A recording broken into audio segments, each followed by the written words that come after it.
Good morning. This is an audio check for CEO and County Council.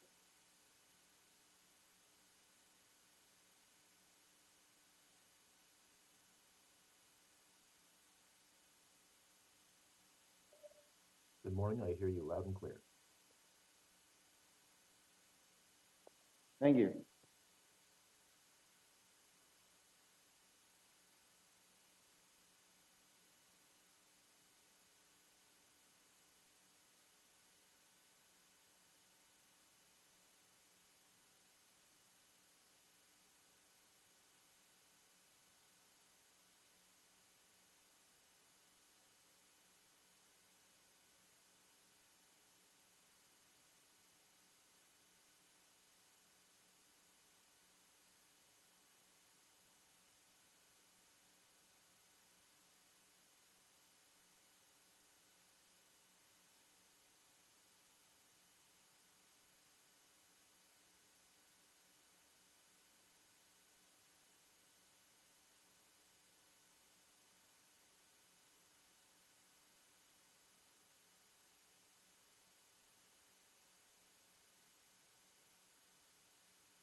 This meeting is being recorded.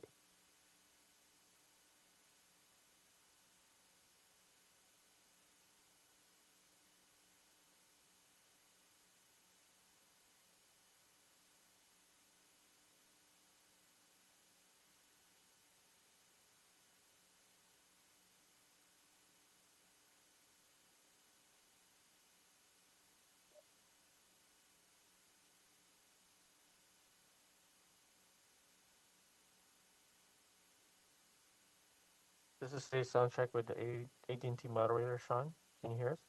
Yes. Yep, I can hear you just fine. Can you hear me? Yes, thank you. Good.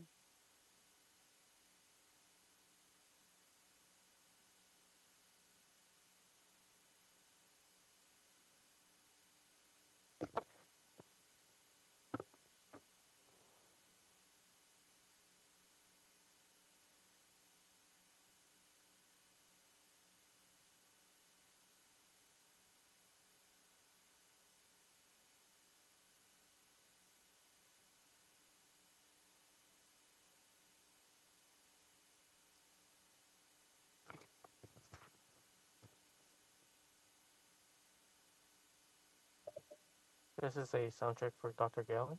Can you hear us? This is Michael for Dr. Galley. Thank you. Can you hear us? Thank you.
Supervisor Han's office checking in.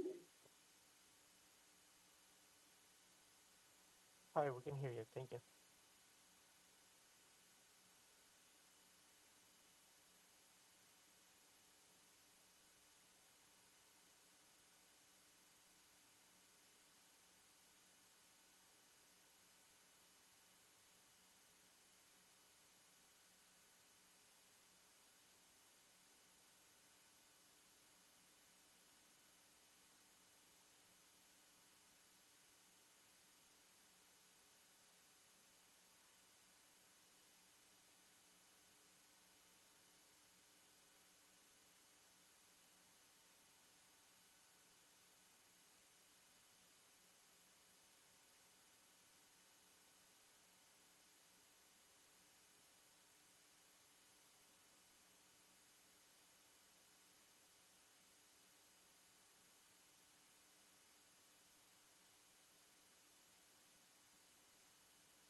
Hi, good morning. This is a sound check. Cherie Todoroff, can you hear me? Yes, hi, I can hear you. Okay, great. I can hear you as well. Thank you. Sound check for Dr. Muntu Davis. Can you hear me? I can't hear you. Thank you. Thank you.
Good morning, it's Sheila.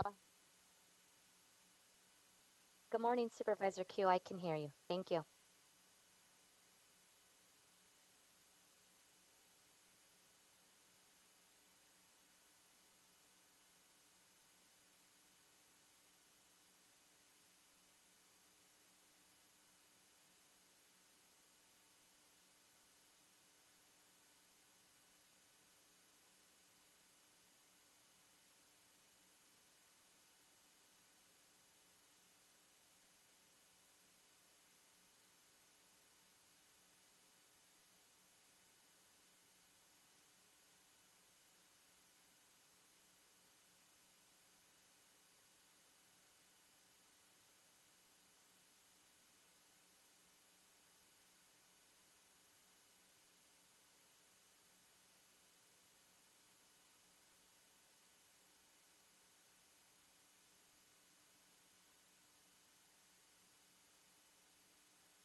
Sound check, Mitchell.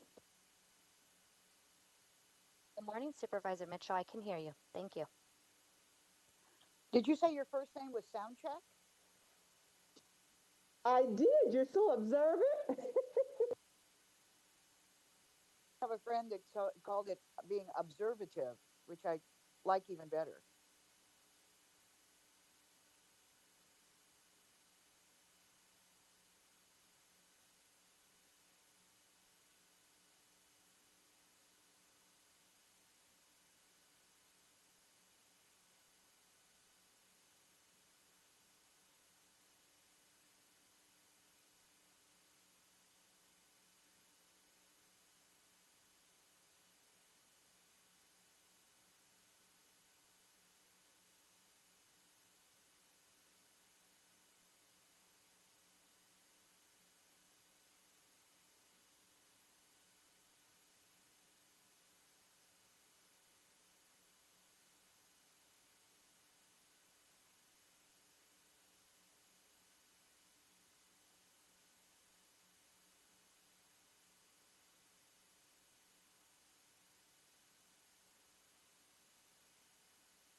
Good morning, everyone, and welcome to the regularly scheduled meeting of the Los Angeles County Board of Supervisors, which is being held remotely. Today, as you know, is Tuesday, July 13th, 2021. I will now take roll call to confirm attendance. When your name is called, please state your response. Supervisor Mitchell. Present. Good morning.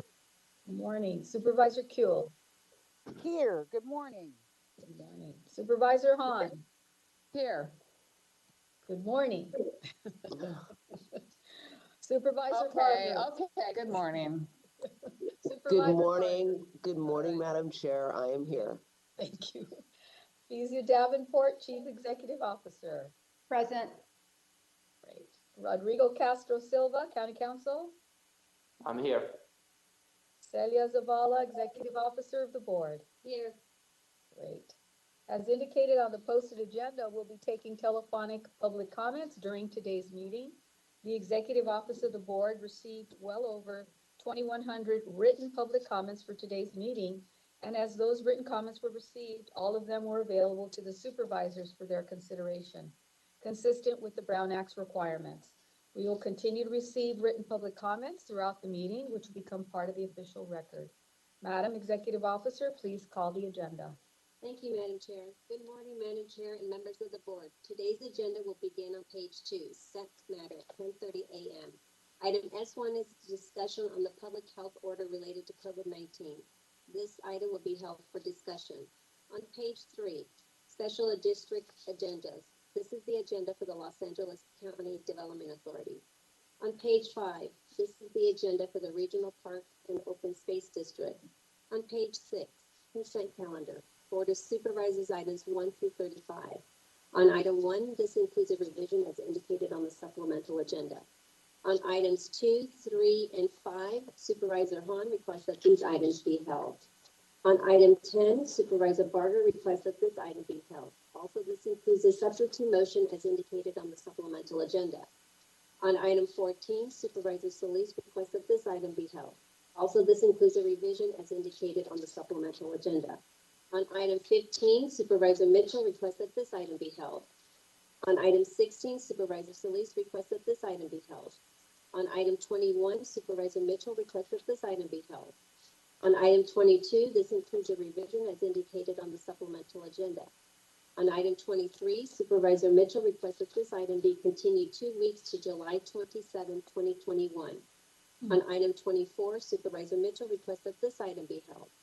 On item 27, Supervisor Mitchell requests that this item be held. Also, this includes a revision as indicated on the supplemental agenda. On item 29, Supervisor Mitchell requests that this item be held.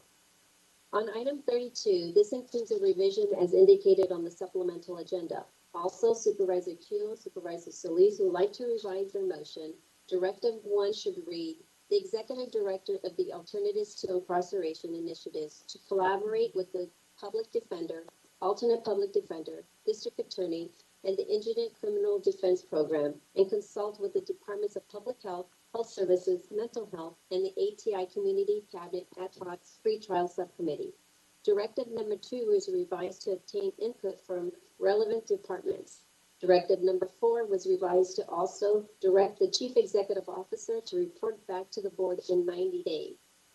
On item 33, Supervisor Kuehl and Supervisor Mitchell would like to revise Directive number 3A to read, direct County Council to report back in 30 days with a proposed public-facing summary for the board's consideration of the legal issues associated with implementing the Youth Justice Reimagined model, distinguishing those issues that require legislative change from those that can be implemented without legislative change. On page 40, Administrative Matters, items 36 through 80. On item 36, the Chief Executive Officer requests that this item be continued to August 10th, 2021, as indicated on the posted agenda. On item 37, Supervisor Hahn requests that this item be held. On item 50, this includes a revision as indicated on the supplemental agenda. This item relates to item 81. On item 58, Supervisor Barger requests that this item be continued 2 weeks to July 27, 2021. On item 68, this includes a revision as indicated on the supplemental agenda. On page 66, this includes miscellaneous additions to the agenda, which were posted more than 72 hours in advance of the meeting, as indicated on the supplemental agenda. On item 78C, Supervisor Barger requests to be recorded as abstained. On item 78D, Supervisor Solis requests that this item be held. The requests for continuances through 78F are before you. Moved by Supervisor Hahn, seconded by Supervisor Barger to approve these items. That will be the order. On page 67, ordinance for introduction. Item 81, this includes a revision as indicated on the supplemental agenda. This item relates to item 50. On page 69, separate matters, item 84 is a recommendation to adopt a resolution authorizing the issuance and sale of the Duarte Unified School District General Obligation Bonds, election of 2020, Series A, in an aggregate principal amount not to exceed $30 million. Item 85 is a recommendation to adopt resolution to levy the 2021-22 special taxes for Community Facilities District Number 3, Improvement Areas B and C, Number 7, Number 2021-01, Improvement Areas Number 1 and Number 2021-02. On page 70, notice of closed session. That completes the reading of the agenda, Madam Chair. Thank you. We'll now take public comments for all agenda items. Madam Executive Officer, please read the call-in information that was also provided on the agenda and explain the speaking rules to those members of the public who are calling in to address the board. Thank you, Madam Chair. As indicated on the agenda, members of the public wishing to offer public comment should call 877-226-8163 and use participant code number 133-6503. To repeat, please call 877-226-8163 and use participant code number 1336503. Do not call that number if you only want to listen to the meeting. To listen only, please call 877-873-8017 and follow the instructions. To members of the public calling in, when it's your turn to speak, please state your name and which agenda items you wish to speak on. You have 1 minute to speak on one agenda item or 2 minutes to speak on 2 or more agenda items. In addition, those who would like to address the board with general public comment will be provided 1 additional minute for a maximum total up to 3 minutes. We will allocate up to 60 minutes for public comment on all of the items. If there are no speakers waiting before 60 minutes have lapsed, we will close public comment. We will continue to accept all written comments that come in during the meeting and which will become part of the record. When speaking on the agenda items, you must be on topic. Our goal is to get through as many speakers as we can. If you're not speaking on topic, or if we cannot tell if you're speaking on an agenda item, you will get 1 warning from County Council or the chair. If you do not immediately or clearly get on topic, or if you stray off topic again, you will forfeit the rest of your time and the chair will move to the next speaker. Please note that if you're also listening to the board meeting on a computer or speakerphone, you will need to turn down the volume on those devices as soon as the moderator calls on you. If you do not turn down the volume, there will be an echo. Moderator, may we have the first speaker, please? As a reminder, to address the board, if you have not already done so, please press 1 then 0 at this time. Do not press 1 and 0 a second time or you will be removed from the queue. We will now hear the Spanish interpretation of this reminder.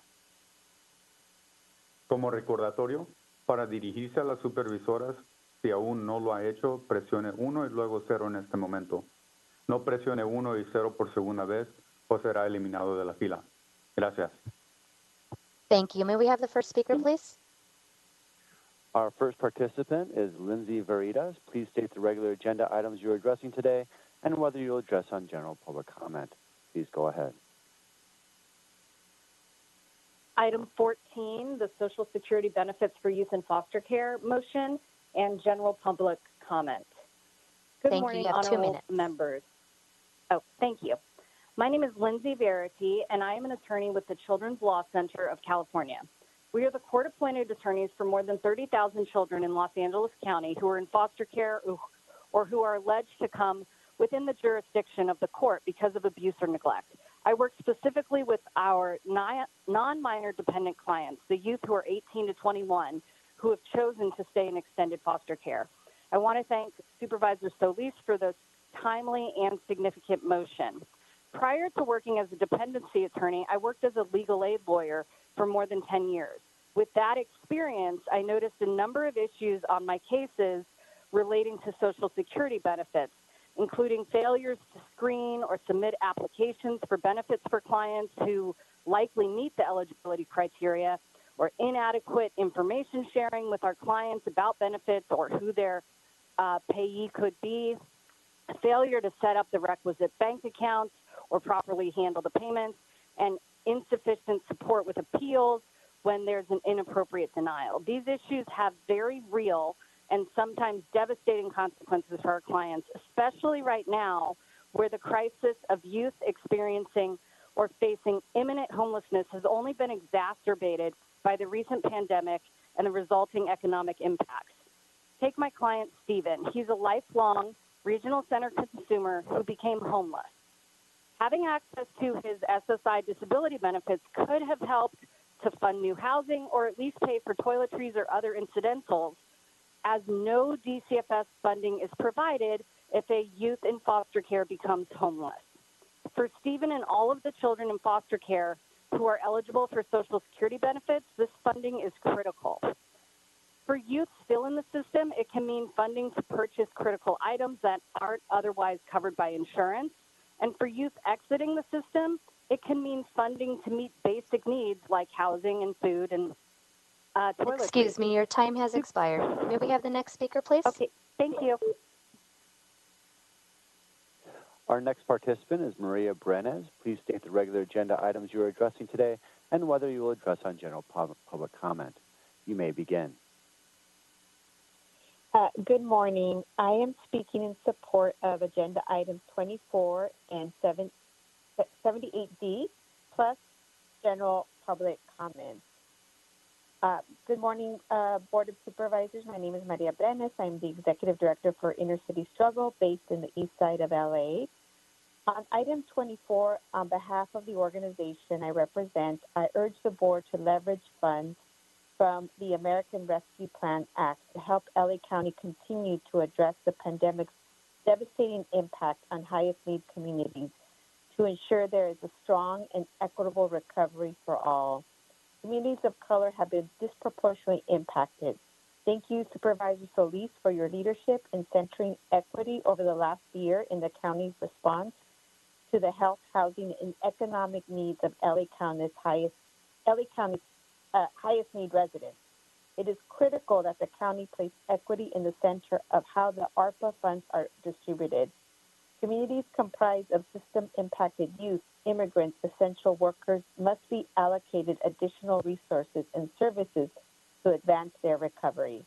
The proposed motion would create an equity formula to guide spending to ensure the county's most vulnerable residents are benefiting. Thank you for considering this critical solution brought forth by Supervisors Mitchell and Barger. On item 78D, thank you, Supervisor Solis, for bringing attention to this important issue related to racial and gender injustice. On behalf of Inner City Struggle, I urge the board to support reparations for the over 240 women who were coerced into sterilization at LACUSC between the years of 1968 through 1974. There must be justice for the women impacted, and the survivors should be compensated and their experiences validated. The state must also help LA County in this effort. Thank you so much. Thank you. May we have the next speaker, please?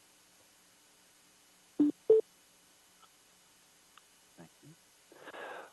Our next participant is going to be Loretta Smalls.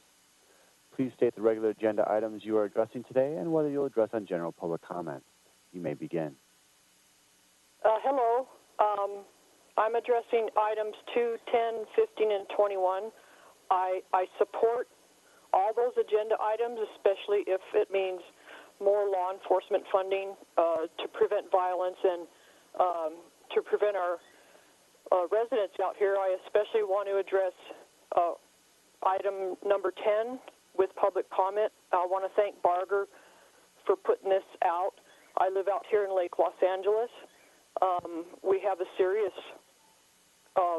issue out here with illegal grows, and they're all cartel operated. We've had law enforcement out here, and once one is cleared out, 3 or 4 more pop up, so we can't stop. My husband and I have been confronted twice by these cartel members, and the most recent one, I was certain I was going to watch my husband get gunned down.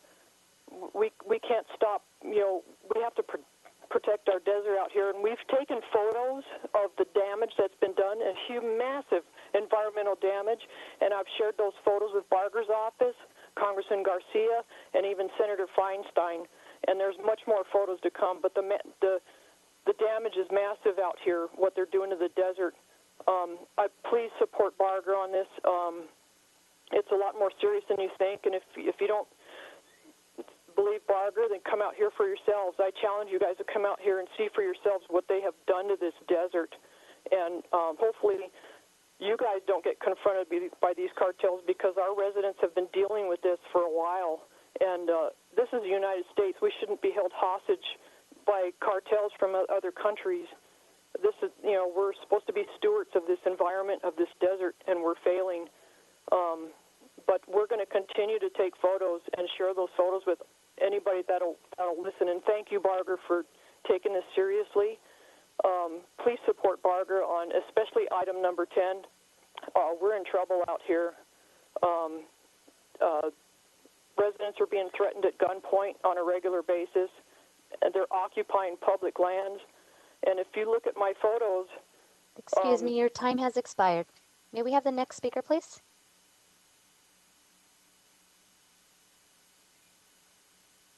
Thank you.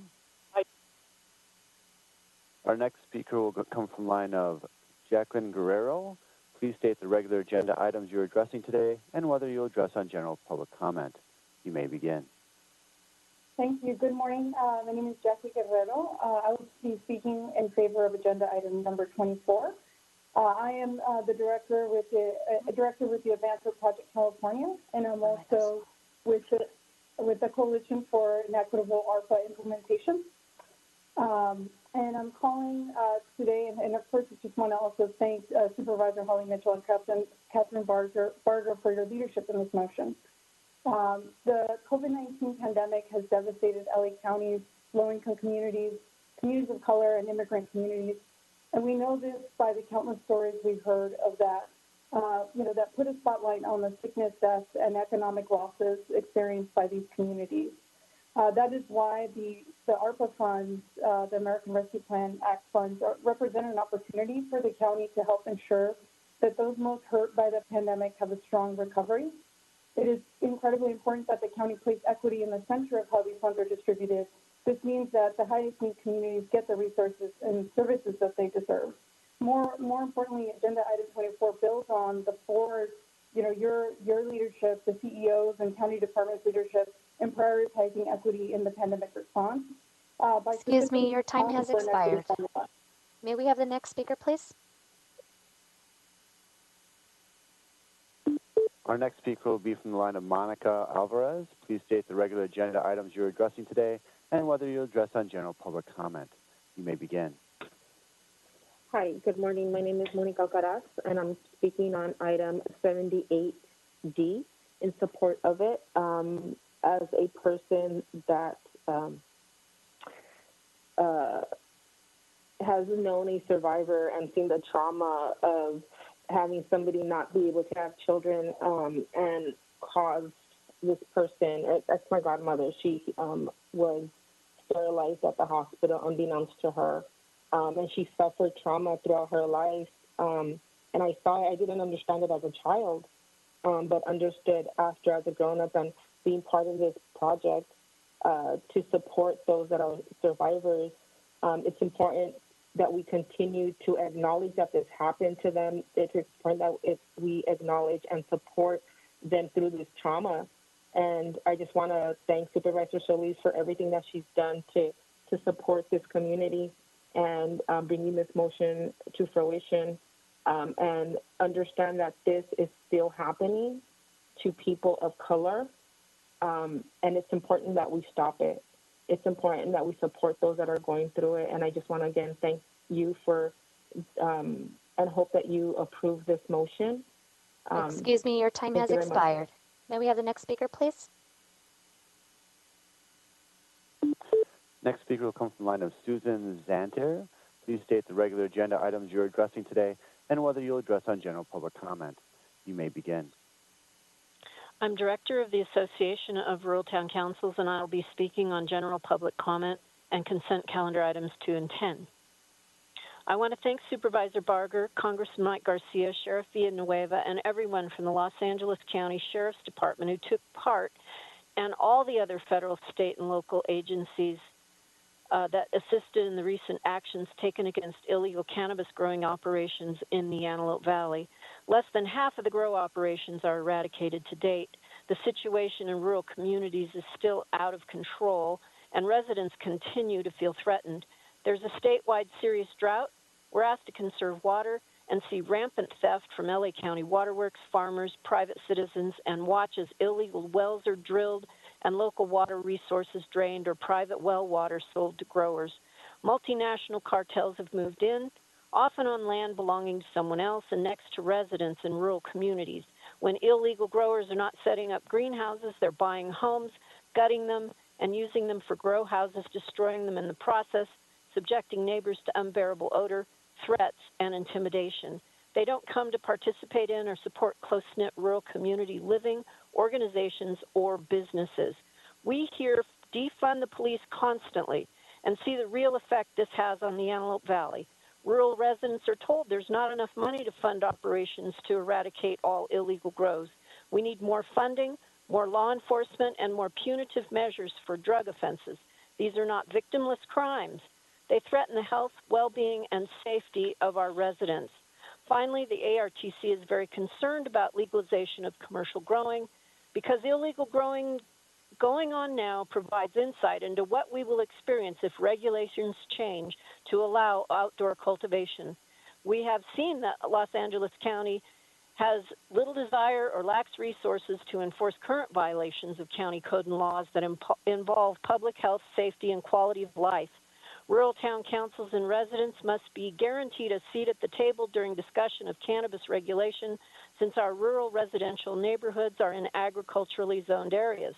They will be at the epicenter of any legalization of outdoor growing of cannabis, as well as any predictable spillover of illegal grows, much like what is happening here now, and across California and counties that have legalized growing. Other California counties have been unsuccessful in preventing illegal growing operations. It's obvious that licensing and regulatory fees are either not adequate or diverted away from funding law enforcement for commercial growing operations, legal or otherwise. I suggest that we are very careful when we move forward with regulating illegal or commercial and commercial businesses and growing operations, because no one has been able to contain those, and cartels are not going to ask permission. Thank you very much. Thank you. Next speaker, please. Thank you. As a reminder to address the board, if you have not already done so, please press 1, then 0 at this time. Now press 1 and 0 a second time, or you will be removed from the queue. Our next speaker is going to come from the line of Kimberly Morales. Please state the regular agenda items you are addressing today and whether you will address on general public comment. You may begin. My name is Kimberly Morales Johnson, and on behalf of the Gabrielino Tonga San Gabriel Band of Mission Indians, we're speaking about item number 16. We are in support of and grateful for the apology from the Los Angeles County Board of Supervisors for the atrocities that have happened to our ancestors and for the harm that continues today. This is an important step in healing our relationship with the city and county of our ancestral land, Yagna. We look forward to working together around concrete actions the city and county can take to repair historic and contemporary harms, including the return of our land and any other ways to secure and protect our relationship with our ancestral homelands. Thank you. May we have the next speaker, please? Our next speaker will come from the line of Marcia McLean. Please state the regular agenda items you are addressing today and whether you will address on general public comment. You may begin. Yes, good morning. I'm speaking regarding item 23 and public comment. I'm Marcia McLean, Councilwoman, City of Santa Clarita. I am asking that item 23 be continued. I want you to know that in Santa Clarita, we care very deeply about caring for our youth both before and after they may have committed wrongdoing. We welcomed Camp Scudder and Scott when they were probation camps used to rehabilitate our youth. However, due to the topography making these facilities secure enough for both the incarcerated and the surrounding community, it would be cost prohibitive and extremely difficult. Regarding on your agenda item number 23, your item number 3, appropriate renovations are called for, and I'd like to know according to whom. There has been no collaboration at all with the city and the surrounding community that make up with the families and the schools surrounding the camp. And I'm hoping that that would take place. Regarding item number 4 on your motion, secure a safer, more therapeutic environment at secure youth treatment facilities. As I said, the topography does not allow for securing these camps without extensive building, and there has been no collaboration out here. I don't know if any of your staff have come out. I've had the pleasure of working with most of you and all of you on the League of California Cities, and transparency and collaboration has always been in the forefront of any dealings that our city has ever had with you. However, in this item, that has not occurred. And if this item does go forward within the next days or so, we absolutely need to have collaboration out here. Camp Scott and Scudder are not secure. They don't have the facilities that you're looking for in order to provide care and rehabilitation for the inmates that would be held there. Excuse me, So your time I has am expired. May we have the next speaker, Thank you. please? Next speaker is going to come from line of Araya Montez Rodriguez. Please state the regular agenda items you're addressing today and whether you'll address on general public comment. You may begin. I'd like to speak on item 24 and public comment. Good morning. My name is Aurea Montes Rodriguez. I'm Executive Vice President at Community Coalition, a social justice organization based in South LA.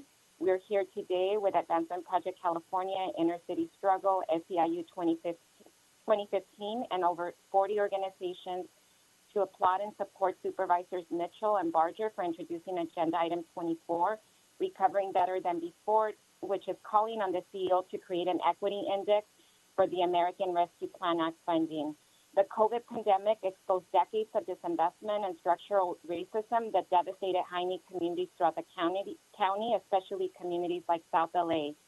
President Biden emphasized that the American Rescue Plan dollars are intended to help us build back better, creating an opportunity to center equity and move us away from status quo budgeting that historically has left families behind solely based on the zip codes that they live in. Families that we work with at Community Coalition are hurting. They're facing dire situations because many of them are essential workers, live in homes with multi-generational family members or in high-density situations, or they're struggling with food and housing insecurity. Today, the board has an opportunity to act decisively in centering highest need communities. We call on you to use the $1.9 billion in ARPA funding to restore our communities and support families to get back on their feet so they can receive critical supports, including food aid, rent relief, small business loans, shelter and reentry beds, and also internet-enabled devices. The motion also calls for public transparency, which we fully support. Supervisor Solis, Han, and Kuehl, please vote in support of this motion so we can get a unanimous vote for an equity formula to guide the ARPA spending and support the county's most vulnerable residents. Thank you very much. Thank you. Next speaker, please. Next speaker will come from line of Nicole Brown. Please state the regular agenda items you're addressing today and whether you will address it on general public comment. You may begin. Good morning. I would like to comment in support of agenda items 15, 21, 23, 33, and general public comment. And I also want to provide, I'd also like to provide support or express support for items 15 and 24, among others. Good morning. My name is Nicole Brown with the Urban Peace Institute and LA's Uprising Coalition. On agenda items 15 and 21, thank you to Supervisors Solis, Han, Mitchell, and Barger for putting forth these two important motions and investing in violence intervention. These motions bring vital investments into areas of the county that need it most. Gang and violence intervention is a community-led safety strategy which has proven extremely effective at preventing and reducing violence, and these motions will undoubtedly bring peace and relief to communities in the county. These are important first steps towards building a county-wide infrastructure for violence prevention and intervention, and we encourage even further investment to increase wages, build a workforce, and provide wraparound services for communities most impacted by violence. We hope you will continue to invest in these strategies through the American Rescue Plan and other ongoing funding streams. On agenda item 23, the DJJ transition plan, we strongly support this motion. We must support LA County youth who would otherwise have gone to DJJ through strategies rooted in Youth Justice Reimagined. To the councilwoman from Santa Clarita, I want to clarify, this is about providing care and rehabilitation for our youth. Rather than send LA County young people to horrible state facilities, we have the opportunity to provide them with support and rehabilitation they deserve here at home so they are not further traumatized by the system and can successfully transition back into the community and adulthood. Ensuring programming, reentry services, and a mixed staffing model are essential.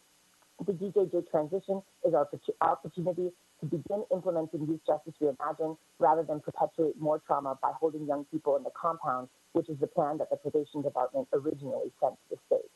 Lastly, on agenda item 33, moving forward with Youth Justice Reimagined, we support this motion as this series of report backs will bring much needed transparency from various county departments.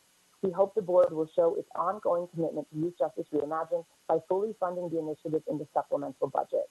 While $17.3 million additional dollars to YDD is a good thing, we need more funding to community-based organizations to build a network of youth development and fund other parts of phase one of the plan, such as school-based supports, re-entry, and peace builders.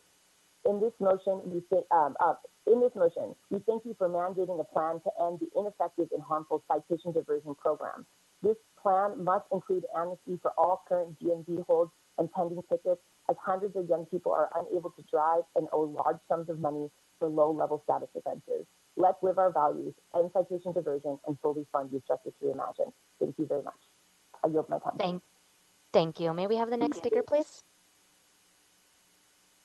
The next speaker is going to come from the line of Rudy Ortega. Please state the regular agenda items you're addressing today and whether you'll address on general public comment. You may begin. Good morning, Chair and Board of Supervisors. My name is Rudy Ortega Jr. I'm the tribal president of the Fernandino Tatavian Band of Mission Indians, and I'm speaking on behalf of item 16 in my tribe and provide public comment as well. I just want to thank the Board of Supervisors, especially Supervisors Solis and Hahn, for bringing such a motion to recognize the acknowledgement and the conditions that the tribes have been treated with here in Los Angeles County, and to do the study to further enhance the relationship between the tribes and the county. So I'm in favor of item 16, and again, I thank you all for bringing this forward for discussion and approval, and looking forward to working with the county supervisors. Thank you. Thank you. May we have the next speaker, please? As a reminder, to address the board, if you have not already done so, please press 1, then 0 at this time. Do not press 1 and 0 a second time, or you will be removed from the queue. Next speaker will be Betty Avila. Please state the regular agenda items you are addressing today and whether you will address on general public comment. You may begin. Good morning, Board of Supervisors. I'm calling to speak about item 78D and general comments. I want to express my support of Supervisor Solis's motion to have some sort of reparations given to the women who have experienced forced sterilization in Los Angeles County. This would set an incredible precedent about, just the way that our own local government views this trauma that these women experience, and I think is really going to be both healing but also empowering for other women in our community. I also think, it's incredible to know that this is happening at a statewide level, but I think it is important for our local Board of Supervisors to be behind this, to support the women, and I think really to support, women's bodily autonomy on a very broad level. So this is an incredible precedent, and I hope that you do move forward and pass this motion. And thank you, Supervisor Solis, for your leadership on this issue. Thank you. Thank you. May we have the next speaker, please? Next, we'll go to the line of Genevieve Clavia. Please state the regular agenda items you're addressing today and whether you will address on general public comment. You may begin. Yes, good morning. This is Dr. Genevieve Clavia. I will speak to item 27 and 12. On item 27, I cannot believe the original version of that item. What's so great is somebody got to their senses and had a revised statement. This revised statement makes much more sense. At least it's not pushing down our throat that so-called a new concept from Pat Brown Institute and so on, was all about the money, not about not about the homeless. Please have some public hearing on that subject. It needs to be dealt with the public having input on what's going on with the homeless. It's about time you do that. And please reopen the board so people can come in person and deal with those issues. Have a good day and a Thank good you. week. I hope the next time. Thank you. May we have the next speaker, please? Yes, next we'll go to the line of Emily North. Please state the regular agenda items you're addressing today and whether you'll address on general public comment. You may begin. Hi, my name is Emily. I'm calling for agenda items 2, 15, 16, 21, 23, 29, 32, 33, 34, and 78C. On item 24, I would like to urge the members of the board to vote in favor of implementing an equity formula to allocate COVID relief funds. Since the pandemic began, people of color in low-income communities bore the brunt of the pandemic as they faced disproportionately high rates of infection, hospitalization, and death. Communities were hardest hit by the virus due to historical disinvestment and discrimination. But thanks to the LA County has the opportunity to address these inequities that were exacerbated by the pandemic and help these communities recover by focusing on communities with a higher need for support. As LA County is expected to receive $1.9 billion in federal funds, the county has a responsibility to allow anti-racist principles to drive allocation of these resources to ensure that all of these resources are distributed equitably, as the pandemic obviously has not affected all of LA's communities equally. Allocating these resources according to an equity formula could help fund programs like community-based pretrial services systems, which would lessen the financial burden that pretrial release places on Black, Latinx, and low-income communities. As the board support, I look forward to ensure that the aid and resources are going to communities that need it most. Thank you. I yield my time. Thank you. Next speaker, please. Next, we'll go to the line of Elizabeth Andrew. Please state the regular agenda items you're addressing today and whether you'll address on general public comment. You may begin.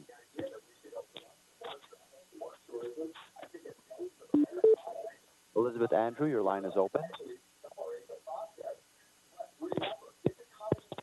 Hello, Elizabeth, please begin. Hello, can you hear Hi, me? yes, please begin. Hi, I am going to be speaking on agenda items 2, 10, 15, and 21. My name is Elizabeth Andrew. I am a resident of Lake Los Angeles in the Antelope Valley, and I am also a member of our town council. The cannabis grows are horrendous. Our children can't go outside and play. They can't go out into the desert and ride their bikes or anything because they are being confronted by armed people. You can smell things in the air. It's not good for our seniors in our community, and we have a lot of those. We are for lack of a better term, a underprivileged area. We don't have a lot of help out here, and to take away the sheriff's department would be unconscionable. We appreciate all of our sheriffs and what they do. We appreciate Sheriff Villanueva for his endeavors to eradicate the cannabis growth and all the other agencies that have helped, but we need more help.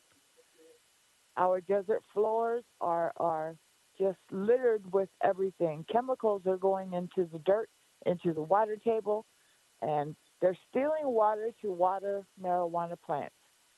And the thing that bothers me with that the most is if we run out of water here, it will affect everyone, including those in the cities. I would appreciate it if the other supervisors would back our Supervisor Barker on her motions. Thank you. Thank you. Next speaker, please. Next, we'll go to the line of Barbara Prindle. Please state the regular agenda items you're addressing today and whether you'll address on general public comment. You may begin. Good morning. I'm calling in regards to item number 23.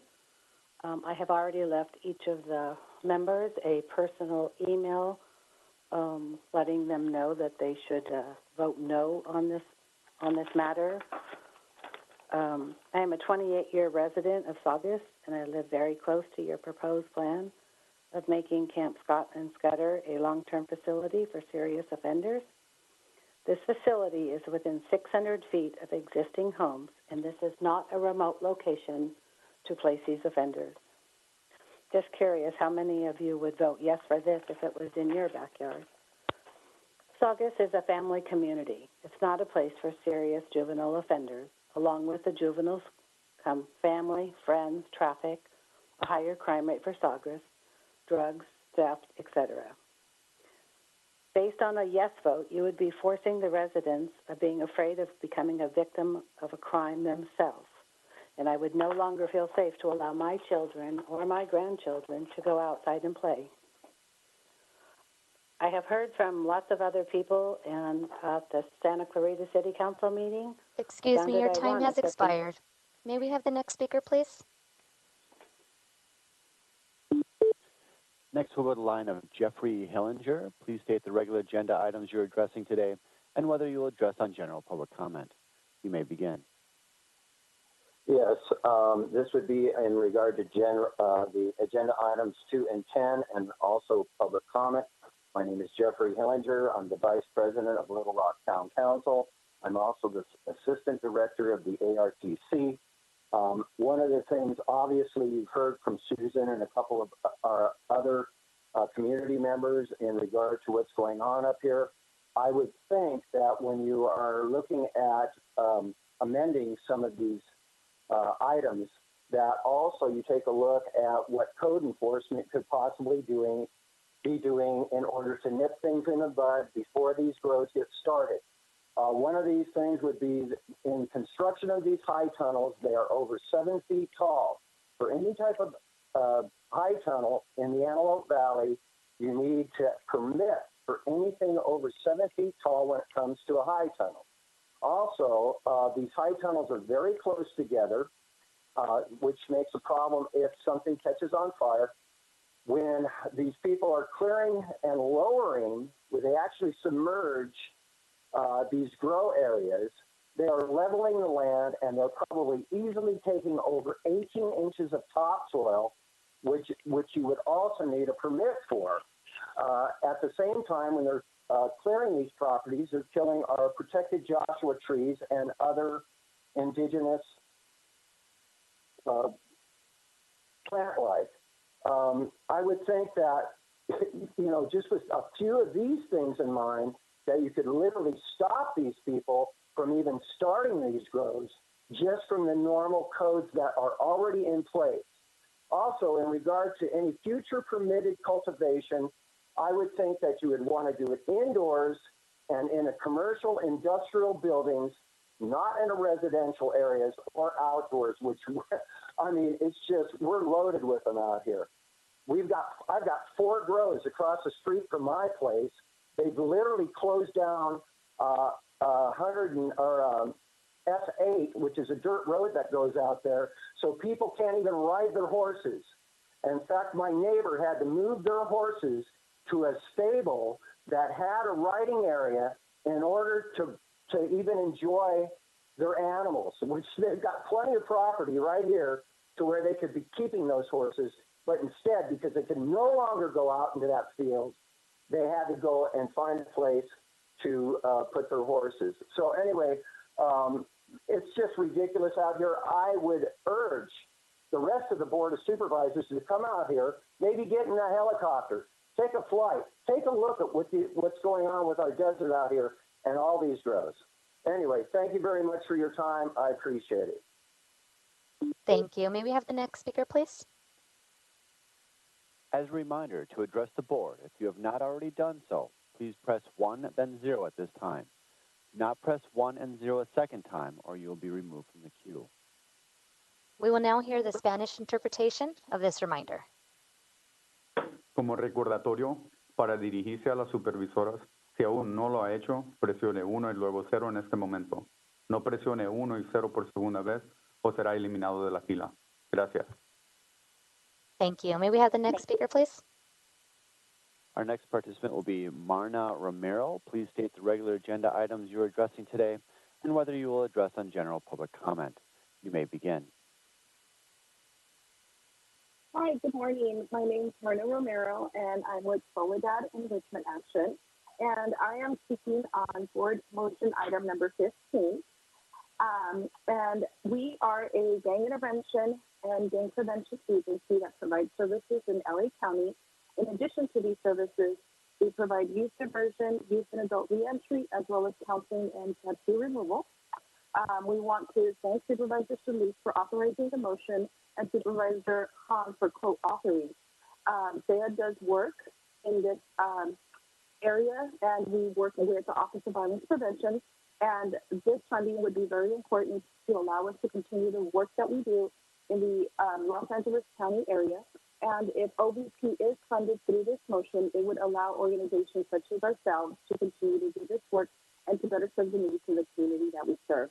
Again, I urge the board members to vote in support of Supervisor Solis. Thank you. Thank you. Next speaker, please. Next, we'll go to the line of Ezekiel Nashiyama. Please state the regular agenda items you're addressing today and whether you will address on general public comment. You may begin. Hello, can you hear me? Yes, we can. Please begin. Hello, my name is Ezekiel Nishiyama. I'm with the Anti-Racism Coalition. I'm here today to speak on both items 23 and 33 and general public comment. As a young person, I experienced both LA County juvenile halls and the California Division of Juvenile Justice. When I think that DJJ was getting closed down, I was happy to know that young people wouldn't have to be in the same facilities I experienced. I knew that with the closure of Division of Juvenile Justice, we would have to create a better system that serves and supports our young people. I looked forward to what LA County would create in hopes that we would not make the same mistakes and create the same system that we know is broken. No young person is born bad. All young people make mistakes, and that is why we collectively need to support their growth. You don't become a serious juvenile offender until you're treated like one. We all start up in the same place, and that is our community, what we are surrounded by. Most of us come from communities where we don't have the first chance. The culture of DJJ specifically contributes to this narrative that these young population people are violent and dangerous. These young people need the services and the opportunities that are going to navigate them out of the juvenile justice system. Young people are going to be released and be a part of our community, so it's very important that we focus on how we are going to support these young people in a way where they aren't being trapped in the cycle of incarceration. Support their reentry. We need jobs, education, housing, and most of all, the support from our own community. As a young person who was incarcerated, I was able to reach a fire camp facility where I was able to be centered in the community and take on new skills. I participated in a hand crew where I fought and put in many long hours to fight the California wildfires all across the state. Give young people a job, give young people the support they need to come home and have a successful reentry. This is how you create real public safety, giving young people the opportunity to give back to the community they have done harm to. Look past the narrative and don't judge these young people by their worst mistakes. Some of these young people just never had a role model to look up to and the right support for them. The connection to CBOs is so important in providing that support. We need to be lifting up Youth Justice Reimagined as a whole to be a role model across the state. When we push young people away, what resources are available? Treat our young people as if they were your own. Support their rehabilitation and give them the food they need to grow, because ultimately that will result in less crime and recidivism. Thank you. Thank you. Next speaker, please. Next speaker will come from the line of Roy Humphreys. Please state the regular agenda items you're addressing today and whether you'll address on general public comment. You may begin. Okay, I'm Roy Humphreys, the Rolling Heights Advocate, and I'll be speaking on items 32 and the multitude on the cannabis situation. On item 32, my name is spelled with an S on the end. As to the cannabis situation, something that I have heard no one talk about, and it's called pate comitada. Okay, you want to take care of help with the law enforcement, and obviously you should have multiple assets from federal DEA, et cetera, that should be taken care of. Also, the board has continued to fail us all by not initiating proposal, now this is public comment, from removal of the jails from the Sheriff's Department via California Penal Code Amendment, and Philip Chen, Assemblyman, and Josh Newman, State Senators, are waiting for your call. The Gang of Four, with its sanctuary socialist cultural agenda, has destroyed the county, the state, and the country. The governor of California, with California values, will be replaced, and with Gascon to follow, given the possibility to reclaim California and put America first. We're promoting Supervisor Catherine Barger for governor. And Supervisor Hahn, I'm asking you to put Rowland Heights on the ballot once again for cityhood. We can get that situation resolved. And also the supervisors, Molina, Ridley Thomas, Yaroslavsky, Kanabi, and Tanovich should have gone to federal prison along with Tanaka and Baca under the gang operations supporting laws that applied at the time. And we have one more. I think I'll just leave that there for today. Thank you very much. Thank you. Next speaker, please. Next speaker will come from the line of Janice Weiss. Please state the regular agenda items you're addressing today and whether you'll address on general public comment. You may begin. Thank you. My name is Janice Wise. I am the president of the Juniper Hills Town Council. Juniper Hills is in the unincorporated northeast area of Los Angeles County in the Antelope Valley. And we've been experiencing, as you've heard from several other speakers, an increase. Oh, I'm speaking in favor of item number 2 and item number 10. Sorry. So we too have experienced the increase in the illegal cannabis grows in our neighborhood. Our community, as you know, was devastated by the Bobcat fire back in September. We lost close to 80 homes in that fire. It's been a tough time in reality for our community, and our community is vulnerable and at risk at this time. Just trying to get through the red tape of the rebuilding, some people are just kind of giving up and selling, and we are just ripe for these cartels to come in and sweep up these properties and these homes at this time. And as we're seeing this increase come in, we are also deeply concerned about our water source. We rely solely on groundwater and wells. Up in Juniper Hills, we don't have a public water system. These illegal grows, as you have already heard, are putting toxins into the ground. It's a real danger for our groundwater, not to mention the water stealing that you've already heard about. The water table in the Antelope Valley is at risk, and if that happens, our communities are also at risk, and we don't want to just survive out here, but we want to thrive. We're just devastated about the amount of toxins and the illegal dumping that goes along with all of this cannabis grow in the Antelope Valley. So I would encourage and strongly support all of you to please vote in favor of items number 2 and items number 10 on the agenda today. Thank you. Thank you. Next speaker, please. As a reminder, to address the board, if you have not already done so, please press 1 then 0 at this time. Do not press 1 and 0 a second time or you'll be removed from the queue. Our next speaker will come from the line of Guy Randles. Please state the regular agenda items you're addressing today and whether you'll address on general public comment. You may begin. Yes, good morning. I will be addressing items 2 and 10 and public comment. My name is Guy Randles, and thank you to the Board of Supervisors. I am a board member of the Green Valley Town Council and also a member of the Association of Rural Town Councils. Thank you for the opportunity to speak on this issue of illegal cannabis grows, water theft, and public safety. This is not the Wild West. Our tax-paying citizens should be safe in the 5th District and not be intimidated by cartel thugs. Our groundwater is being contaminated by grow chemicals. Our water systems are being compromised by theft.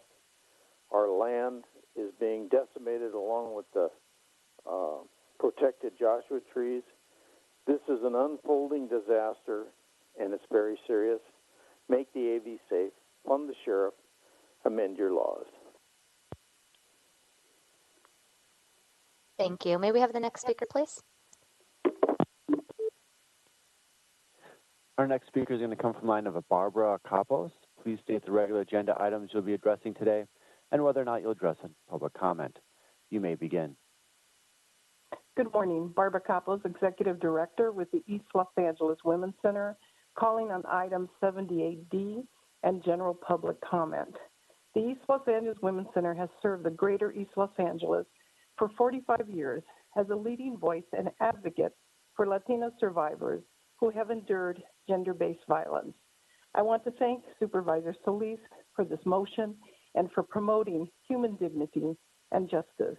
I am in support of this motion and bringing justice to over 200 women who were impacted by this traumatic occurrence in Los Angeles County. These women and their families deserve restoration. And although we applaud the efforts of the state to provide reparations to women who experienced forced sterilizations that resulted from state law, the scope of the reparations is limited to state-sponsored facilities and does not include the survivors who were at LAC USC Medical Center. Here in Los Angeles County, the Latino women, many who were immigrants, experienced these human rights violations and must be remembered and paid reparations. Moving forward, in addition to the reparations, it's important to reflect on these inequities and protect the reproductive rights of all women. Thank you. Thank you. Next speaker, please. Next speaker will come from the line of Christopher Mansal.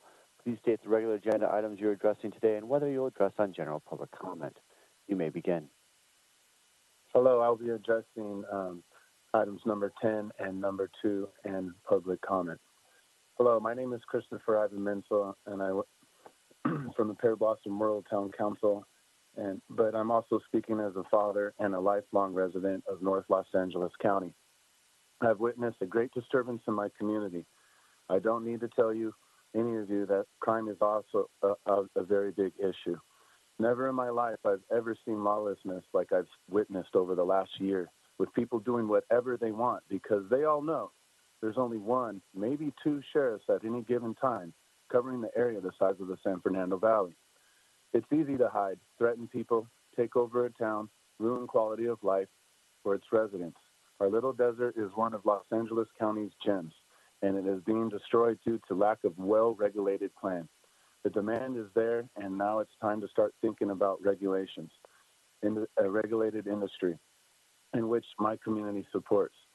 With a regulated industry, funds for law enforcement would be available through tax dollars, which are currently being, which are sucked up by the black market. Please don't allow my daughters to grow up in a third world-like conditions. We are tired of living in fear of repercussions for profit of the black market and forced to live without compensation. It's very upsetting, so let's get on it and protect the people of Pear Blossom and surrounding communities. I've watched the unregulated market take over our communities, and the demand is there, so let's get a comprehensive regulations for North County. This is the only way that we can do this. We have a wonderful tool at your disposal called Community Standards Districts. We've established borders, councils, and communities should be able to decide if they would like to keep the ban in place within their boundaries or allow regulated commercial industry to enter it. These communities know their land. They know their community's limits and should have the right to allow or deny industry in their area. A regulated market will not only provide more law enforcement to help curb illegal activities, but also provide additional safety measures for the community. My town supports a regulated plan, so we would like to feel safe here and there's a perfect way to accomplish that. I encourage you to directly engage with the town councils as they put in hundreds, if not thousands, of volunteer hours to help keep their communities the way they know fits best. Los Angeles County is very big, and there's not one solid plan that will work. You will need to have different plans for different parts of the county. This will be the only way to accomplish this. So let's include communities at a very local level and keep the money at a local level. Any additional money that comes through this should be by waive permit fees, and no new taxes implemented as the industry is Excuse me, already your time has overtaxed. expired. May we have the next speaker, please? Next speaker will come from the line of Matthew Garland. Please state the regular agenda items you'll be addressing today and whether you'll address on general public comment. You may begin. Good morning. My name is Matt Garland. I'm going to speak on item number 2, no general public comment. Please begin. You have 2 minutes. Okay. I'd like to thank Supervisor Solis and Supervisor Hahn for bringing the motion forward. I'm speaking in support of the motion. Regulation of cannabis is the best way for communities to move forward with real public safety. The timing is right for LA County to move this industry out of the illicit market and into a regulated one. I thank you for your time, and I yield the rest of my time. Thank you. Thank you. Next speaker, please.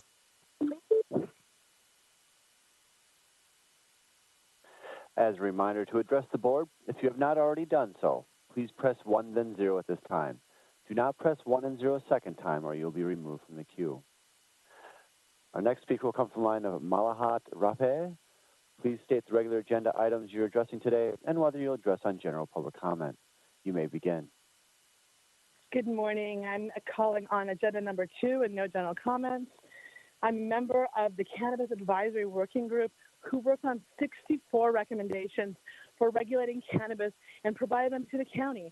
Thank you to Supervisor Hahn and Supervisor Solis for your motion today, which asks the county to revisit the recommendations that we all worked so hard on in 2017.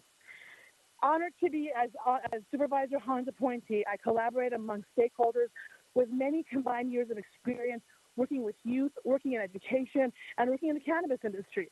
I am proud to say that we were able to reach consensus on matters related to protecting the public health, youth exposure to cannabis, consumer protections, and much more. We can achieve how to work together in this environment if we work together and build it on consensus. I believe now is a good time to try and move forward to implement these recommendations, and I believe we can be successful if we use common sense approaches and strategies, much of which we worked on for many weeks and months in 2020.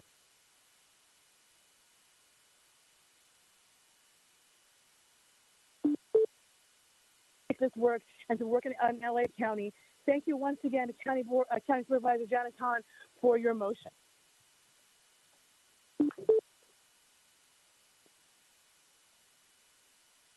Thank you. May we have the next speaker, please? Next speaker will come from the line of Leanne Lehman. Please state the regular agenda items you're addressing today and whether you'll address on general public comment. You may begin. Items 2 and 10. Good morning, Honorable Board of Supervisors. My name is Lynn Lyman, resident of Van Nuys, District 3. I want to thank Supervisors Hahn and Solis for seeking to move the county towards legal regulated cannabis through their item 2 motion. I was co-author and co-chair of Proposition 64, the Adult Use of Marijuana Act, and I served on the County Advisory Working Group and developed the 64 recommendations in the reference report. We debated, deliberated, and tried to reach consensus on the many complex issues encompassed in ending over 80 years of cannabis prohibition. While I support the vast majority of the recommendations in the report, I believe it should be updated to reflect current learning. I'm especially proud of Recommendation 64 that called for establishing a social equity oversight committee and other equity recommendations requiring local higher thresholds, community benefit agreements, and developing a pathway to legalization for existing county operators. The recs also include guidance around revenue allocation as an opportunity for real community reinvestment. It is important to not replicate the mistake the city of LA made with all their cannabis revenue going to the general fund, thereby primarily increasing police budgets rather than repair for the harms of the war on drugs. I would also like to speak in opposition to item 10, the Barger Kuehl motion on how to deal with unlicensed cannabis grows. While I share concerns around water and local resource abuses, it doesn't make sense to request the order on enforcement in 90 days and yet receive the full plan for regulating and lifting the ban in 120 days. You should give time for regulating and licensing to work before drafting more ways to criminalize Angelino. Use normal codes already in place, as a previous speaker advised. And the sheriff has a $36 billion budget and really doesn't need another $250,000 to bust cannabis operators. Additionally, I strongly oppose directing county agencies to cooperate with the DEA and other despised federal agencies. It will only sow distrust and antagonism between local officials and the cannabis community. Nearly 60% of LA County voters cast a yes vote for Prop 64, and yet 5 years later, the county remains entrenched in full prohibition. Let's Excuse me, your regulate and time has expired. May we have the next speaker, please? Next speaker will come from the line of Eric Previn. Please state the regular agenda items you're addressing today and whether you'll address on general public comment. You may begin. Yes, I will address on general public comment, and I'll speak on several of the items. We could start with item 40. You know, your agenda today has 96 items, but item 40 alone is a bunch of minor leases where you're giving away, people don't have to pay rent and pay less than $10,000 a month in rent. It's over $12 million in rent. And there's, if you can believe it, I believe that there's something like 59 gratis leases and over 101 individual leases, one of which I looked at. One of the 101 was for American Golf Corporation, and we a couple of years ago had Sachi Hamai reverse it because it was outrageous that a corporation on Wall Street was paying rent. We were paying them rent. It was just horrible. So you got too much on this agenda, and it's really destructive. You've got acquisitions of a $547,000 debris boat. The only problem is we're getting rid of 2 other boats, but how? And what is a debris boat? We're not even quite clear about that. Item 27, the LASA item, is astonishing. You've got it wedged in here where maximum a person could speak for a minute or two. The entire city and state are focusing on this problem of how have the County Board of Supervisors and the city ensnared one another in an absolutely ineffective, it's like a transmission that is seized. And we just keep pouring money after money after money into the engine, but it's not running. More and more people are homeless, and we need help. But we don't need Rafe Sonnenschein identifying that it's the set. He's been there for a very long time, working together hand in hand. What we do need is transparency, and we need real public meetings. As I look at this agenda, there are so many important things. The indigenous folks who spoke, when people speak up, it's important for the public to hear it. But when they can't speak up, because the Board of Supervisors has adopted a weird policy of 1 hour per fortnight, it's just insulting, Sheila. You have to get it together. You have to start opening the doors to regular meetings. The Strobel appeal is buried on this agenda. The county board is now going to appeal the Measure J ruling against the county. There's also on here an item on March 29th, 2021, the LA Superior Court granted a writ of mandate and issued a judgment in favor of something called Save Our Rural Town against the County of Los Angeles. And yet this is all being washed by without any comment as people line up to sort of cheer you on for the things that you're trying on, but not effectively. Also, item 36, this is critical, because in the past you've buried important policies inside what is called the board established priorities. That has not even been published this time, so we can't understand what you're changing and how you're changing it. It's bad. You've got multiple items about violence and violence interruption, partner violence, intimate partner violence. You've got funding about $5 million floating around, but you don't specify to whom you want to give the money. If you want to give it to Peace Over Violence, you should make that overt. Jim Newton had the tag of Aline Chickbedian's piece about the sheriff, who is a complicated guy who's playing both sides of the coin. But he pointed out that if there's not a credible... Excuse me, your time has expired. It doesn't Madam matter. Chair, that concludes the 1 hour of public comment testimony. Thank you very much. I appreciate everyone who has indicated their comments during this past hour. And please keep in mind that if you weren't able to provide your comments, that you could submit written comments also as indicated on our agenda. And we'll continue to accept all those written comments that come in during the meeting, which will become part of the official record. So I thank all of you for addressing the board. Thank you very much. Moving on now, Madam Executive Officer, please indicate the agenda item numbers on which we will be voting. The following items are before you. Items 1D through 4D, 1P, 1, 4, 6 through 9, 11 through 13, 17 through 20, 22, 25 and 26, 28, 30 and 31, 32 as revised, 33 as revised, 34 and 35, 38 through 57, 59 through 77, 78A and 78B, 78C, Supervisor Barger request to be recorded as abstain, 78E and 78F, 81 through 85. Thank you. These items will be moved by Supervisor Hahn and seconded by Supervisor Kuehl to approve these items. Madam Executive Officer, please call the roll. Supervisor Mitchell. Aye. Supervisor Mitchell, aye. Supervisor Kuehl. Aye. Supervisor Kuehl, aye. Supervisor Hahn. Aye. Supervisor Hahn, aye. Supervisor Barger. Aye. Supervisor Barger, aye. Supervisor Solis. Aye. Supervisor Solis, aye. Motion carries 5-0. Thank you, members. Now I'll go over the meeting order for today's agenda. Today we'll begin with the set item S1, followed by items 2 and 10, which will be taken up together, and then items 3, 5, 14, 16, then items 15 and 21, which will be taken up together, followed by items 24, 27, 29, 37, and finishing with item 78D. With that, members, we'll turn now to the set matter, item S1, public health order. And this is the opportunity for the board to discuss the closures and the pandemic trends as we see them on a weekly basis. I'd like to ask Dr. Davis and Dr. Galley if they can please provide their updates accordingly. Thank you.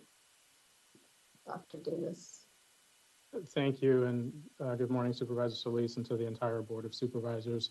As always, I'd like to express Dr. Ferrer's and our department's sincere gratitude for your support and continued leadership. Thanks for the opportunity to present to you and the public the latest on the status of the ongoing COVID-19 pandemic here in LA County. I understand that your board agenda is pretty packed, and I'll shorten my comments as much as possible.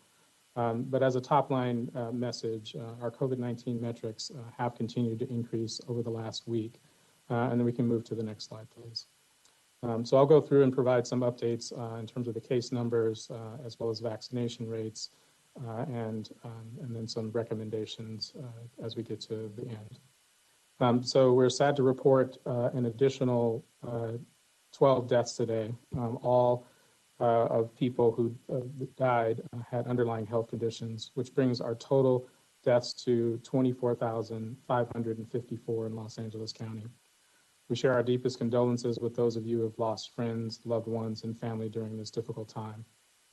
We're also reporting 1,103 new cases today, a 165% increase over the last week, which brings the total number of cases in LA County to 1,259,772. Currently, there are 376 people currently hospitalized with COVID-19, and there are currently 48 open investigations at residential congregate settings and non-residential settings with at least one confirmed case of COVID-19. To date, we've had more than 7 million people have been tested and had results reported in LA County, and our daily test positivity, and this is an update from the slide that was sent last night, was 2.8%. Which is an increase of what we had of less than 1% on June 15th when we did the reopening and lifted physical distancing restrictions as well as capacity limits. Our daily case rate average is now at about 4.8 cases with a week lag, which is also an increase from last week's case rate, which was around 1.74 cases per 100,000. We can go to the next slide, please. I'll now share fairly quickly some graphs related to our age-adjusted case rate, which is a case rate per 100,000, looking at cases, hospitalizations, and deaths by race ethnicity. Since May, late May, cases have been rising across all racial and ethnic groups, but largely among Black residents represented by the green line, followed by white residents and Latinx residents represented by the orange and yellow lines respectively, then by Asian residents represented by the blue line. The case rate for Black residents is now 97 cases per 100,000 and about 39 per 100,000 for white and Latinx residents. and about 17 per 100,000 for Asian residents. Next slide, please. As a reminder, hospitalization rates often lag 2 to 3 weeks behind case rates. As you can see on this slide, we began seeing increases in hospitalization rates in some groups beginning in the second week of June after cases began to rise during the week of May 31st to June 7th. Again, these rates are highest among Black residents, represented by the green line, followed by Latinx residents, represented by the yellow line. And among Black residents, we saw about 13 hospitalizations per 100,000 people. And among Latinx residents, we saw 7 per 100,000 people. The hospitalization rates among white and Asian residents, represented by the orange and blue lines, respectively, are lower and appear to be stable at around 3 and 2 per 100,000 people. Next slide, please. Here we see deaths by race and ethnicity. As you can see, the death rates remain low in the wake of these increasing case rates. Again, this metric generally lags even further behind changes in case rates than hospitalizations do, and this number may start to increase over the next couple of months. Next slide, please. This slide is showing our COVID-19 vaccination rates. Which to date we have continued to increase vaccinations amongst all groups. But as we look at this, as of July 9th, nearly 10.7 million doses of vaccine in the county, including more than 5.9 million first doses and more than 4.7 million second doses, have been administered. This means that more than 5.7 million LA County residents have one dose and more than 5 million are fully vaccinated. Among LA County residents 16 and over, 69% have received one dose of vaccine and 61 are fully vaccinated. And among our seniors 65 and over, 88% have received one dose of vaccine and 77% are fully vaccinated. I'll take the next slide, please. We thank the millions of residents that have made the decision and have against COVID-19. And we continue to see fewer folks than we'd like to see during getting their first doses of vaccine on a week-to-week basis. And as you can see from the trends represented on this slide, between July 5th and July 9th, we administered 40,836 first doses across the entire county. And unlike the bars representing previous weeks, this number does not include vaccines administered over the weekend, so we expect this number will be higher. However, once those vaccines are added in, we're not likely to reach the 100,000 doses, first doses administered that we'd like to hit each week. Let's take the next slide, please. In general, as I mentioned, more people are getting vaccinated across all groups every day, and we continue to be extraordinarily grateful for all partnerships and the deep commitment on part of so many to support vaccination efforts. And as we look at age subgroups by race and ethnicity on this slide, we continue to see gaps among teens and younger adults that we have seen over the past weeks.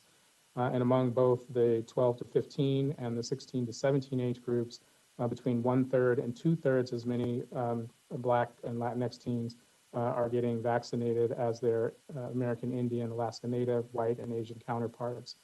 So the rates are lower, by that factor. I want to note that while we have seen high percentages of vaccination rates among Native Hawaiian Pacific Islander adults, the numbers in this group as listed as vaccinated are an overestimated, and percentages of vaccinated are therefore also overestimates. The data does show significant gaps among adults 18 to 29, with 29% of Black adults in this category and 43% of Latinx adults have been vaccinated, compared to 59% of their white and 77% of their Asian counterparts. The disproportionality also persists among our 30 to 49 years old. In this group, about half as many Black adults have been vaccinated as their Asian and white counterparts. It's particularly worrisome to see these persistent gaps among young and middle-aged adults who are an important part of our workforce and very much active in our communities.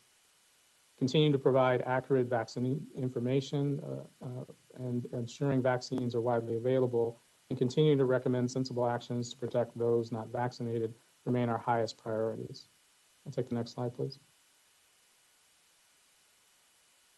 As we look at the comparison rates by race and ethnicity, looking at the comparison for a 2-week period, first ending on June 3rd, alongside the same metrics a month earlier for the 2-week period ending July 3rd, you also see that the percentage of population 16 years and older by race and ethnicity who have received 1 dose through July 9th. Actually, you don't have that slide.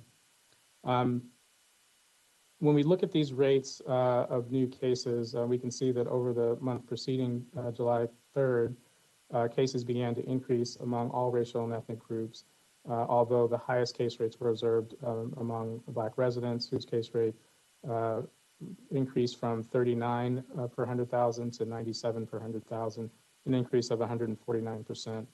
We also saw case rate increase by 81% in Latinx residents, 144% in white residents, and 183 in Asian residents. So no group has been spared in terms of the increase in cases, and we should be mindful of this. Over the same interval, hospitalization rates decreased by 9% among white residents, and these rates have been trending upward by 30 to 55% in Black, white, and Asian residents. And as mentioned, on June 15th, the risk of infection with and severe illness from COVID-19 remains highest among those who are not vaccinated. And we're unfortunately seeing this play out here in our county, across both the state and our nation, and in other countries in the world. When we look at the group with the lowest vaccination, population vaccinated with at least 1 dose of vaccine, which would be our Black residents, again, we note here that we see the highest case and hospitalization rates. And for the group with the highest percentage of population vaccinated with at least 1 dose, our Asian group, we see the lowest case and hospitalization rates. And even without the same level of threat to the healthcare system as we experienced during the surge, these rising cases among all groups and the disproportionately higher rates among Black and Latinx residents are both concerning and require continued action to prevent spread and poor outcomes among those who have already suffered the most during this pandemic. It's clear that the threat of COVID-19 is still with us and that we are dealing with a more infection variant that causes it. And the best collective action that each of us can take is to get vaccinated against COVID-19 if you're eligible, and to take sensible precautions if you are not eligible or choose not to be vaccinated. We'll go to the next slide, please.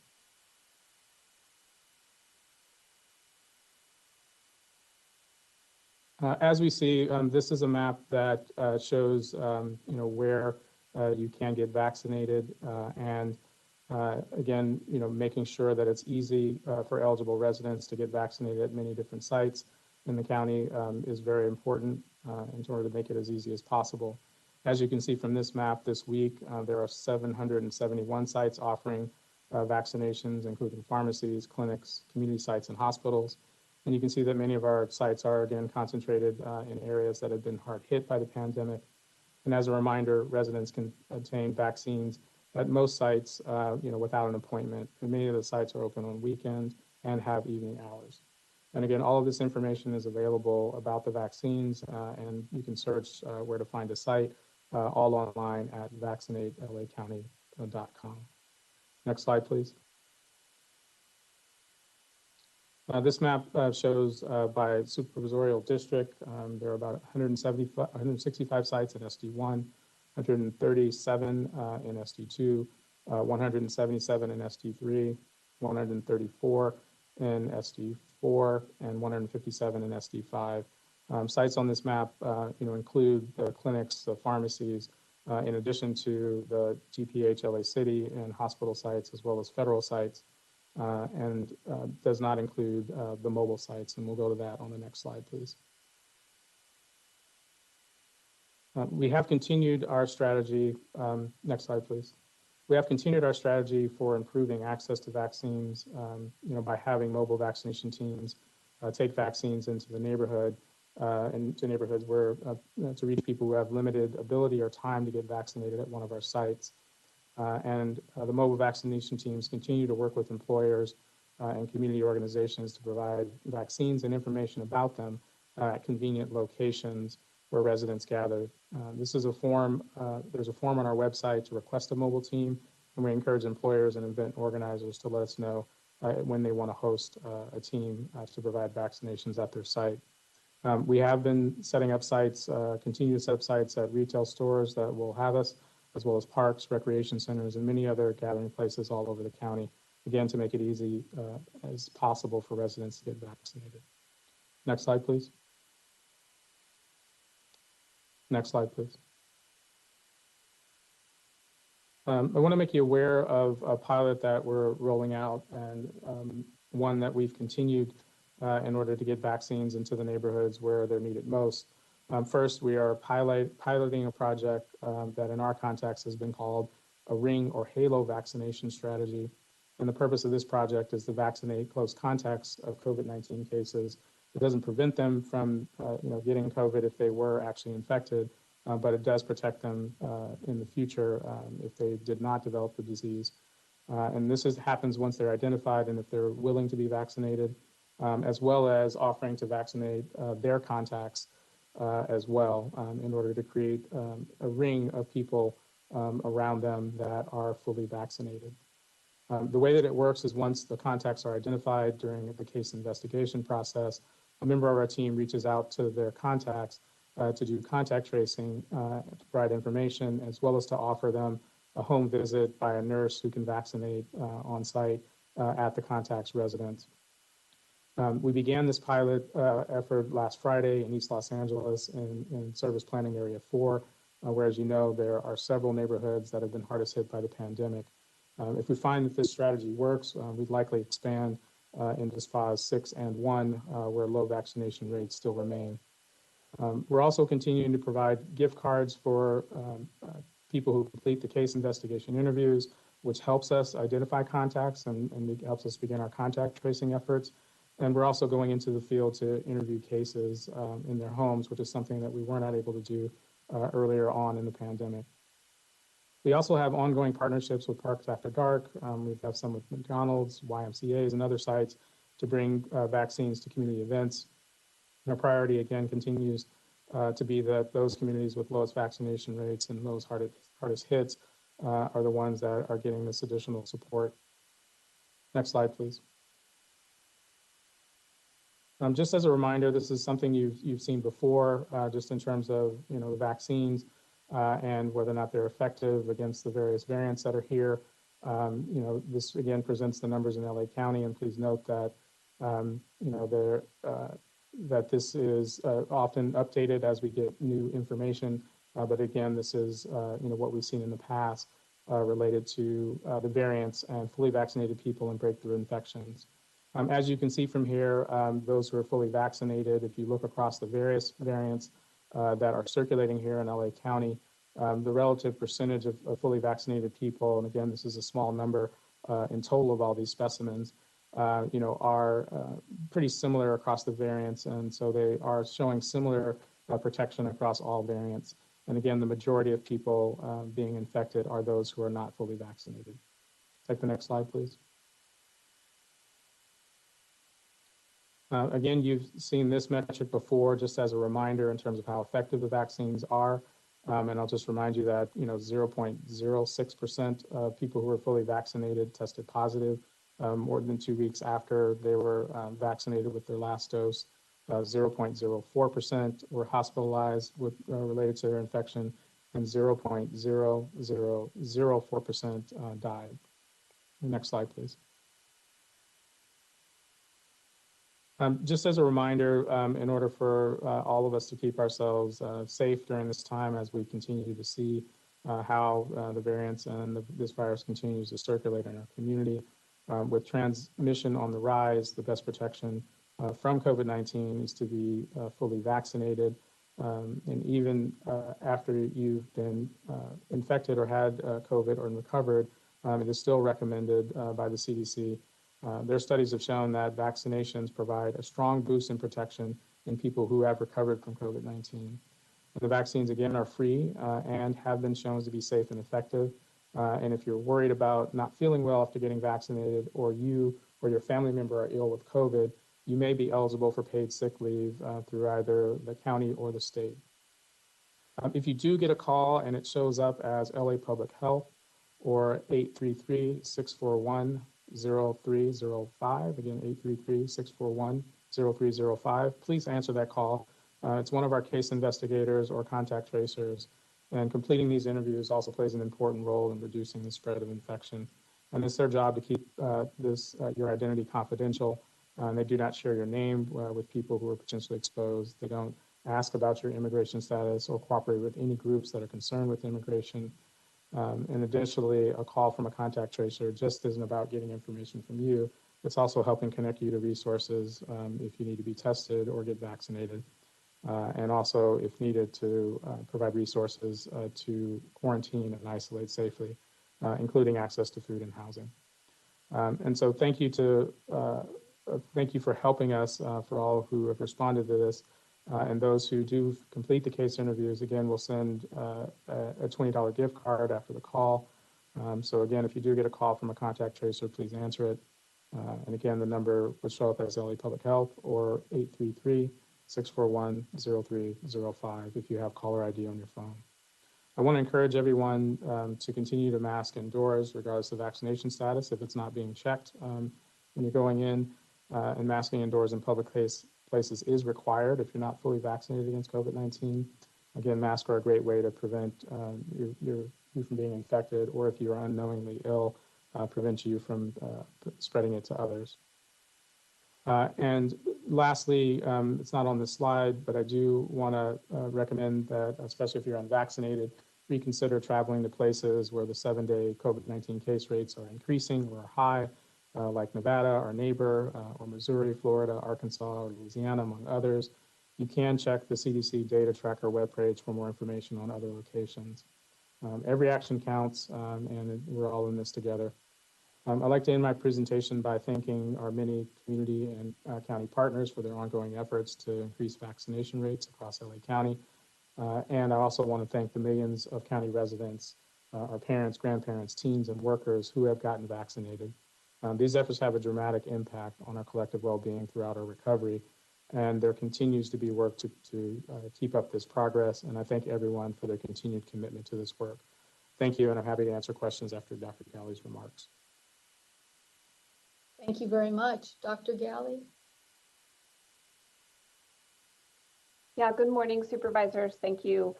I'll give a brief update this morning on vaccinations, testing access, and hospitalizations. First, if you could turn to the quick slides on vaccinations. Slide 2, thank you, shows the total vaccination effort that's been performed by DHS clinics and staff to date. As you can see, similar to the trends Dr. Davis shared across Los Angeles County, we have experienced a leveling off over the past several weeks as acceptance of the COVID vaccinations has substantially slowed. DHS still operates a number of vaccination sites at all of our clinics and workplaces, but we have significantly less uptake of the vaccine than we had earlier in the pandemic. We are working to address vaccine hesitancy through a variety of modalities.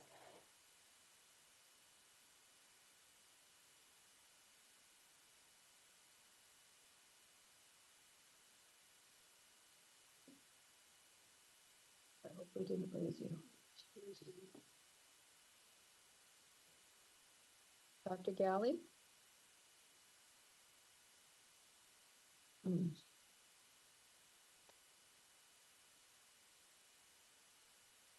Did you mute yourself? Unmute. Okay, I think we lost her. We'll try. Okay, since we are not able to speak to her directly,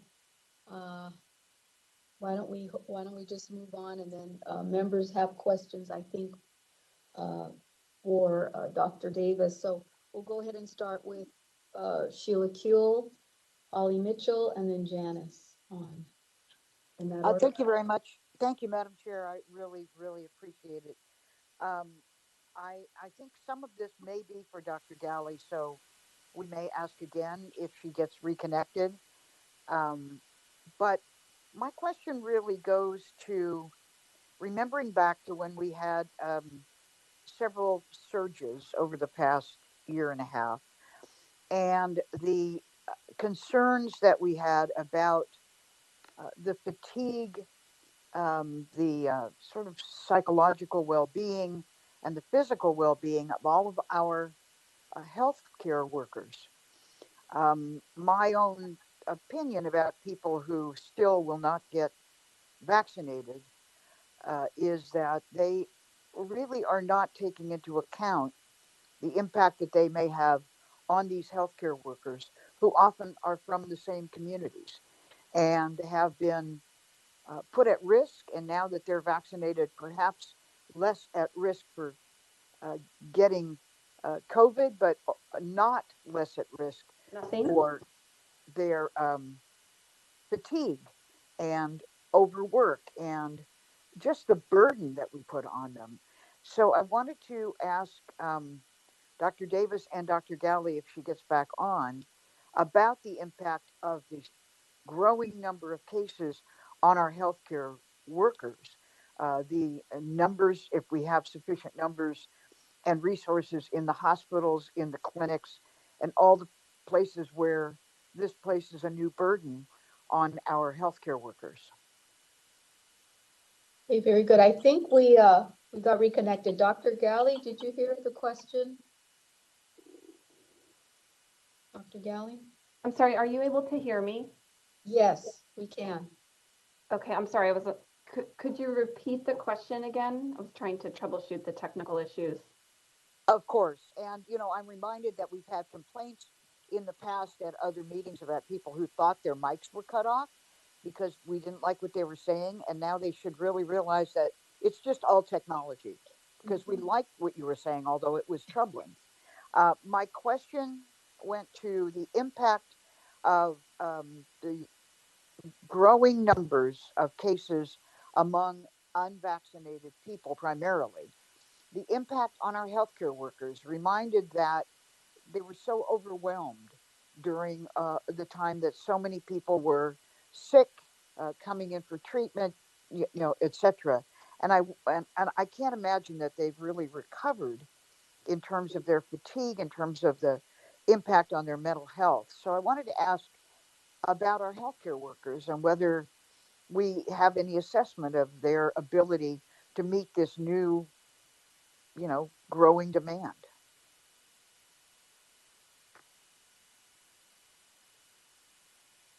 Dr. Galley, you want to respond? Goodness. I may have lost her again. Yeah, it's hard this way, isn't it? Maybe Dr. Davis can chime in if he feels he can address this. Dr. Davis?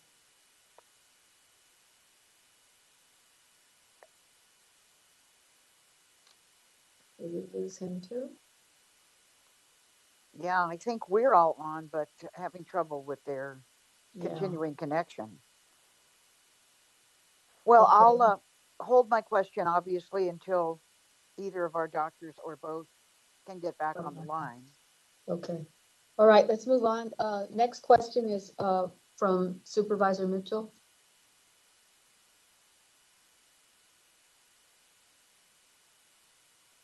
Supervisor Mitchell? Oh, is that Dr. Davis? There's Dr. Davis, yeah. Okay, Dr. Davis? So are you able to hear me or did you get broken up as well? Did I get broken up as well? No, we can hear you right now. Did you hear my question, Dr. Davis? I did, and I was responding, so I'm not sure what's happening. It's going in and out, I guess. Yeah, start over. Okay. So I was saying that I believe Dr. Galley can provide a better perspective just in terms of her workforce and their sense of fatigue. I do know that healthcare providers are concerned and are noting that they're strikingly seeing younger groups of people coming into the emergency department or being admitted. Preliminarily, we're seeing an increase, especially in our 30 to 49-year-olds. So the threat of having more people in the hospital, I think, is daunting to consider for many healthcare providers, especially those in the hospitals. And we don't want to see that, but I'll turn it over to Dr. Galley if she's able to provide comments related to her staff and her perspective. Are you able to hear me? Yes, go ahead, Doctor.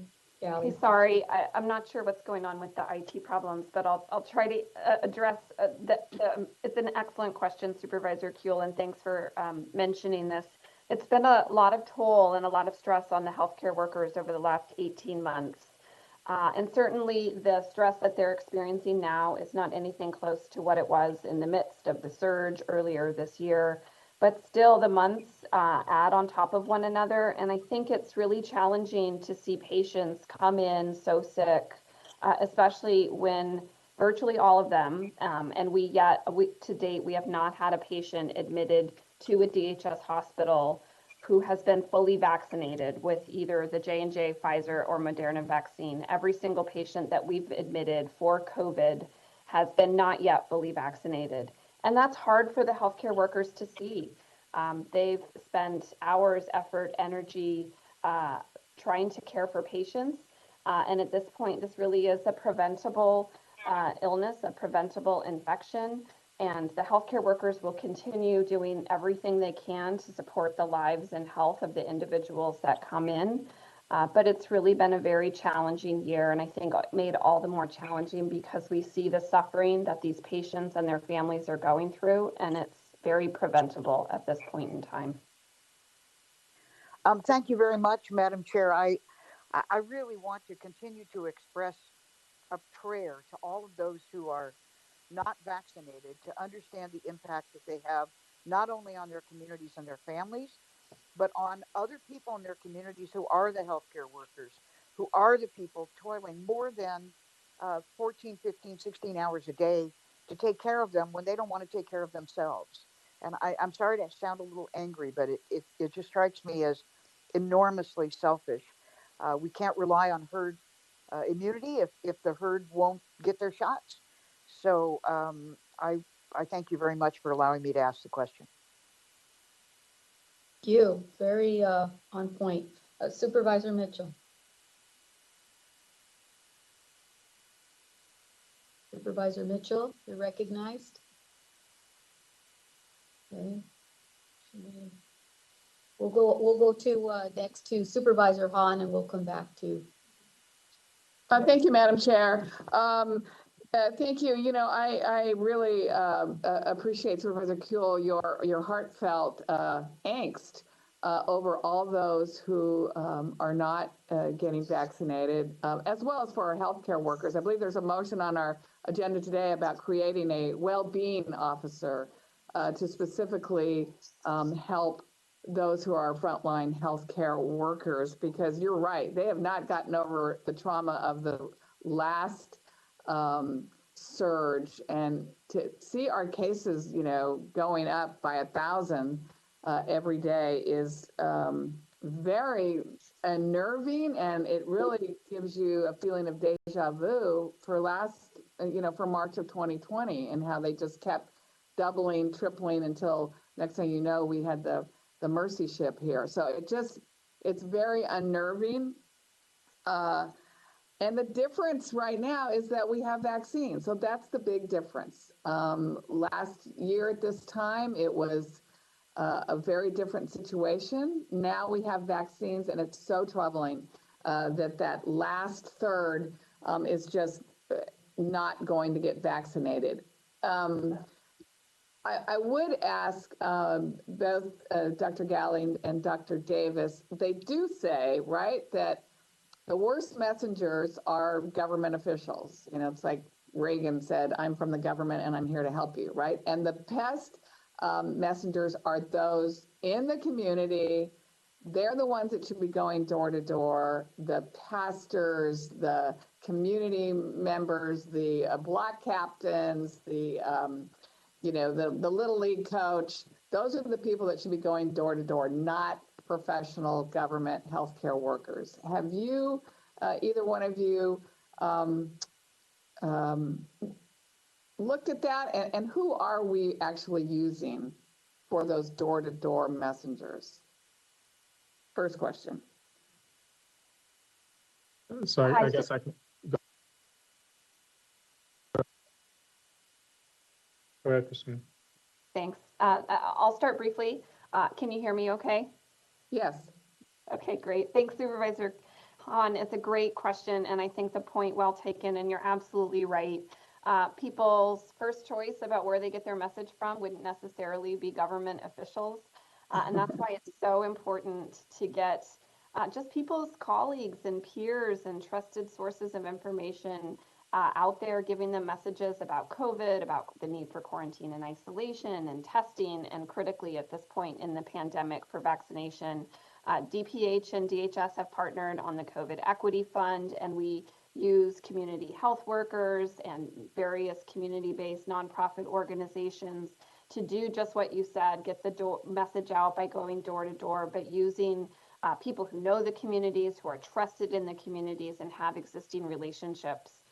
I would also extend your point just to encourage everyone who's listening to just use their friends, their network, their peers, people that they interact with, whether it's on the Little League field or at work or at church or temple or wherever they interact with other people, to tell their stories about why they chose to get vaccinated, because people really do want to hear from people they know in their personal lives, and they listen. And you never know when that story will make a difference in helping someone understand some of the advantages of vaccination and maybe make a choice to be vaccinated. Well, I just hope that we can, really drill down on that with this last group that really needs to get vaccinated. And I know we have to tell the truth about our vaccines. I am worried that the latest revelation about the J&J shot that might cause autoimmune issues is sort of the last thing that those people will probably want to hear, and will probably, in my opinion, drive them even further into their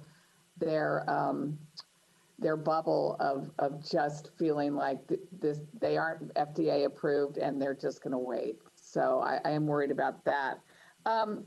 Dr. Davis, I noticed on one of the slides you talked about if someone calls you, make sure you answer. But last week, Dr. Farrar said you were no longer going to be calling for contact tracing, but instead visiting personally everyone who tested positive. And I even questioned the reality of that statement. Like, if 4 days in a row, if that's 1,000, that's 4,000 people all over LA County. I wasn't quite sure that we had the resources to do that, but I noticed you are going back to talking about calling. What are we doing? Yeah, it's actually both. So if our case investigators go out, they can't reach the person, they'll call, to do follow-up, to let them know that they stopped by and that they're trying to reach them. The same thing in terms of, close contacts. So we try to use every mechanism to get to people. But at the moment, the first mechanism is to go out and visit. But in order to kind of help with time and making sure people are aware and know to answer the door if we're coming back, we do use both methods. Right. I was a little concerned about contact tracing the last go around. I just never felt like we did it properly. And we do know a lot of people don't answer their phones. A lot of people don't want to spend any minutes on filling out a survey, even if it's on the phone. So I do think you should drill down a little bit and come up with a very succinct interview process, and really get to the heart of what you're trying to figure out in terms of where, when, and how someone was infected, and whether or not, as Dr. Farrar said last week, we need to offer vaccines to others in the household. I'm concerned about how we quarantine. I don't feel like we did it well last time around. But again, my encouragement that you really get on this. And the last question, it looks like we will be requiring booster shots.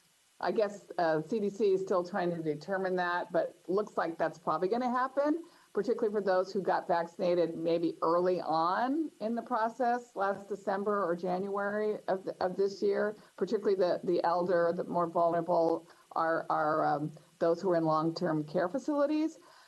Are we planning, what's your thought? Are we going to just kind of redo the whole vaccination process, the mass sites? the going to these facilities. How are you envisioning we do the booster shot regime when we realize it's time to do that? Yeah, thank you, Supervisor Hahn.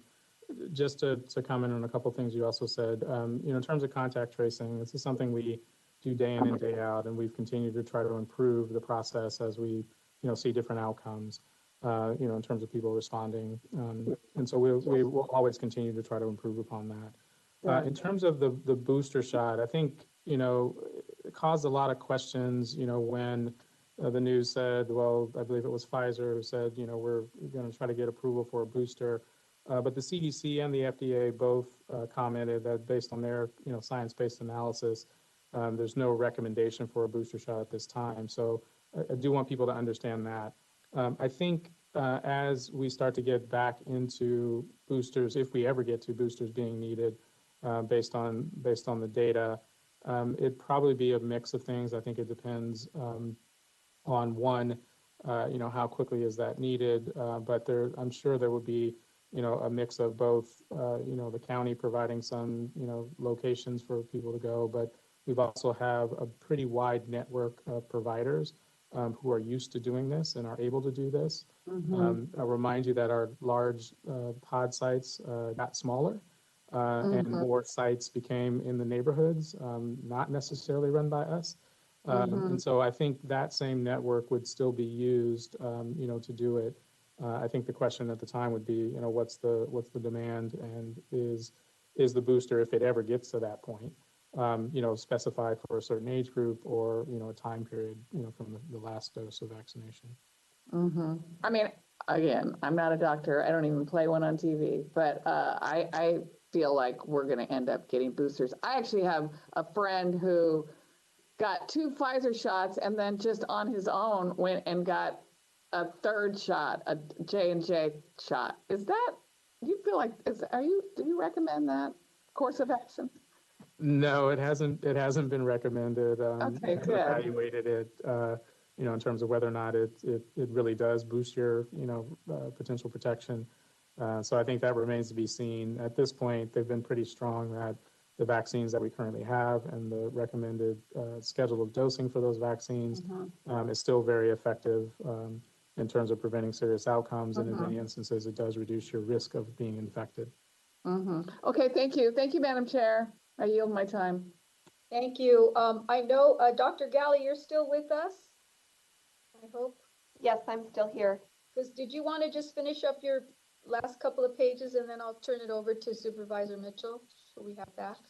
Sure, I'd be happy to do that. I'm not sure where I cut out before, but if you could maybe go to slide 3. Yeah, that's where you left off. Okay, thank you. So this slide shows progress in vaccinating DHS patients who are age 12 and older.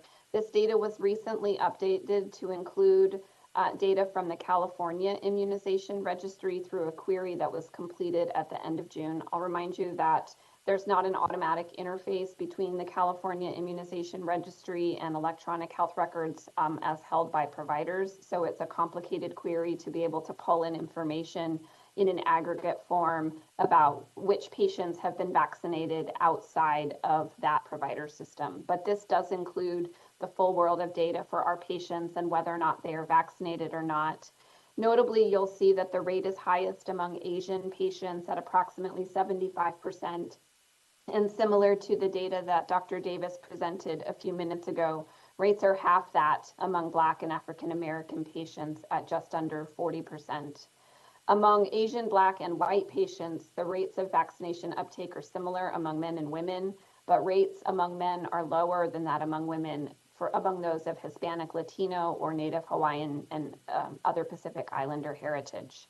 The next slide on slide 4 shows that same data, but for the individuals who are age 65 and over. You'll see obviously the rates are higher and they are more similar across racial and ethnic groups, but the rates are still lowest among Black and African Americans, both men and women, as well as among male, Native Hawaiian, and other Pacific Islanders, and slightly also lower among white women. The next slide, slide 5, summarizes the data and progress for DHS patients, including total vaccinations that have been given from all sources. In the interest of time, I'll skip just quickly to the next slide, slide 6, which shows progress in vaccinations performed by their Housing for Health team among persons experiencing homelessness. As a reminder, other entities beyond Housing for Health are also involved in vaccinating this vulnerable population. And that data is not kept by DHS and is not further shared here. This just includes this data that of vaccinations performed by the Housing for Health teams. In total, over 12,000 vaccinations have been given to date among staff and clients, with over 6,500 persons experiencing homelessness who have been fully vaccinated by Housing for Health staff. The pie chart in the corner shows the locations of where those vaccinations among the PEH population where they've been delivered. About half have been provided among individuals in encampments, about a third in the interim housing and shelter sites, 12% in Project Roomkey and Project Homekey sites, and the small remainder in permanent supportive housing and QI sites. The next slide, slide 7, shows progress in the jail. To date, over 14,000 vaccinations have been given in the jail, with over 8,000 individuals in jail who are fully vaccinated. All individuals entering the LA County jail system are offered the COVID vaccine. In addition to the data that's shown here, an additional 300 or so vaccinations have been given to youth in the juvenile halls and camps. Again, all youth entering the halls and camps are also offered the vaccine. However, parental consent is required unless the minor is emancipated. The next slide shows the current status of where individuals can access COVID testing. There's a lot of sites that are spread across Los Angeles County. Especially given the rise in the Delta variant, I would continue to encourage LA County residents to seek testing if they have any symptoms of COVID, particularly if they are not fully vaccinated. Given the uptake in the percent positivity rate, we will be putting on hold any further closures of testing sites until the case rates plateau and again decline.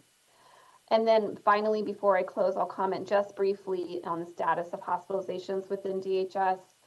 We have seen a slight uptick in the number of individuals who have been hospitalized from COVID. However, the numbers are also still thankfully quite low. As of this morning, we only had 23 patients who were hospitalized this morning across the 4 DHS hospitals who were hospitalized for COVID. All patients, as I mentioned earlier, who have been admitted to date in DHS's 4 hospitals are not yet fully vaccinated with US approved vaccines. Said a bit differently, we have not admitted any single person for COVID who is fully vaccinated with either the J&J, Pfizer, or Moderna vaccine. This really is a very serious illness. Death can sadly result from a large share of the individuals who are hospitalized with COVID, but that is a preventable outcome at this point, given that the vaccine is so widely available to individuals who are age 12 and over. So I would really strongly encourage people to think about getting the vaccine if they haven't yet made a choice to do so. And as I mentioned earlier, if you have received the vaccine, please tell your story to others and encourage people within your sphere of influence to make a potential choice to get vaccinated. And happy to answer any further questions. Thank you. Thank you. Supervisor Mitchell, you're recognized. Thank you very much, Madam Chair. Let me start by acknowledging the hard work of the IT professionals that have served the board, the executive office, and the entire county. They have stood up systems and maintained systems throughout the pandemic. So I thank them, because as we have experienced today, when it fails us, it can be so frustrating. So I want to thank the IT professionals for all that they do and lend my voice to saying that I too look forward to when we don't have to rely on this system and we can safely and appropriately meet in person again. I was sitting here hitting every unmute button and you all still couldn't hear me. So thanks for coming to save me, to the folks in IT. Very quickly, Madam Chair, to Dr. Galley, I want to applaud the Housing for Health teams and all that you've done to make sure that our unhoused family, friends, and neighbors have had access to both testing and vaccines. I noted your comment about, that the county isn't the only service provider vaccinating that population. And so I'm struck by, data we've seen, quite frankly, in the press, front page LA Times articles the last couple of days that attribute a significant percentage of our increase in uh, um, our case incidence rate to the unhoused. So my question is, what must we do, not only through your Housing for Health teams, but broadly across the county in collaboration with others to increase the vaccination rates among that population? We've talked a lot about, outreach efforts, the door-to-door work, looking at the, ethnic disparities, but what are we going to do to really increase vaccination rates among our unhoused? What can we do? Thanks, Supervisor, for that question. I'm happy to start, and then I don't know if Dr. Davis wants to add in. I think the solutions to how to get higher uptake among the population that is experiencing homelessness is really quite similar to what we need to do among the general population. Those relationships really matter. And a lot of times, individuals who are on the streets or living in shelters have trusted relationships with case managers or relationships that can be developed through street outreach workers and case managers, and really trying to use those relationships in a way that can present individuals who are experiencing homelessness with an opportunity to ask their questions, to get fact-based information about the vaccine, to be given a chance to just talk through their concerns, even over multiple conversations and multiple encounters. That's what we found through our Housing for Health street outreach teams to be the most effective, is just those one-on-one conversations. It's very labor intensive. It's not always very fast. It takes time, but that's been the best thing that has really helped. We're also looking at other things such as providing incentives, additional gift cards, and other things, but I really think a lot of it comes down to those one-on-one individual relationships.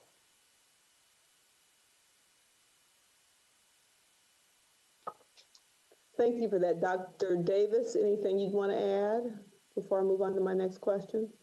Just really quickly, I think your comment about people feeling like the cases are largely, driven in that group, and they're not. The 1,000 cases we're talking about, they're really nowhere near high in terms of driving that rate. So I just want to put that in perspective. Oh, okay. Thank you, because that wasn't the impression I got, at least from one article that I read this week. Secondly, that's good to hear. In response to Supervisor Hahn's question about the door-to-door, I couldn't agree more that we, influencers and other trusted sources, I think, are really important.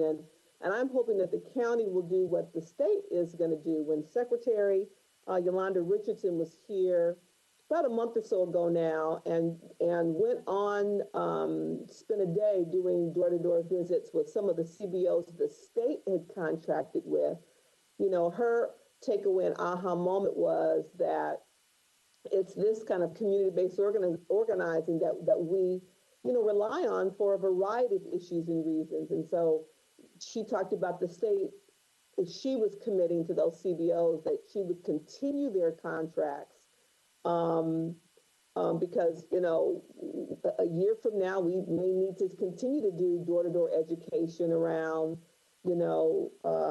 perhaps the next variant, or even the importance of flu shots coming up on flu season. So I'm hoping that the county will continue to figure out a way that we can continue to partner with these 400 plus CBOs where we're doing the pop-up vaccination sites and the door-to-door outreach. Because for them to hire outreach specialists, to train, I think we in government, county and state level, will continue to rely on and need that kind of community-based intermediary, if you will, to communicate necessary public health messages. So I'm really hoping the county will consider continuing, Department of Public Health specifically, and DHS, to maintain those contracts so those community-based organizations, still have our support to do that work.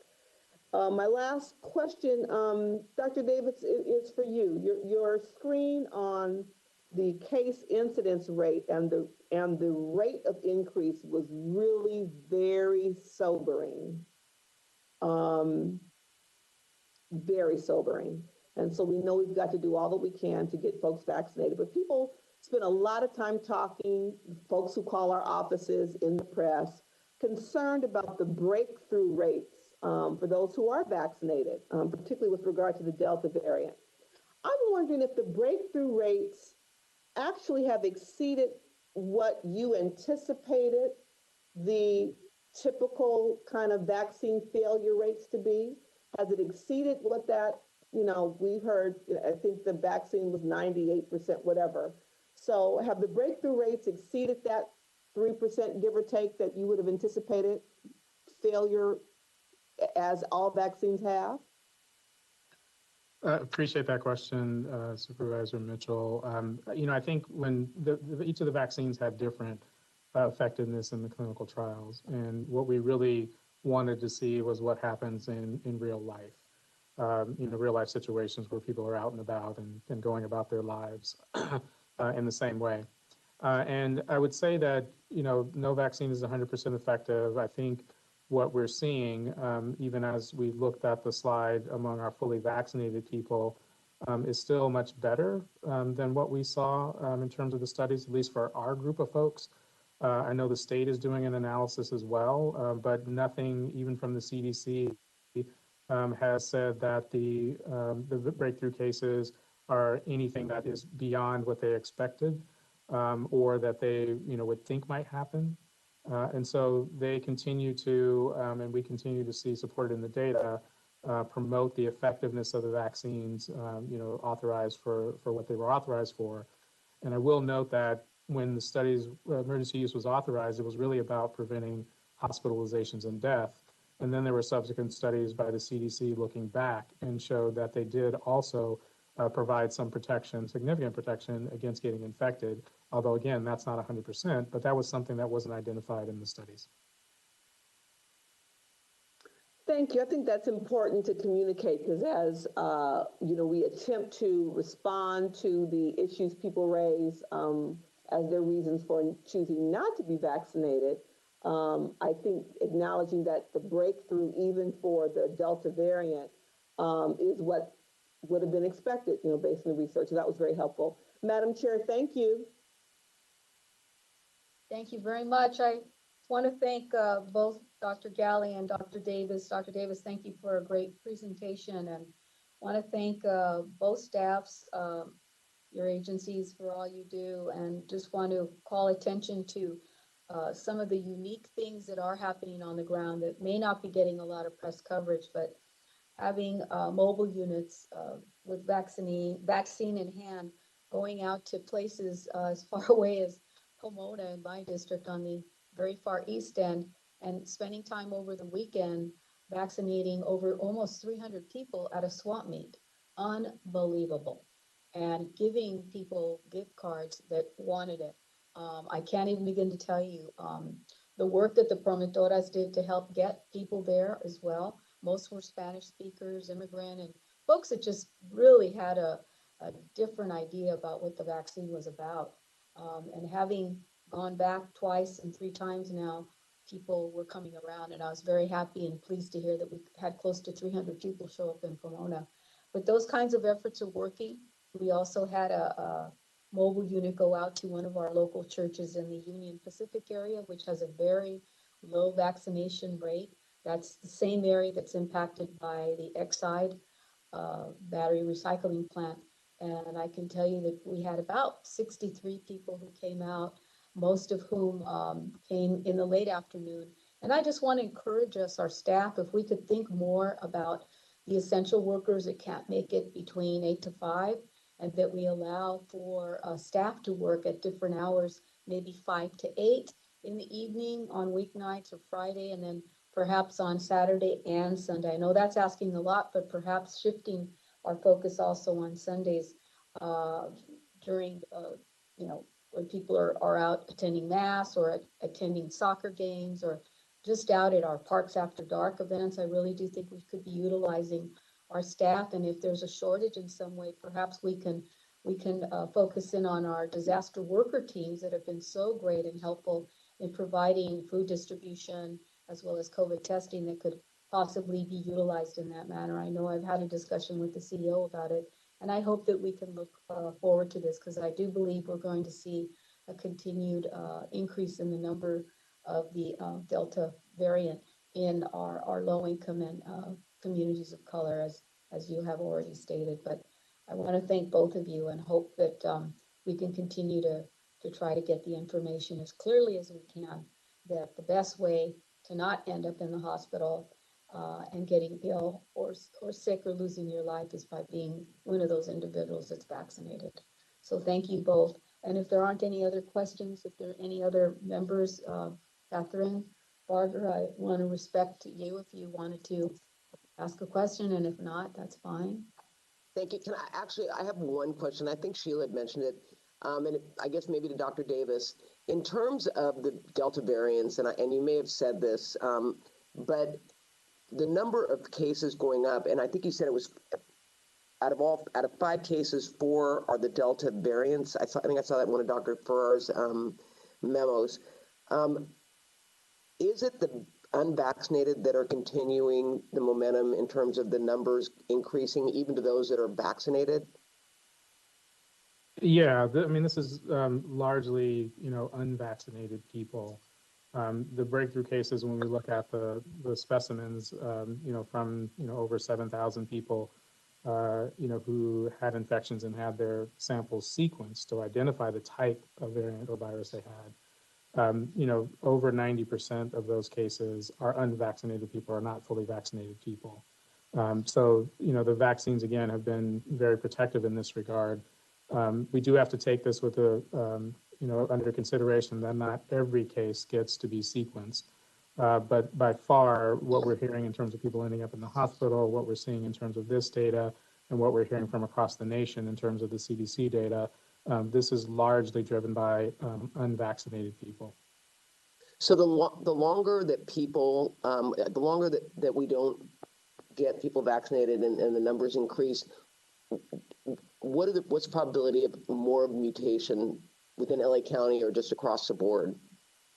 Yeah, that's I appreciate that. That's always been a concern. Every infection could lead to a mutation or a change in the virus. We don't know what that mutation will ultimately be, if it's more infectious, meaning it's spread more easily, or if it will cause more severe disease. So the goal is to try to stop as many infections as possible to reduce that risk that we have something that is more severe than what we're seeing now, even with the Delta variant. And before, our worry was with the Alpha variant or the UK variant. And so this one the Delta variant is beating out this one. We don't want anything to beat out the Delta variant. Thank you. Thank you, Madam Chair.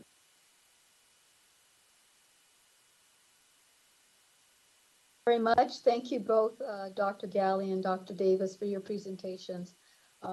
Members, this is a receive and filed, so hearing no objections, that will be the order. Okay, members, now we're going to move on to item number 2, which is revisiting the recommendations on cannabis regulation in Los Angeles County, which was held by Supervisor Hahn. And then item 10, enhance enforcement against water theft and illegal cannabis grows in the Antelope Valley and illegal cannabis dispensaries in unincorporated areas, which was held by Supervisor Barger. So we'll begin with Supervisor Hahn with item number 2. Thank you, Madam Chair, and thank you, Supervisor Solis, for co-authoring this item 2 with me. 4.5 years ago, the voters of California approved Prop 64, legalizing recreational cannabis in California. Prop 64 passed with a pretty significant margin, especially here in LA County, where almost 60% of the voters approved the measure. But while Prop 64 decriminalized the use of cannabis statewide, it left it up to local jurisdictions to allow production and distribution in their own areas. So in 2017, this board enacted a ban on commercial cannabis in the unincorporated areas to buy us some time to figure out all the details. We created the Office of Cannabis Management, who then put together the Cannabis Advisory Working Group. And we heard from some of those people during public comment. This advisory group worked really hard and put together a detailed report with 64 recommendations on what the legalization process could look like. But when the report was presented to the board, many of us, including myself, still didn't feel ready to remove the ban. And I admit there were just still too many questions and too many uncertainties, and I didn't want to rush the process before we were ready. And I heard from many of my constituents who also weren't ready for us to take any action. So we put that report on the shelf, and it stayed there collecting dust since 2017. But I think now it's been enough time. We've seen how legalization plays out, and we've seen the rest of the country move in the direction of legalizing, taxing, and regulating cannabis. And so maybe it's time for us to join them. And of course, providing a legal pathway for people to grow, produce, and sell cannabis can help us tackle the illegal market by giving them a legal option instead of simply increasing criminal penalties like was done in the past. And because, as Supervisor Barger said at the last board meeting, the illegal grows and the illegal dispensaries are still a serious issue. And that's why we're voting on her and Supervisor Kuehl's motion to tackle the issue of illegal cannabis, particularly growing in the Antelope Valley. And I want to thank you, Supervisor Barger, for working with us on that motion to get it to a place that I can fully support. At the last board meeting, I talked about my concern that pursuing an increase in criminal penalties for cannabis offenses would be a step backwards towards the era of overly criminalizing cannabis consumption and production, especially when this board hasn't allowed for a legal pathway. So I think the revised motion in front of us right now is much better because it focuses on enforcement of existing laws and regulations, especially when it comes to water theft and water pollution. And I think it goes hand in hand with this motion because providing a legal pathway for cannabis growing, production, and distribution might allow us to better regulate the commercial activity and could even provide us with new enforcement tools. So I think it's time for us to take that report off the shelf. It was amazing to listen to, I know my commissioner Malahat called in and said that it was incredible that they came to consensus on 64 recommendations because it was a very diverse working group. They came from all walks of life, and the fact that they were able to find consensus on 64 recommendations is something I think we should take note of. And so my motion today, along with you, Supervisor Solis, will direct the Office of Cannabis Management to reconvene a group of all the relevant stakeholders, like the Department of Public Health, the Treasurer Tax Collector, and the new Anti-Racism, Diversity, and Inclusion Initiative to revisit that recommendation report. We're asking that they spend time reviewing the report and then report back to us with updated recommendations for cannabis retail, manufacturing, distribution, growth, testing, regulation, and enforcement. The updated recommendations should be rooted in an equity framework and should review best practices and take into account lessons learned over the last 3 years. I know many of us were uneasy back in 2018 when we declined to remove the commercial cannabis ban, but I think it's at least time to revisit that conversation and think how we can safely implement the will of the voters when they approve Prop 64. Thank you, Madam Chair. Thank you. Just as a reminder to the members, we're going to hear the two items and we'll hear from the author and co-authors, and then we'll go into questions.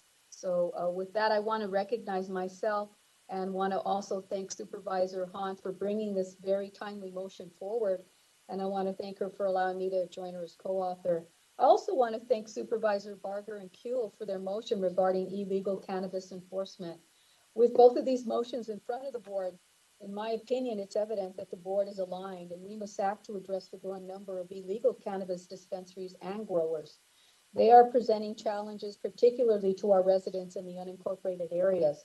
And especially in my district, the illegal cannabis operations have caused much nuisance and close to 50 operations just in East LA alone that are being monitored. But we have a problem there because once we do go in and identify one area, we see that as soon as we try to close that down in some manner, they pop up somewhere else. So again, it's that revolving door, the whack-a-mole problem that we've talked about for many years. So I think that the county does need additional administrative powers to keep our constituents and especially our youth protected.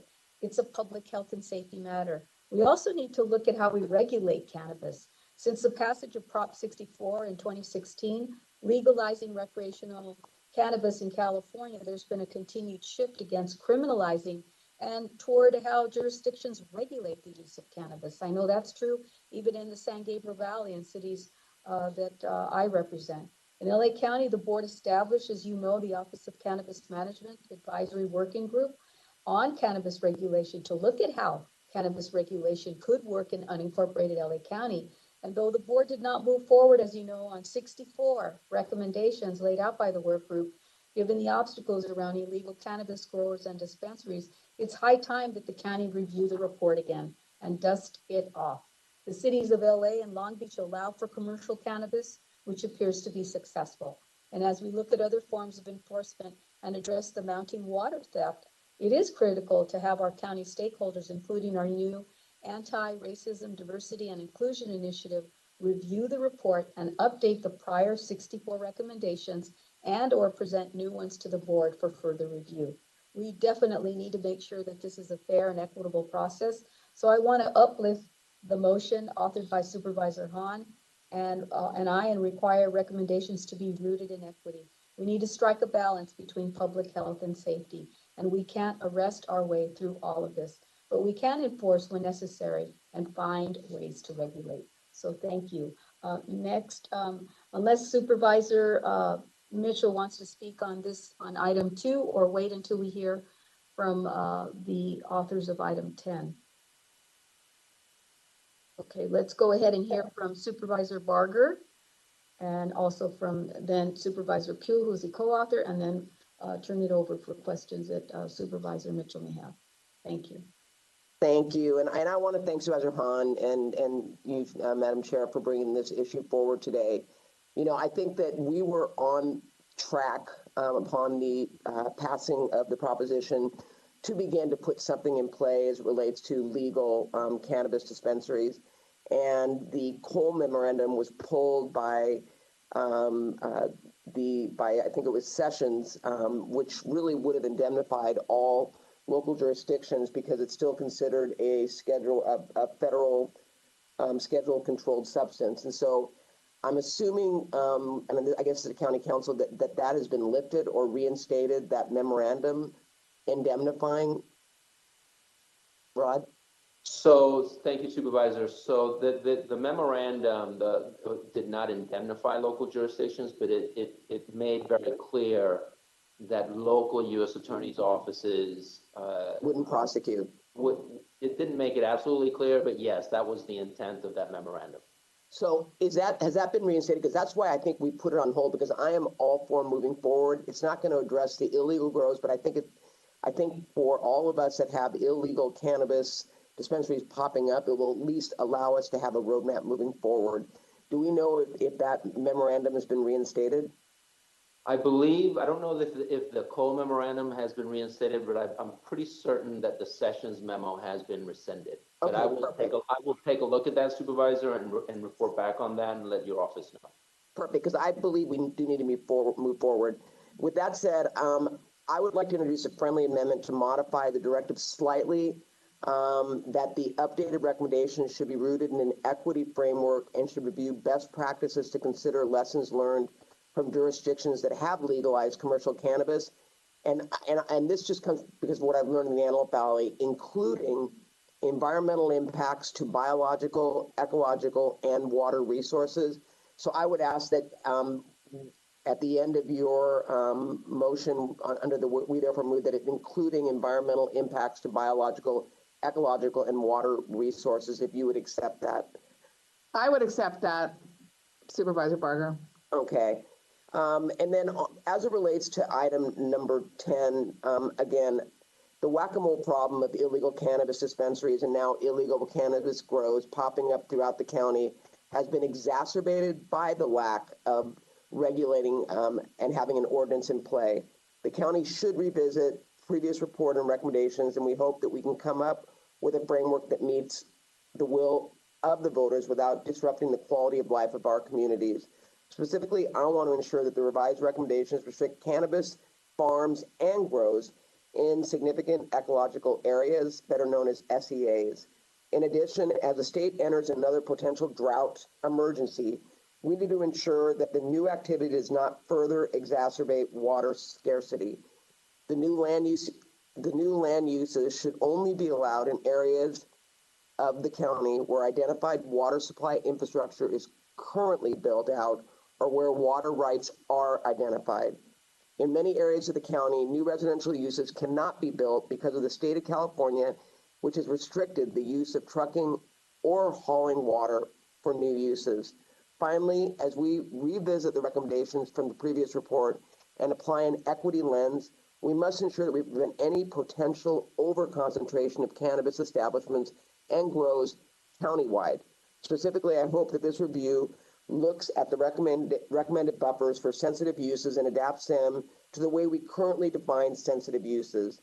This is especially relevant in the more rural communities of the 5th District, where development patterns can differ from the denser patterns in urban areas. With respect to item number 10, the conversation is brought forth on the heels of multiple national media reports highlighting the illegal marijuana crisis in the Antelope Valley and, quite frankly, in the San Bernardino and Kern counties as well.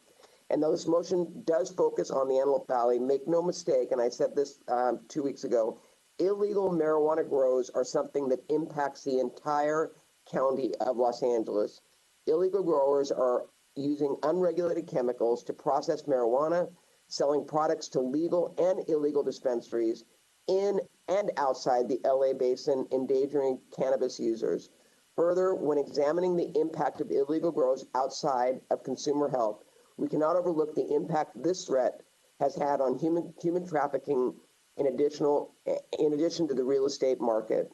Illegal growers traffic in laborers to assist in the cannabis cultivation in both outdoor and indoor grows. Outdoor grows expand over multiple areas in the middle of the valley, surrounded by debris and trash, while indoor grows have taken over homes in residential areas, converting family homes into suburban cannabis farms. While my office has made attempts to, with enhancing enforcement of this matter through our partnership with various county departments, this motion takes definitive steps at enabling the judicial system to take action. I want to thank Supervisor Kuehl for joining me in recognizing the significant threat and the need to take action to ensure the safety of LA County residents and ensuring basic water necessities. And I'll just close with saying that, beyond that, I've seen pictures and actually had people report about the death of wildlife that has come in contact with the illegal toxins being used, the pesticides. And at least 2 bears were found dead adjacent to a marijuana grow because they came in contact with illegal pesticides that were being used to grow the marijuana. So if it's killing our wildlife, imagine what it's doing to those that are coming in contact with it once it's put on the market up for sale. So with that, again, I want to thank you all for bringing both of these issues to the forefront.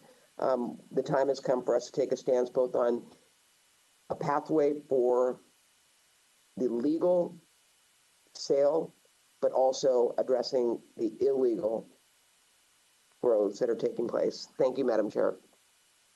Your co-author is recognized, Supervisor Kuehl. Thank you very much, Madam Chair. I want to thank Supervisor Barger for allowing me to co-author this rewritten motion, and even more for working collaboratively to address a number of concerns raised by all of her colleagues when the motion first came on the agenda. I was the original co-author with John Vasconcellos of the item that went on the ballot to legalize the use and sale of marijuana in California. This is something that has been important to me in terms of not demonizing cannabis more than we demonize alcohol, but rather regulating it. However, at the same time, I think it is really important to recognize that organized crime is still alive and well in the United States, in California, and in wanting to really corner this market. And the actions, especially a little bit north of us, in counties north of us, which we just read about twice actually last week in our paper, and the kind of water theft and bullying and frankly fear mongering among uh, people who want to control this market also had to be recognized. So the substitute motion today was narrowly tailored to address a pressing problem, which is really not only the nuisance of these crops, because they are and can be a nuisance even growing legally, which is about regulation, and the quality of life for some county residents, but primarily from illegal cannabis grows and illegal dispensaries. So, obviously, traditional law enforcement approaches are only one part of a cohesive approach to a problem where we want to regulate uh, wisely and reasonably. So, by asking several county departments to partner on legislative advocacy, administrative enforcement actions, and reasonable steps to distinguish illegal cannabis operations and dispensaries from, for instance, lawful hemp cultivation, we really, I think, are taking a much more nuanced and useful approach. So I think these two motions operate very well together. It is not only going to be crops grown in the open, but indoors. We've seen in other counties warehouses taken over. The use of water is a big concern to us in our drought situation because we are already seeing not only are we possibly suffering from a loss of water, but as we saw as the lakes get lower and lower and the water table gets lower and lower, we may not even have the electricity that is normally generated um, in our large water bodies. It's all connected. So I strongly support number two as amended and thank Supervisor Barger and the author and co-author of item two for accepting that amendment. And will be interested in seeing what grows from this as we go along. Thank you so much. Very good. Supervisor Mitchell, you're recognized. Thank you very much, Madam Chair. And I just want to applaud the efforts by all of you in bringing both of these motions forward today, and I will be supporting them both. You know, cannabis is clearly a complex public policy issue, and it merits the full and careful deliberation of this board with input from local land use, environment, enforcement, public health, retail tax, licensing experts, all done again with an equity lens. If anyone would question the complexity of this policy, all you have to do is look at, you know, interesting comments made by Supreme Court Justice Clarence Thomas just in the last couple of weeks, where even he opines about how confusing it must be for people who are attempting to follow cannabis rules in their home state compared to, you know, trying to stay in alignment with federal government IRS rules, not to mention if you live in the city, in a city that has opined on licensing and yet a county that hasn't. So this is a complex public policy issue. And I'm glad to now be the new member of the board who wasn't here in 2017 when you did your initial stakeholder engagement, but have read that report, and I'm looking forward to the update and our ability to now take action. I chaired the Senate Budget Committee when the state initiative passed, and because of the time frame upon which the new law was to take effect, the state legislature didn't have time using the typical legislative calendar to introduce legislation to deal with some of the regulatory issues we needed to address. So we did it through the budget process because once a budget is passed, it becomes law, you know, July 1. So that really catapulted me into this public policy conversation and deepened my appreciation for all the things we had to consider in transitioning this once illegal product and activity into a legal, acceptable one. So I think I look forward to being engaged in the conversation at the county level. I'm clear the stakes are very high. You know, low-income communities tend to most acutely experience the harm without experiencing any of the promised new economic or improved well-being opportunities that legalization claimed. I'm also clear that we have not yet experienced what we assumed the promised multi-millions in new statewide or local revenue was going to be. And I think in clamping down, addressing the issues that District 5 is experiencing will certainly bring the, hopefully close to the projected revenue into the public coffers. So I look forward to this data-driven analysis that will help inform our decision-making process on behalf of LA County. Congratulations, and I appreciate the work of all of the members who brought these two motions to the table today, and I'll be happy to support them.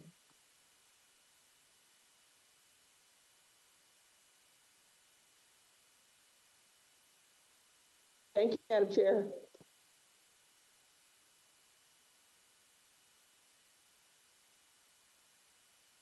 Members that would like to make any comment before we vote on these items?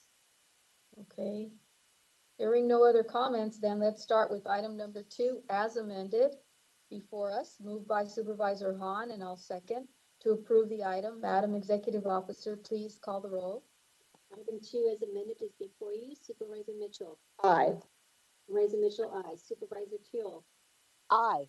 Supervisor Kuehl, aye. Supervisor Hahn. Aye. Supervisor Hahn, aye. Supervisor Barger. Aye. Supervisor Barger, aye. Supervisor Solis. Aye. Supervisor Solis, aye. Motion carries 5-0. Great. We'll now vote on item number 10, moved by Supervisor Barger, seconded by Supervisor Kuehl to approve the item. Madam Executive Officer, please call the roll. Item 10 is before you. Supervisor Mitchell. Aye. Supervisor Mitchell, aye. Supervisor Kuehl. Aye. Supervisor Kuehl, aye. Supervisor Hahn. Aye. Supervisor Hahn, aye. Supervisor Barger. Aye. Supervisor Barger, aye. Supervisor Solis. Aye. Supervisor Solis, aye. Motion carries 5-0. Congratulations.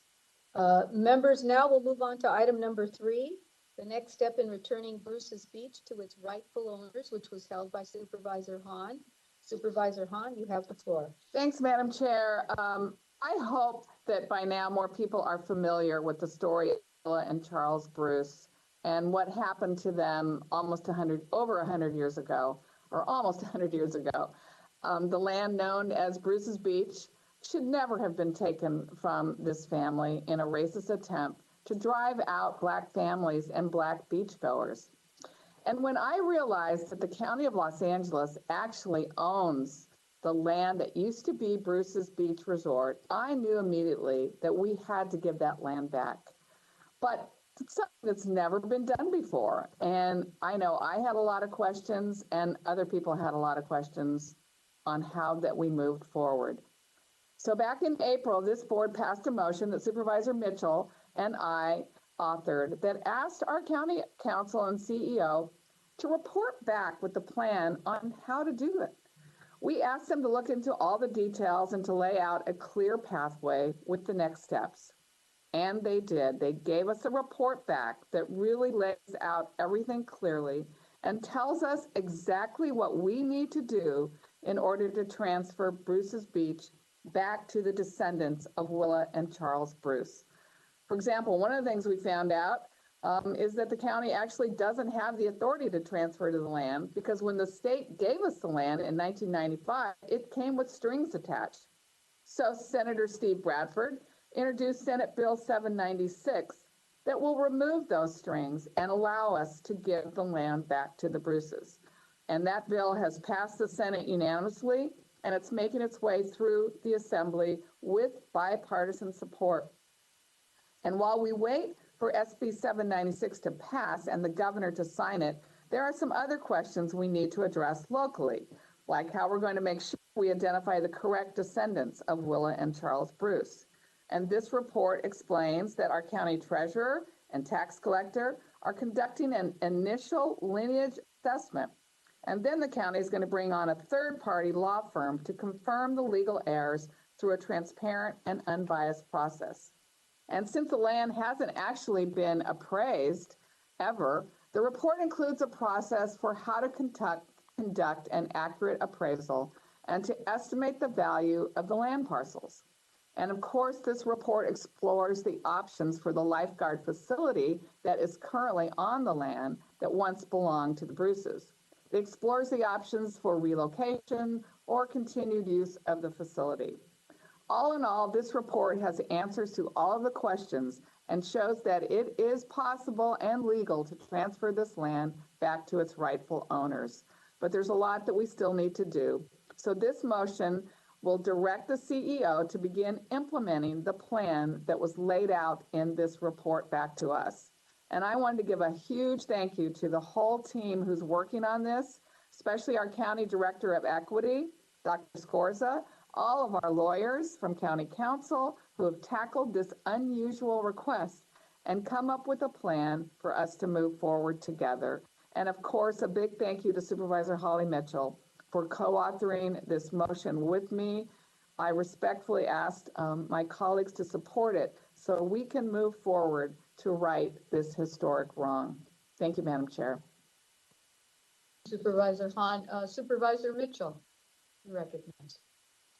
Thank you, Madam Chair. And again, thanks to Supervisor Hahn for your vision and courage to talk about returning property that was wrongfully absconded away with by government, which is, something the government isn't always willing to talk about, but we've stepped up and talked about it, and I think it's important.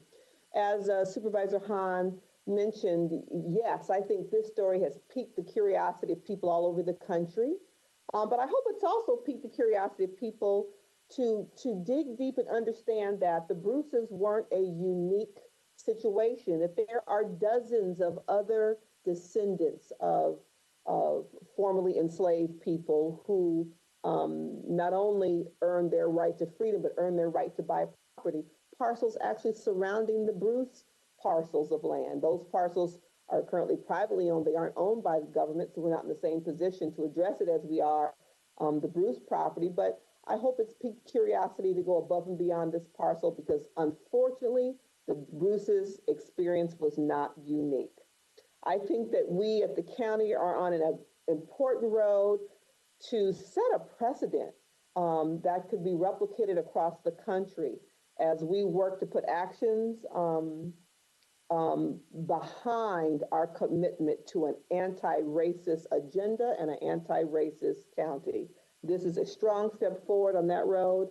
And again, most meaningful is the beginning of a debt owed to the Bruce family to return property that was rightfully theirs. We cannot achieve racial equity until we confront our past and make it right. Thank you, Supervisor Hahn, for allowing me to share in this piece of LA County history. Thank you to my former colleague, Senator Bradford, who's chair of the California Legislative Black Caucus, for his valiant efforts around SB 796. And I ask my colleagues for an aye vote. Thank you, Madam Chair. Thank you. Are there any members that wish to recognize on this item? Okay, seeing none, hearing none. Item 3 is before us. It is moved by Supervisor Hahn, seconded by Supervisor Mitchell to approve the item. Madam Executive Officer, please call the roll. Item 3 is before you. Supervisor Mitchell. Aye. Supervisor Mitchell, aye. Supervisor Kuehl. Aye. Supervisor Kuehl, aye. Supervisor Hahn. I proudly cast my vote aye. Supervisor Hahn, aye. Supervisor Barger. Aye. Supervisor Barger, aye. Supervisor Solis. Aye. Supervisor Solis, aye. Motion carries 5-0. Congratulations. We'll now move on to item number 5, assessing the safety of high-rise buildings in Los Angeles County, which was held by Supervisor Hahn. Supervisor Hahn, you have the floor. Me again? Okay. Yes. I know you. Thank you, Madam Chair. Let me talk about these high-rise buildings in Los Angeles County. You know, the horrible tragedy that unfolded in Surfside, Florida last month was a wake-up call for all of us. When word got out about what happened, the first thought on people's minds was, could this happen here in LA County? And in the days following the disaster, I heard from many concerned residents of the Marina City Tower Clubs in Marina del Rey who expressed fears about the structural integrity of their own building because it so resembled the condominium complex that collapsed in Florida. To give these residents peace of mind and to make sure that they weren't in any danger, I directed our Department of Public Works Building and Safety team to conduct an initial inspection to ensure the safety of this building. And while they did not find anything that would require emergency action, our inspectors did say that repairs are needed and that building management needs to make those repairs happen. We've also directed the owner of the towers to provide an engineer's report of the building to further assess its needs. And what I've discovered throughout this whole process is that most counties in the country, including our own, don't have recertification processes to make sure that their high-rises are safe as they age. Currently, after we grant the certificate of occupancy, there's no other reevaluation step in place to make sure these residences are completely safe for people to live in. If we're going to really make sure that the Surfside disaster won't happen here in LA County, we need to take steps to fix that issue. That's why this motion before us today will direct our Department of Public Works to get an inventory of high-rise buildings in our unincorporated areas, then require an engineer's assessment of each of these buildings. Importantly, this motion also directs Public Works to explore the possibility of requiring a regular recertification inspection program for these high rises.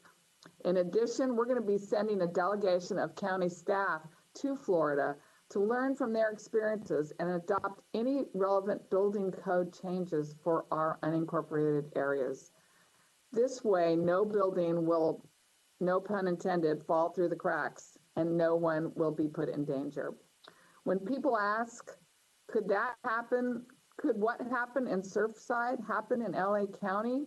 We need to be 100% sure that our answer is a resounding no. I hope you'll all give this motion your support. Thank you, Madam Chair. Thank you very much. Are there any members that wish to be recognized on this item? Seeing and hearing none. Item 5 is before us, moved by Supervisor Hahn, seconded by Supervisor Kuehl to approve the item. Madam Executive Officer, please call the roll. Item 5 is before you. Supervisor Mitchell. Aye. Supervisor Mitchell, aye. Supervisor Kuehl. Aye. Supervisor Kuehl, aye. Supervisor Hahn. Aye. Supervisor Hahn, aye. Supervisor Barger. Aye. Supervisor Barger, aye. Supervisor Solis. Aye. Supervisor Solis, aye. Motion carries 5-0. Thank you. We'll now move on to item number 14. This is with respect to Social Security benefits for youth in foster care, which I held, and I will then notice Supervisor Kuehl, who's my co-author, to speak. First of all, I want to thank you, Supervisor Kuehl, for co-authoring this motion with me. You know very well that in many ways the foster care system really hasn't done as much as it can to really protect our foster youth. And this is particularly true when you and I know our children leaving foster care often leave without a robust safety net to ease that transition. And according to a recent report, roughly 10% of foster youth nationwide are eligible for Social Security benefits. Unfortunately, however, my guess is that is an underestimate. The point of Social Security is to provide individuals who have a physical or mental disability who cannot work with benefits so that they do not fall into poverty or worse, homelessness. For foster youth, access to housing has been a high area of need for many years. And however, the COVID-19 pandemic significantly exacerbated that issue. Social Security benefits can help meet these very basic needs because they usually exceed the amount of financial support provided through other safety net programs. And in the case of SSI and SSP, come with automatic linkages to Medi-Cal and vocational support services. Yet, as a recent investigative report from NPR and the Marshall Project indicates, child welfare agencies often do not ensure youth receive these benefits. I was alarmed, actually, to learn the extent to which child welfare agencies nationwide use this funding to reimburse themselves for the cost of the youth being in foster care. And although I know this practice is permitted, I just don't think it's right. In fact, we have a responsibility to ensure every youth who's entitled to Social Security is getting that funding while they are in foster care and upon their exit. And that's exactly what the motion seeks to address. Specifically, the motion directs our Department of Children and Family Services and our Probation Department, working with the Department of Health Services countywide Benefits Entitlement Services team, to collect the necessary data to ensure that our youth are getting the benefits they're entitled to through any Social Security Administration program.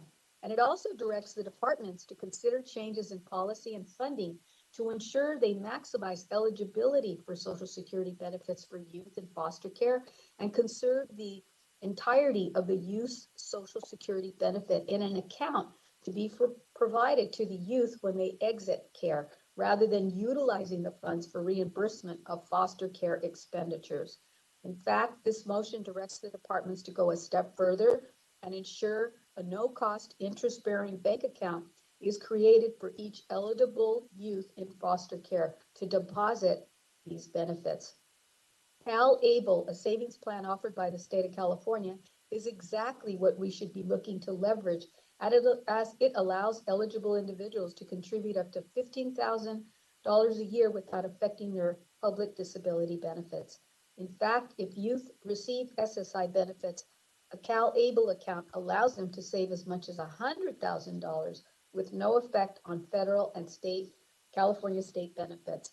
I know our departments will work to ensure this is provided to every eligible youth, and it is our collective responsibility, in my belief, to do everything possible to make certain that our youth are supported even after they leave our care.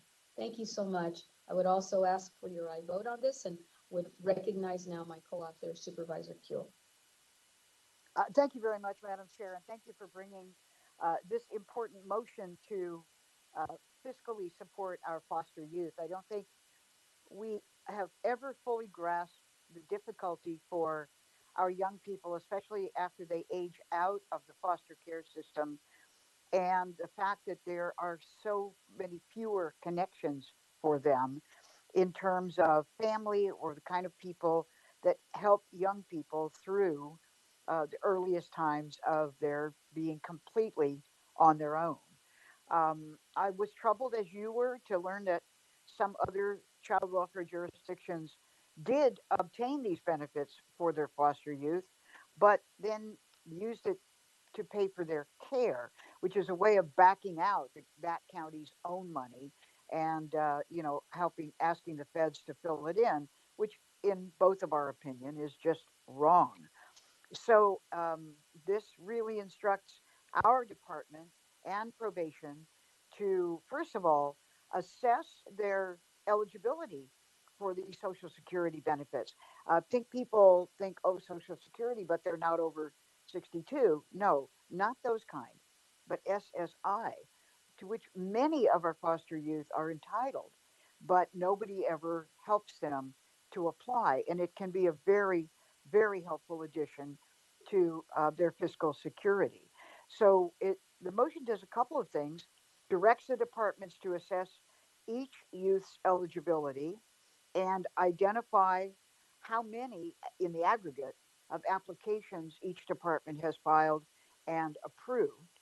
And perhaps the most important part is the department doesn't keep the SSI money, but they are required to open no cost interest bearing bank accounts in the name of each eligible foster youth. This helps fulfill the pledge that we make to our youth who are exiting our care, that we will assist with housing security, with employment support, and in this case, a real bank account containing Social Security benefits if accrued. So they can leave with a little more solid footing and I think a better chance in life. Thank you for allowing me to co-author, and I too ask for an aye vote. Supervisor Kuehl, are there any members that would like to be recognized on this item? Madam Chair, if I may? Yes, Supervisor Mitchell. Thank you very much for bringing this item forward. It is a wonderful motion. I just want as I listened to you both, I just had a red flag go off in my mind. I want to make sure that when these accounts are opened, that those resources, that savings, won't be held against our youth living in foster care, against any other scholarship or entitlement program. I don't want it to, be counted against them as an asset. We want this to be value added. So just as you do the work, if we could just make sure that we protect those resources in that way, I think that will get us to our shared goal for our youth. Thank you. Very good, thank you. Very good. Seeing no other members wishing to be recognized on the item, item 14 is before us. I will move, seconded by Supervisor Q, to approve the item.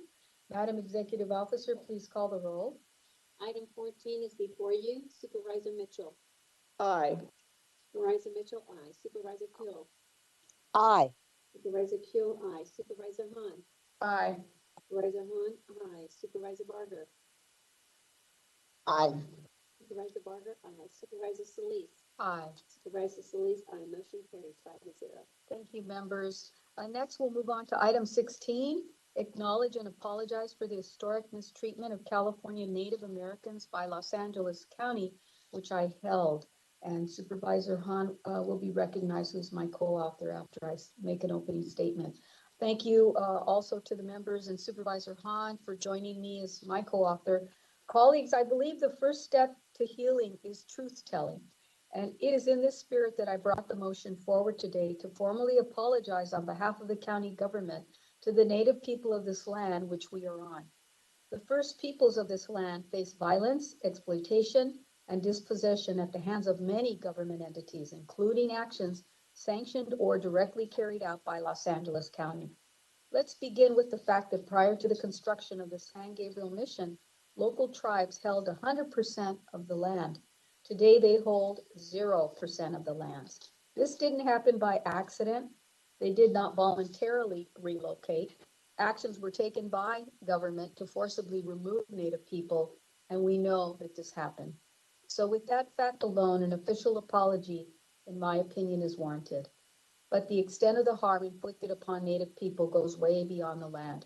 For example, California Native people, despite guarantees in the Treaty of Guadalupe Hidalgo, were denied state citizenship, voting rights, and the right to testify in court. These acts removed all legal redress for Native peoples and left them to the mercy of anyone who harmed them. Back in 1850, California entered into the Union as a free state. However, the California legislature quickly enacted a series of laws legalizing Indian slavery, which were then enforced by LA County entities. The state legislature passed a bill called the Act for the Government and Protection of Indians, which made loitering and vagrancy criminal offenses punishable by indentured servitude.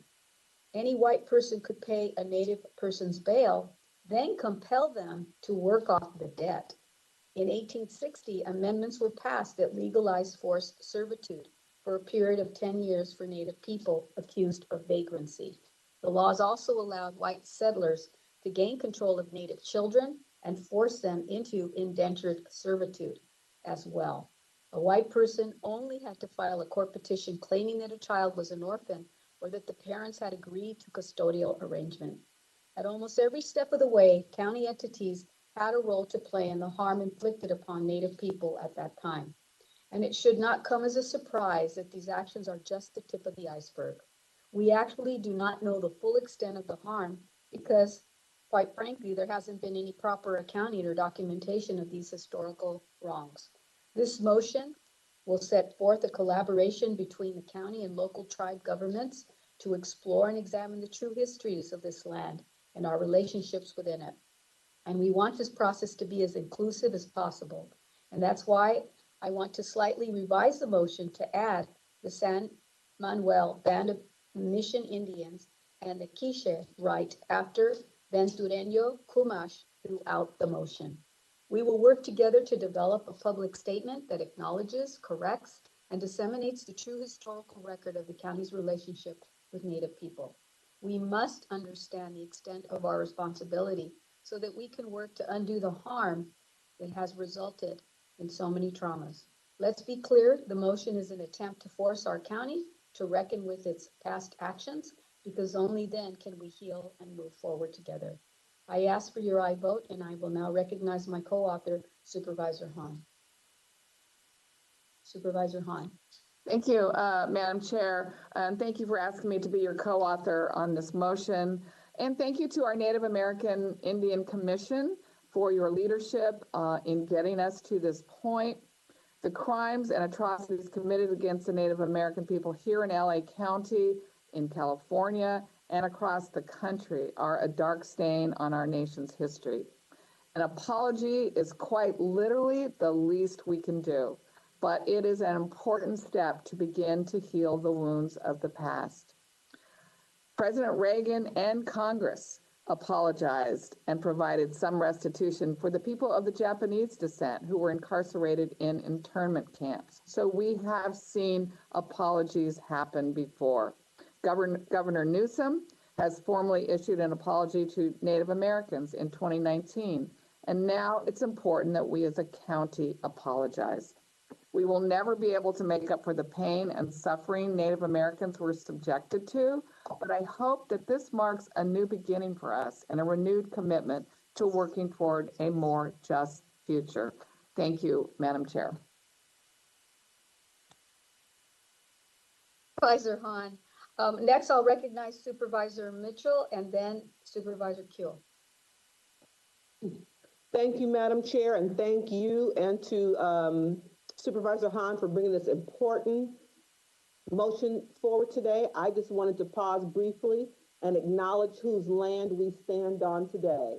And want to acknowledge the Tonga, the Chumash, and the Kis tribes for recognizing that we are on, as we apologize, it is their land upon which we currently govern. Thank you, Madam Chair. I'll be supporting the motion. Very much. Supervisor Kuehl.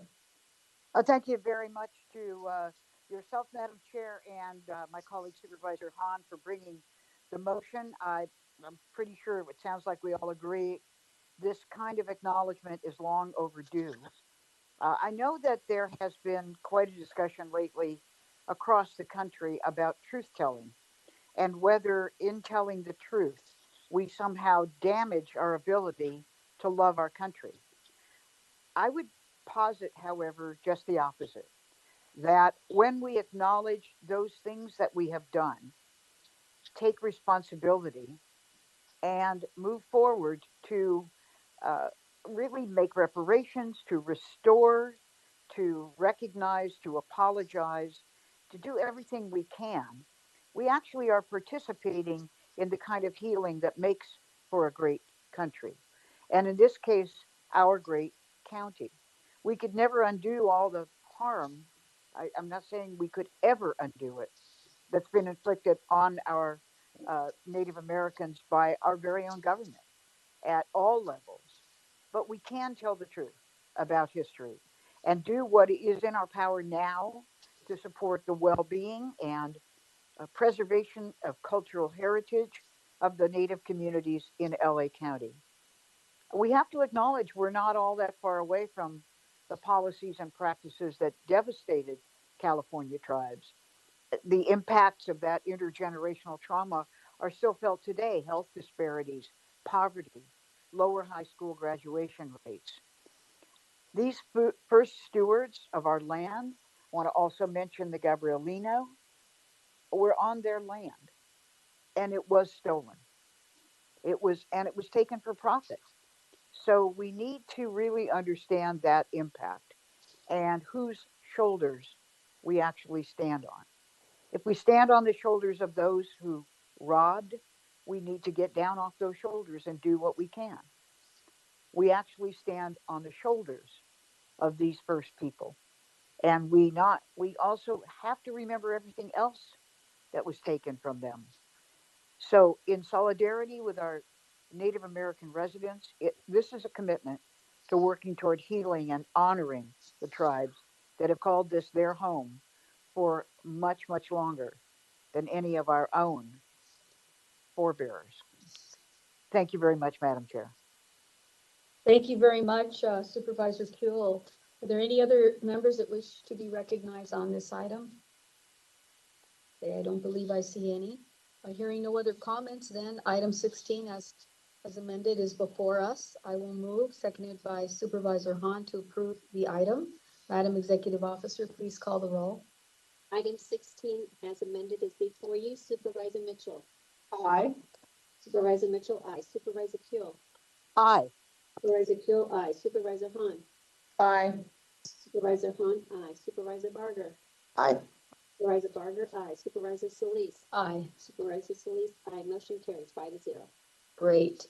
Members will now move on to item number 15, reducing violence countywide, and item 21, community-based crisis response and violence interruption pilot program, which were held by Supervisor Mitchell. Supervisor Mitchell, please unmute your mic to make your remarks. Thank you very much, Madam Chair.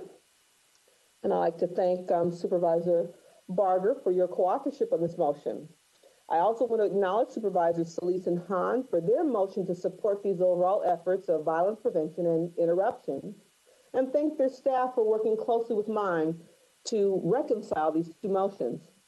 You'll recall at the last meeting, I continued this item so we could add in the revisions requested by other board offices and to do our due diligence with the department. At the end of that same meeting, Supervisor Solis and Hahn read in another motion on the same subject matter to invest $5 million in TPI efforts. I think it's important that we act in conjunction with recommendations and best practices to support the important trauma prevention efforts to reduce violence. This issue is complex and data-driven, and I thank the huge lift by the Department of Public Health, OVP, and other departments to collect and analyze this data and produce their recommendations in a number of previous reports. I refer to these reports and recommendations in my motion to ensure that we move in alignment with this research, which included the important input of our community partners on the ground. I'm pleased that we were able to come to a resolution with the First District to allocate a total of $5 million to the communities most impacted by violence. In addition, via our motion, we are also investing $1.3 million to start the violence interruption pilot program, which will build upon the previous TPI work, further strengthen the community-based violence prevention response for a total of $6.3 million. This pilot will be tracked and analyzed via annual evaluations to ensure it is having the right impact and can be scaled up across the entire county. Finally, I think we need to identify sustainable and continued funding for this work. That's why I'm also asking the CEO to work closely with departments and my staff to identify ongoing funding for OVP's work. I want to thank the board for your tenacious work around violence prevention and its ongoing efforts to find ways we can sustain this work. Because so much work occurred behind the scenes to confirm item 21 indeed satisfactorily addressed the board's intentions and concerns, I'm going to respectfully abstain from voting on item 15. This is just the beginning of further investments to create more peace in our community, and I look forward to much needed progress on this issue.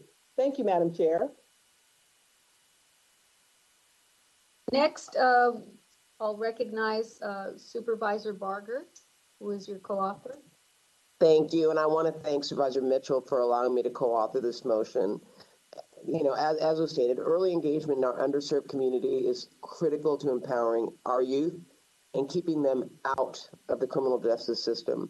Regarding the use of interventionalists in this outreach, I just want to note that it requires significant vetting to ensure that intent and methods are in fact directed toward gang intervention rather than gang recruitment. And I know that that is something that we've worked closely in my district to ensure that we are bringing in people that have the ability to do outreach and really work toward gang intervention. When bringing this forward, I believe that we have an opportunity, and I think that partnering with our prioritized cities and community partners in better engaging with our at-risk residents will serve the entire county. So with that, I am proud to be a part of this motion. Thank you, Madam Chair. Are there any other members on this item? And if not, I'll wait. We'll move on to my item, and that's item 15. I regret to hear, Supervisor Mitchell, that you won't be supporting this because I don't think that we're really on two different tracks here. And I think that oftentimes people may misunderstand how we get things done here in the county. But believe me, I in no way wanted to harm your district, knowing full well that there are extreme circumstances that are faced there with respect to these issues of gang violence and things that have to be addressed. And I realize that, and I am deeply moved by what I see happening around the county, especially mostly in a way of being alarmed, because in the last year and a half, I've seen so much violence in my community, not just in East LA, where it typically has always historically been brought up, but now to see it splintering and going into other parts of the San Gabriel Valley, in Valinda, in the unincorporated areas, Valinda, Bassett, Azusa, West Covina, and I believe also in areas impacting Supervisor Hahn in Hacienda Heights, as well as Hawaiian Gardens, and even in Antelope Valley in the 5th District. So I think this issue is one of all of us, and that's why I had my staff working with Department of Public Health, the Office of Violence Prevention, to talk about how we could expand the pool of money from the original amount that you had brought up in your motion that was directed towards your district, which was for $1.32 million for the 2nd District. When my staff spoke to Public Health, they did tell us that there was actually about $5 million that was available. So with that thinking, I felt it was important for us then to work around the whole county to see how we could provide and foster the type of support that's so much needed in terms of gang intervention. And we heard some of that today when people called in earlier. This is a real problem, and it's a public health problem, and it's one that I think all of us have to put our arms around in a certain manner. I have been expending some of my own discretionary money for the last 3 and 4 years to pay for intervention groups to come in and service the San Gabriel Valley and other parts of East LA, which literally had no boots on the ground. We didn't find any support either from our law enforcement traditional groups that would be available to do this. And perhaps it's just not something that people think twice about. But for me, it's been a living existence for the last few years, especially through the pandemic. And I know that my residents that I represent and in other parts of the county feel very distressed, knowing that loved ones are battling it out in the street, and especially in the last few months where we've had unprecedented numbers of violent deaths because of gang-related activities. I want to see this come to an end just as much as anyone. And therefore, I'm asking for support for item 15, reducing violence countywide, because it is a problem that all of us face. So I hope that you'll consider, members, supporting this motion. I don't think it does any harm. I think we're all going in the same direction and would ask for your aye vote. With that, I would like to recognize my co-author, Supervisor Hahn. Thank you, Madam Chair. I'm just going to say up front, I'm going to support both of these motions, right? I'm going to vote yes on 15. I'm going to vote yes on 21, because clearly violence prevention is probably more important than ever, right? I feel like, we've been focusing for the last year and a half on this pandemic, and actually crime was down for a while. And I think it just wasn't on our radar for a while. And now we see crime on the uptick. We see vulnerable populations being exposed to crime. Homeless people, we know, particularly women who are in some of these encampments, are victims of crime. So violence prevention is really where we want to be. Every dollar for prevention, saves us money on the back end in terms of what it does to devastate families, what it does to our jails, to our whole system. I was told once when I represented, when I was a city council member, that every murder cost $1 million in the city of Los Angeles. When you went through the impact on the family, what it took to investigate the murder, what it took to bring the perpetrator to justice. So clearly every dollar for violence prevention is important. I think certain communities, are probably impacted more, but I think the the the issue here that I found was, I was concerned, for instance, to see Hawaiian Gardens as one of the areas with the highest levels of violence in LA County. So I think we just have to make sure we're looking across the board at communities that maybe people didn't think about, that were victims of violent crime should be included in this. And I think, Holly, one of the best things you said was we need to find a dedicated revenue stream to support violence prevention. Because what we're not talking about today, and I don't think we're going to, is that we're using Measure B funds for this initiative. And we know that when the voters approved Measure B, it was about emergency rooms, trauma centers. We know that the county council has said we can use Measure B funds for this, but I think part of the maybe issue that we need to continue to relook at is how we direct Measure B funds. And again, I'm totally in favor of this. I'm going to vote for this, but I know for a fact, I was told before that I couldn't direct Measure B funds, for instance, to the city of Long Beach, who has a emergency preparedness warehouse that they felt really came under the criteria of Measure B, but they had to go through the process. And in fact, they were frustrated when they saw this motion that, oh, it just takes a motion to direct Measure B. So that's a bigger issue. I'm really not going to, bicker about that today. I think this is right and good that we're spending, money on violence prevention. I'm voting for both of them, but maybe going forward, CEO, we could have a bigger discussion on Measure B funds, how we allocate the unallocated Measure B funds. When do we count them? When are they unallocated? And then how each supervisor could benefit from directing some Measure B funds into their own district for violence prevention, for emergency preparedness, for their own hospitals and trauma centers in their own districts. So thank you, Madam Chair. Very much, Supervisor Hahn. Well said. Supervisor Kuehl, you wish to be recognized.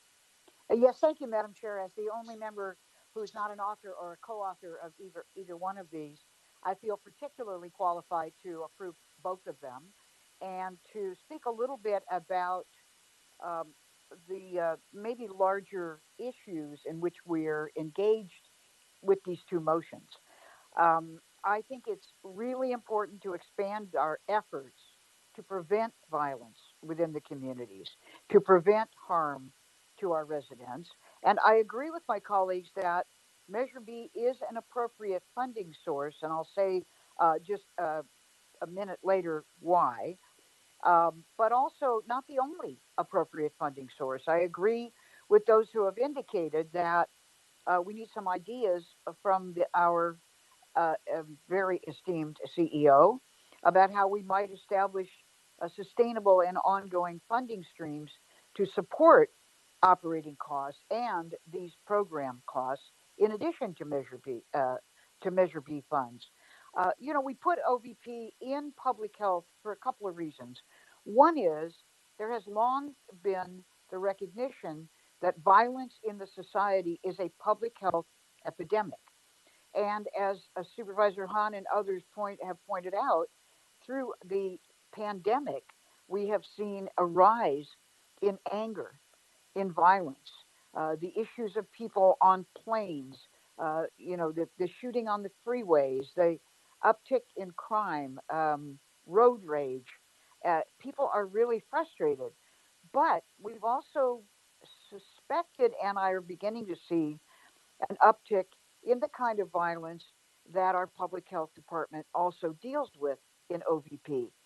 And that goes across all 5 districts: domestic violence, elder abuse, child abuse. All of these things are part of our public health program in the Office of Violence Prevention. But why prevention and why Measure B? Um, Pretty much most of the time, our society puts the resources and energies into addressing the harms caused by violence after it's already occurred. We spend enormous sums of money on trauma centers, law enforcement. Why? Because we hope that these investments will help both heal physical harm caused by violence and maybe make it less likely that people will commit violence in the future. But it is really clear that there is a real value in allocating more resources to preventing violence. Why? Because every person who is not harmed will not be coming into a trauma center, will not be going to a hospital, will not be needing the kind of healing that the county can help with. And that, in and of itself, is a savings. And therefore, I think an appropriate use of our Measure B money and a smart use. So I am happy to support the motions today.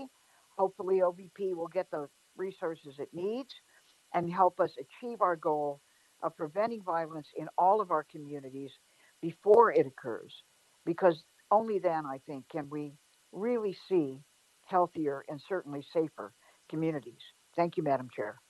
Thank you very much, Supervisor Kuehl, for that very eloquent description of the need for this funding and how it does make sense to use Measure B, but obviously looking at other resources that hopefully may come our way through the state government as well as federal government, and it may be philanthropic as well. Members, hearing no other comments, then item. Madam Chair, can I ask one question Yes. regarding your motion? And it's just a minor thing, but in your motion, there is no report back or any time in terms of providing the board with an update. Are you thinking about in terms of how we're going to be notified? Because I know that in the motion that we've got, it does talk about 120-day report back and just in writing so that we get a response. Is that something you'd be okay incorporating? Because I think we would all like to get a report back in terms of how it's all being rolled out. Yeah, I don't think that's a problem. I think it impacts both, items. I agree. That's fine, as amended. Thank you, Madam Chair. It's not an amendment. We can report back, yes. Okay, perfect. Okay, No thank you. Okay. Thank you. Great. Okay, so item 15 is before us. I will move, seconded by Supervisor Hahn, to approve the item. Madam Executive Officer, please call the roll. Item 15, as amended to include the report back, is before you. Supervisor Mitchell. Abstaining. Supervisor Mitchell abstains. Supervisor Kuehl. Aye. Supervisor Kuehl, aye. Supervisor Hahn. Aye. Supervisor Hahn, aye. Supervisor Barger. Aye. Supervisor Barger, aye. Supervisor Solis. Aye. Supervisor Solis, aye. Motion carries 4-0 with 1 abstention. Thank you. We'll now move on to item 21, moved by Supervisor Mitchell, seconded by Supervisor Barger to approve the item. Madam Executive Officer, please call the roll. Item 21 is before you. Supervisor Mitchell. Aye. Supervisor Mitchell, aye. Supervisor Kuehl. Aye. Supervisor Kuehl, aye. Supervisor Hahn. Aye. Supervisor Hahn, aye. Supervisor Barger. Aye. Supervisor Barger, aye. Supervisor Solis. Aye. Supervisor Solis, aye. Motion carries 5-0. Now, members, will move on to item number 24, recovering better than before, ensuring equitable implementation of the American Rescue Plan, which was held by Supervisor Mitchell. Supervisor Mitchell, you're recognized. Thank you very much, Madam Chair. Appreciate that. As we all are painfully aware, COVID-19 has really attempted, I won't give in, say that it devastated our county, but it is issued a really tough blow, and it's hit our low-income communities and communities of color the hardest and, quite frankly, the cruelest. Many of our families who are already on the financial edge were stripped of their only wage earner. Anxiety levels among children increased and educational attainment levels dropped. Businesses closed, and we followed needed but hard rules around social distancing. Our health system and frontline health workers were stretched to their absolute limit. President Biden and Congress's American Rescue Plan Act provides a historic one-time infusion of federal funds to help LA County and Angelenos recover. So I'm really hoping that we all commit to get this right, because this funding is truly unprecedented. These funds are not a handout. They are intended to help us step up and step forward. The recent exponential rise in both COVID-19 cases and positive test rates reminds us that we are not out of the woods yet. And we must demonstrate that we can do this right. So I want to thank the CEO and the county department heads and the county's workforce for their tireless and courageous work in responding to the crisis caused by this pandemic. I specifically want to thank the CEO and her team for closely working with the department heads to develop innovative projects that will wisely use these Rescue Act funds. This motion, colleagues, directs the CEO with input from key stakeholders to develop equity principles and formulas, which our departments apply to ensure we carefully target those hard to reach or hardly reached populations most needing recovery help. Groups like the Coalition for Equitable Rescue Act Implementation, the Advancement Project, and other partner organizations suggest data-based models that should be considered. I'm sure there are many other organizations doing similar work as well, so we want them at the table. This motion also calls for transparency and accountability. Results truly matter, and it directs that we share efforts, outcomes, and performance with the public for all to see. The motion also directs that we post any opportunities for our communities to compete for grants or contracts funded with Rescue Act funds. It's important that our impacted small businesses and nonprofits and residents get the information they need to benefit from these resources. Too many times, the most in need find themselves at the back of the line. And so I look forward to hearing what we're going to do to change that paradigm and show how we will use these dollars in the best possible way to improve the lives of people who need it and deserve it the most. Thank you very much, Madam Chair, and I ask for an aye vote. Supervisor Barger, you're recognized as co-author. Thank you, Madam Chair, and I'd like to thank Supervisor Mitchell for inviting me to co-author this motion. It is vitally important for those communities hardest hit by COVID to get the American Rescue Plan funding in order to ensure the quickest possible recovery.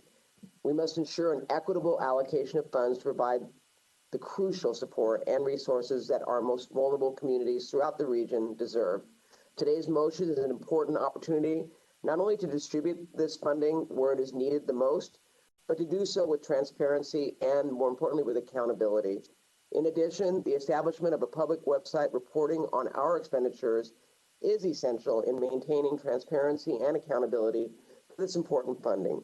So again, I want to express my appreciation to Supervisor Mitchell for including me on this motion. I believe this is going to be something that will definitely benefit all of the hardest hit communities, but all of our communities as a whole moving forward. Thank you. Thank you very much. Next, I'll recognize Supervisor Kuehl, who wants to speak on the item. Thank you very much, Madam Chair. I strongly support the item and all of the appropriate issues of equity. I think we have been clearly and certainly with this board historically devoted to being realistic about the impacts of COVID and how we can recover, hopefully with the help of the federal government. The reason I want to speak very briefly is I don't want us to forget the devastating impacts on women and girls in every community. There's, the concept of Proposition 209, which I found extremely destructive from the minute it was passed. The equity index will not include gender, it will not include race as, counting in terms of, I guess you would say, where we're the worst off. But in allocating this money, I really, really, really want us to remember how hard hit women were in this pandemic in terms of their employment. They lost more jobs. They are still more out of work. The industries in which they operate are having the hardest time coming back. And so I want us to always pay attention because it doesn't matter what community you're talking about. If you divide it between how men are doing really bad and how women are doing really, really bad, it's always just a little worse for the women and girls. It doesn't mean they need to be preferred. It simply means they need to be remembered considered, and cared for. Thank you, Madam Chair. Are there any other members that want to be recognized on this motion? Okay, seeing none, hearing no other comments, item 24 is before us. Moved by Supervisor Mitchell, seconded by Supervisor Barger to approve the item. Madam Executive Officer, please call the roll. Item 24 is before you. Supervisor Mitchell. Aye. Supervisor Mitchell, aye. Supervisor Kuehl. Aye. Supervisor Kuehl, aye. Supervisor Hahn. Aye. Supervisor Hahn, aye. Supervisor Barger. Aye. Supervisor Barger, aye. Supervisor Solis. Aye. Supervisor Solis, aye. Motion carries 5-0. Members, now we'll move on to item number 27. Modernize the Los Angeles Homeless Service Authorities, LAHSA existing governance and structure in partnership with the City of Los Angeles, which was held by Supervisor Mitchell. Supervisor Mitchell, you are recognized. Thank you very much, Madam Chair. I appreciate you. Thanks to Supervisor Kuehl for your partnership in co-authoring this much needed and timely motion to modernize the structure and governance of LAHSA. Since its creation in 1993, LAHSA, as a joint powers authority between the County of LA and the City of LA, has been the target of criticism and blame for the growing social and humanitarian crisis, which has left hundreds of thousands of people stranded on our streets, in our shelters. As government, as policymakers, and as the progressive leaders of our time, we know very well that homelessness does not happen in a vacuum in which our nonprofits and third-party joint powers can simply solve on their own. Homelessness in LA County is and has been, since the early 20th century, a byproduct of all the isms: racism, classism, sexism, deliberate housing policies, and redlining, which have created generational gaps between those who own land and housing and those who've been forced to sit on the margins of society and wait to be forced out of whichever and whatever parts of our neighborhoods they were temporarily allowed to rent.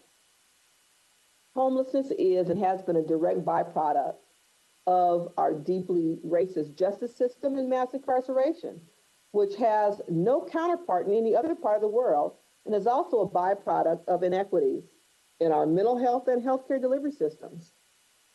Recently, Home Hope, a study by UC San Francisco, showed that 84% of unhoused older adults from the second half of the baby boomer generation had a history of incarceration throughout their lifetime.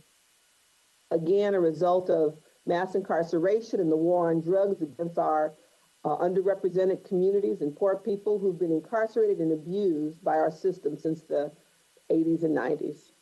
So time and time again, rather than trying to get to the root of the causes of social and racial disparities we see around us, we create institutions designed to solve the effects of the problem rather than the root cause.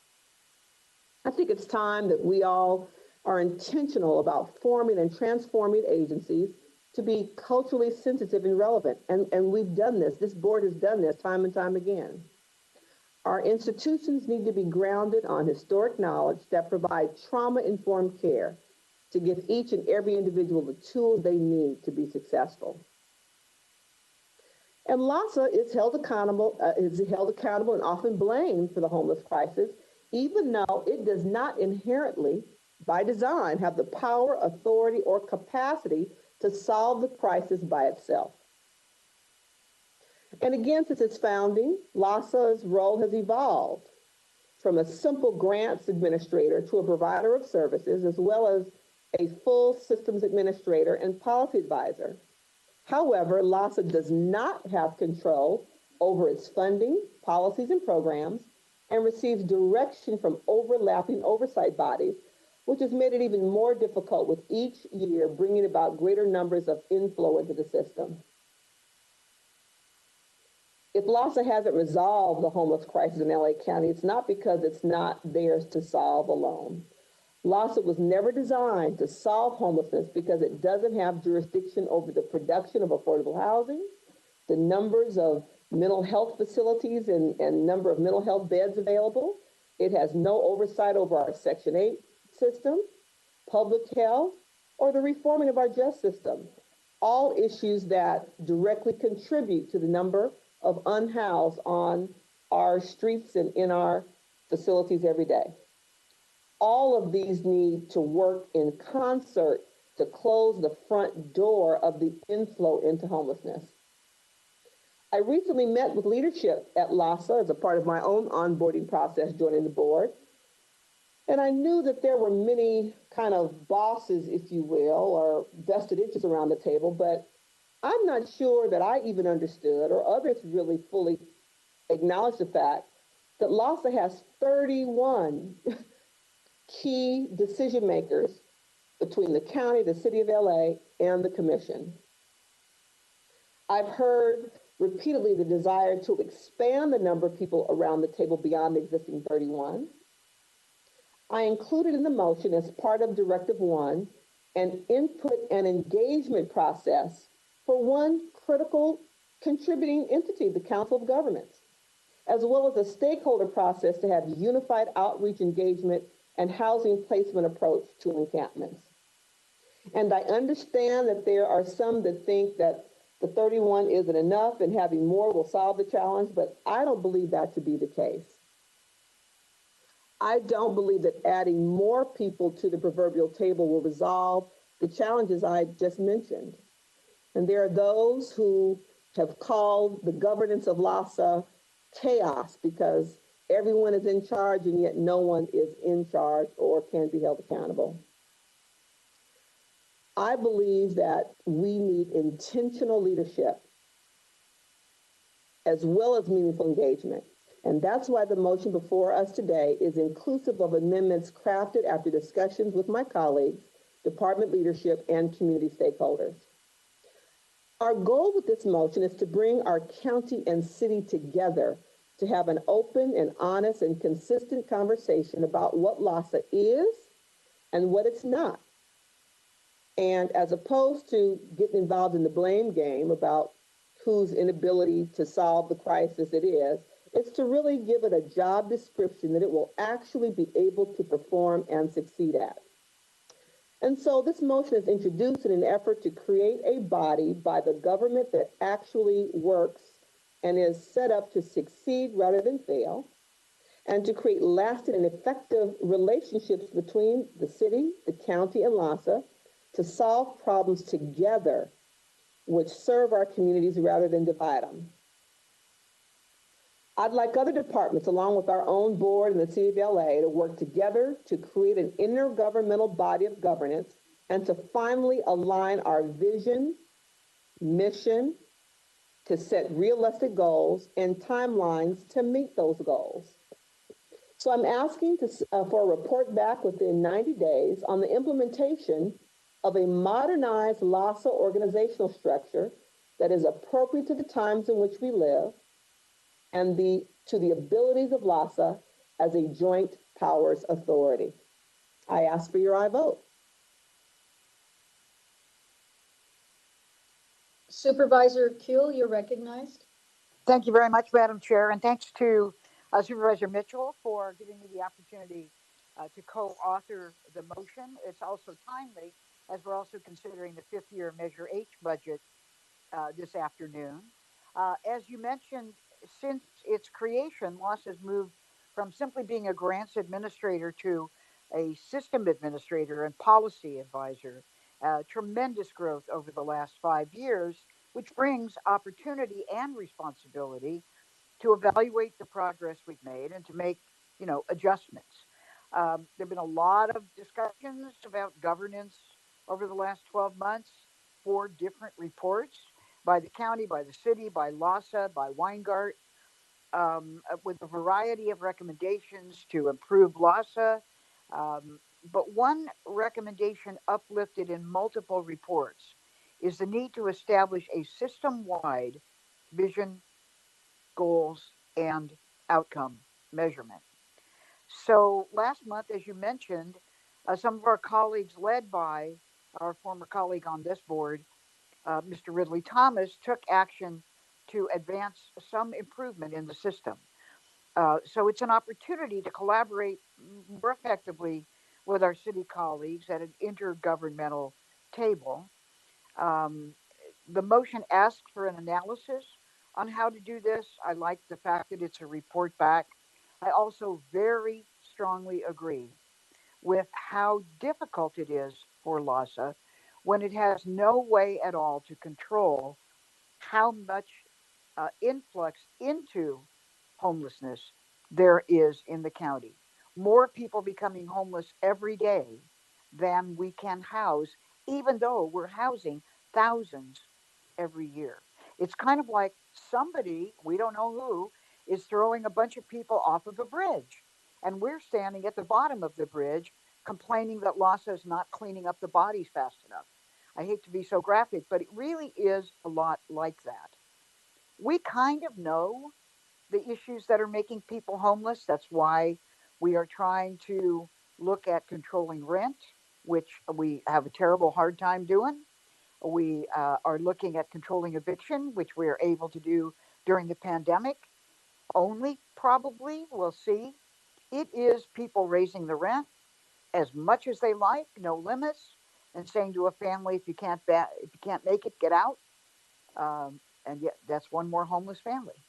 So we're doing what we can on affordable housing, doing what we can on creating more units, doing what we can on master leasing and even buying hotels and motels. But with LASA, I think since they are responsible for moving people off the street, this kind of arrangement, I think, will at least help somewhat having an intergovernmental table to do the work more efficiently. So, and I hope effectively. So I look forward to our continued efforts to improve the homeless services system as always. And thank you very much for letting me co-author and ask for an aye vote. Thank you. Supervisor Barger, you're recognized. Thank you, Madam Chair. So I think we can all agree that homelessness continues to be one of the most immediate challenges facing this county. This is evident in our communities where homelessness is on the rise. Housing has become less affordable. Mental health services need to be reformed. And substance abuse cases and deaths associated with overdoses are completely out of control. Today's motion includes collaboration with our partners in the city of Los Angeles, which clearly is an integral part of our efforts. However, I will continue to voice my concern about the fact that we need to advocate for the inclusion of more regional input from our 88 cities and our local councils of government. There is simply not enough local and regional collaboration within the existing governance structure to provide the much needed feedback on funding and services to these communities that exist outside of the boundaries of the city of Los Angeles. When we were looking to pass Measure H, we wanted all of them to support it. Therefore, we made promises that are not being kept. By focusing much of this motion on the city of LA, I truly do not believe that it fosters a spirit of collaboration or a partnered approach with our diverse communities and within our cities. Sadly, we are almost halfway through the lifetime of Measure H, and I believe that the current system and structure that we are using to address the homelessness crisis is simply not working. When I go out and talk to my cities, I have yet to hear one city manager and or elected official outside of the city of LA have anything positive to say about the work that LASA has been doing, even in terms of even getting reimbursement to the nonprofits. There are many, including myself, who believe that this is due to the fundamental failures of LASA's existing structure. This board has previously tried to address the issues within the LASA governance structure in incremental ways. In February of 2020, I authored a motion with Supervisor Solis to revisit LASA's structure and the function. In September of 2020, former Supervisor Billy Thomas and Supervisor Hahn introduced a motion to explore new governance models to improve accountability and oversight of homeless service funds. I appreciate the intent of today's motion and its efforts to examine LASA's governance structure once again. And while the establishment of the proposed intergovernmental committee to assess these issues is a step in the right direction, I believe we need to act with even more urgency than what is prescribed. And I would hope that the development of this committee and the turnaround of their recommendations can happen quickly. We must also be open to analysis and recommendations that explore the complete overhaul of the JPA that established LAHSA nearly 30 years ago. Never was it envisioned to be a county-wide group to look at the expenditure of homeless funds. And I want to remind my colleagues, this is not just this is a matter of life and death. Just this year, from January to July, the coroner's data shows that 739 unhoused individuals tragically passed away while living on our streets. Even more concerning is that this represents a 20% increase compared to the 616 unhoused individuals who died during the same time frame last year. I'm not blaming LAHSA, but the accountability starts with this board. I believe it is broken, and I believe that we need to seriously consider the structure of this agency. We provided them with an infuse of funding. They grew rapidly. They have a lot of employees. And while I agree with you, Supervisor Mitchell, that they can't fix it alone, they should be recognizing their deficiencies and looking at what they can do better outside of the city of LA, which to date they have not done. So I would urge my colleagues to be mindful of these devastating consequences related to the deaths that are currently happening on our streets and explore solutions with a sense of urgency. The passage of previous motions shows that this board has been willing to act with urgency when needed. I'd ask my colleagues to think about whether this motion will move us any closer toward the goal of housing the unhoused, providing much needed wraparound services, supportive and mental health services, and implementing a homeless service delivery system that delivers measurable outcomes. And lastly, I'll just say that the homeless crisis is a challenge facing us all, not just the city of LA. It's going to take an intentional, partnered approach toward identifying solutions and working on programs and the services that help prevent homelessness. I want to personally say I'm grateful to our many cities, service providers, and community partners who have joined with the county in our efforts to end this crisis. And they have expressed their concerns in writing, in particular the San Gabriel Valley COG, who sent a letter to all of us, providing specifics in terms of what their concerns are. And if we turn our back on them, if we are going to seek an extension on Measure H, I will guarantee you that 87 cities are going to question whether or not they want to be a part of that arrangement. And I think you will have many that will say no, thank you. Thank you, Madam Chair. Very much, Supervisor Barger. I want to also make a statement and know that this is, yes, a very important item before us. And I had the opportunity to meet with the individuals that came up with this report. And I believe talked to different members on the 8th floor, so to speak, about the need to try to provide a different model of governance. And one of my questions to them was that there had to be room for our COGs, for the cities that we represent beyond just the city of LA.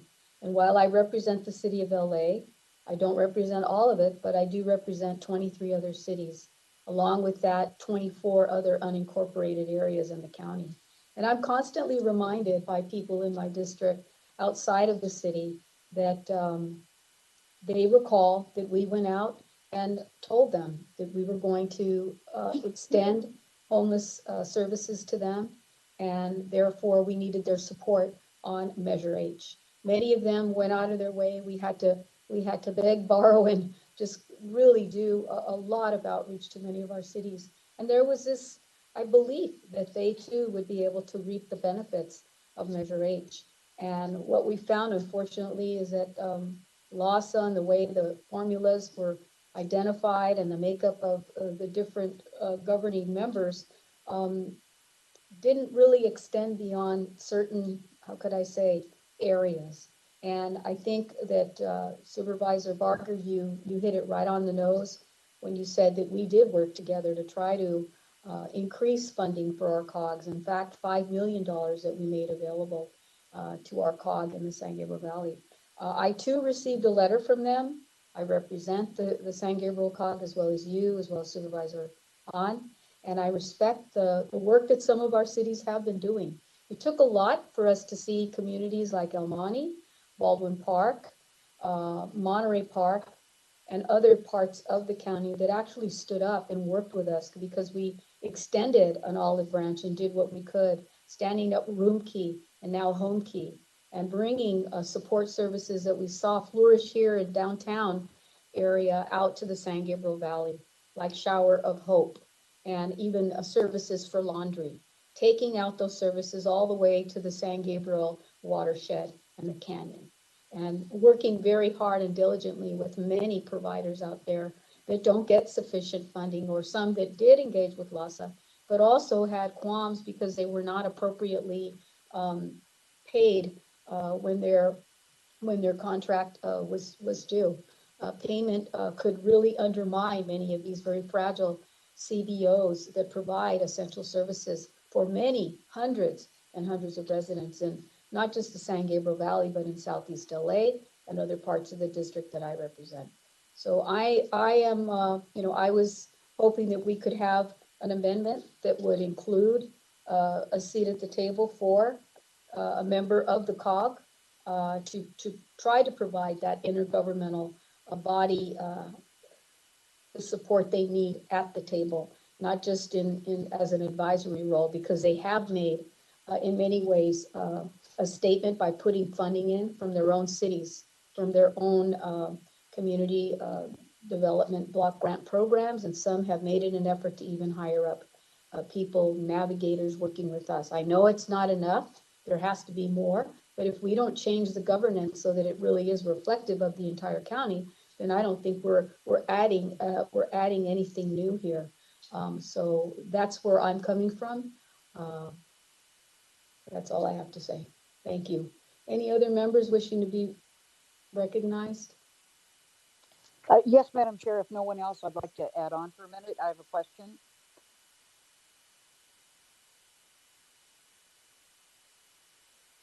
Go Sorry, ahead. Hilda, are you there? Yeah, I'm here. Okay.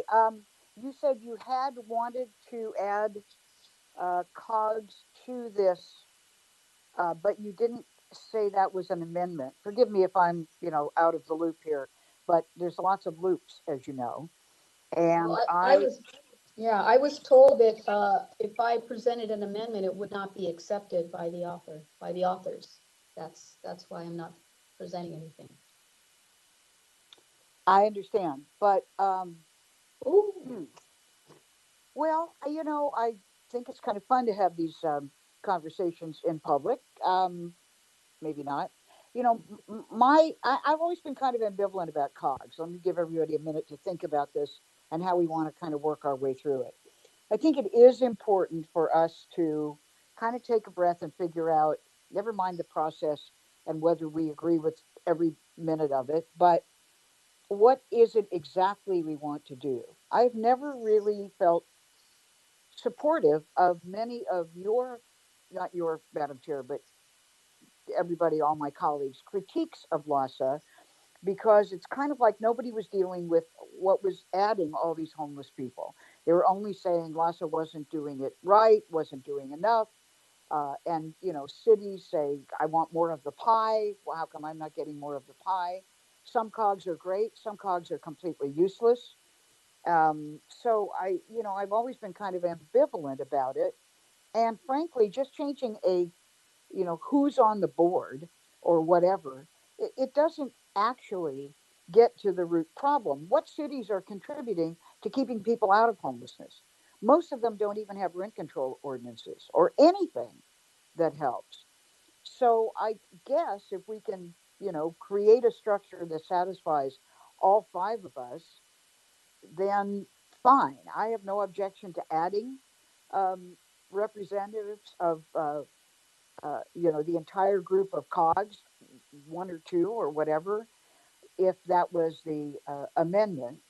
But I think it is important to join into this effort and not just kind of let it fall apart and keep throwing brickbats at LASA. So I'm not quite sure because I'm not privy if there's been a flurry of texts, but I was hoping we could work something out here. And often we don't do it in real time, but maybe this time we can.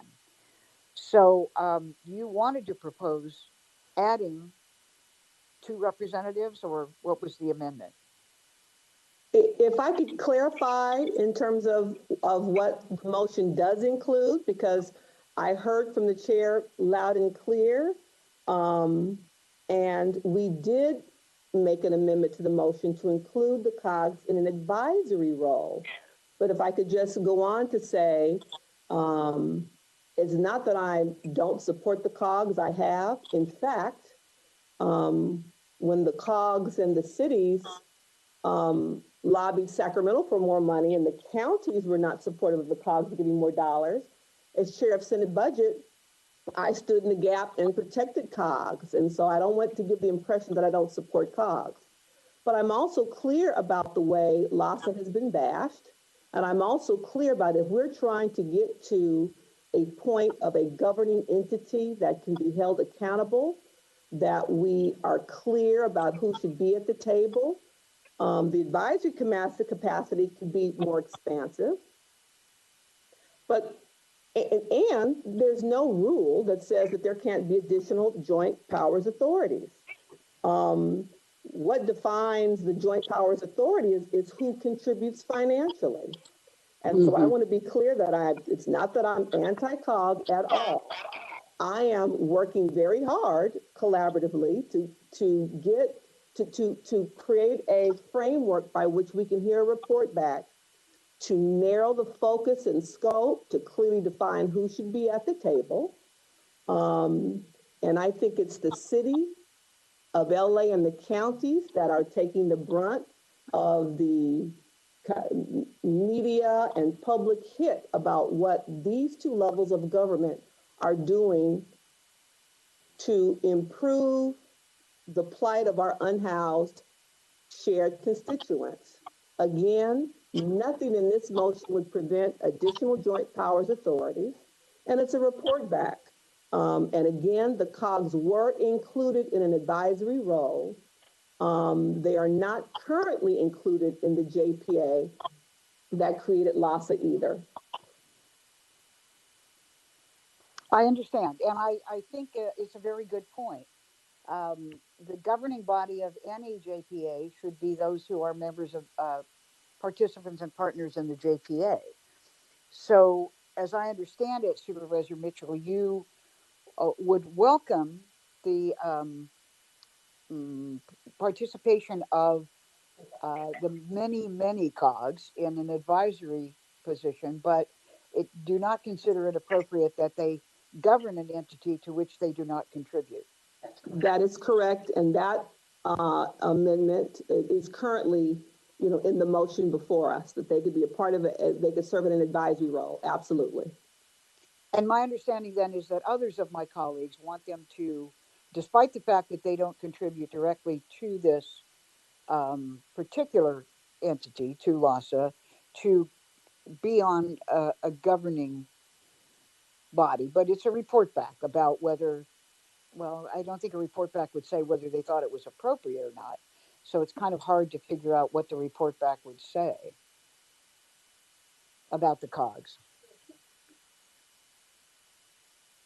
So I think I agree that it's more appropriate to have them in an advisory capacity, and that would, and to try to build in the ability that their feedback be considered, because it's not just about one city or another.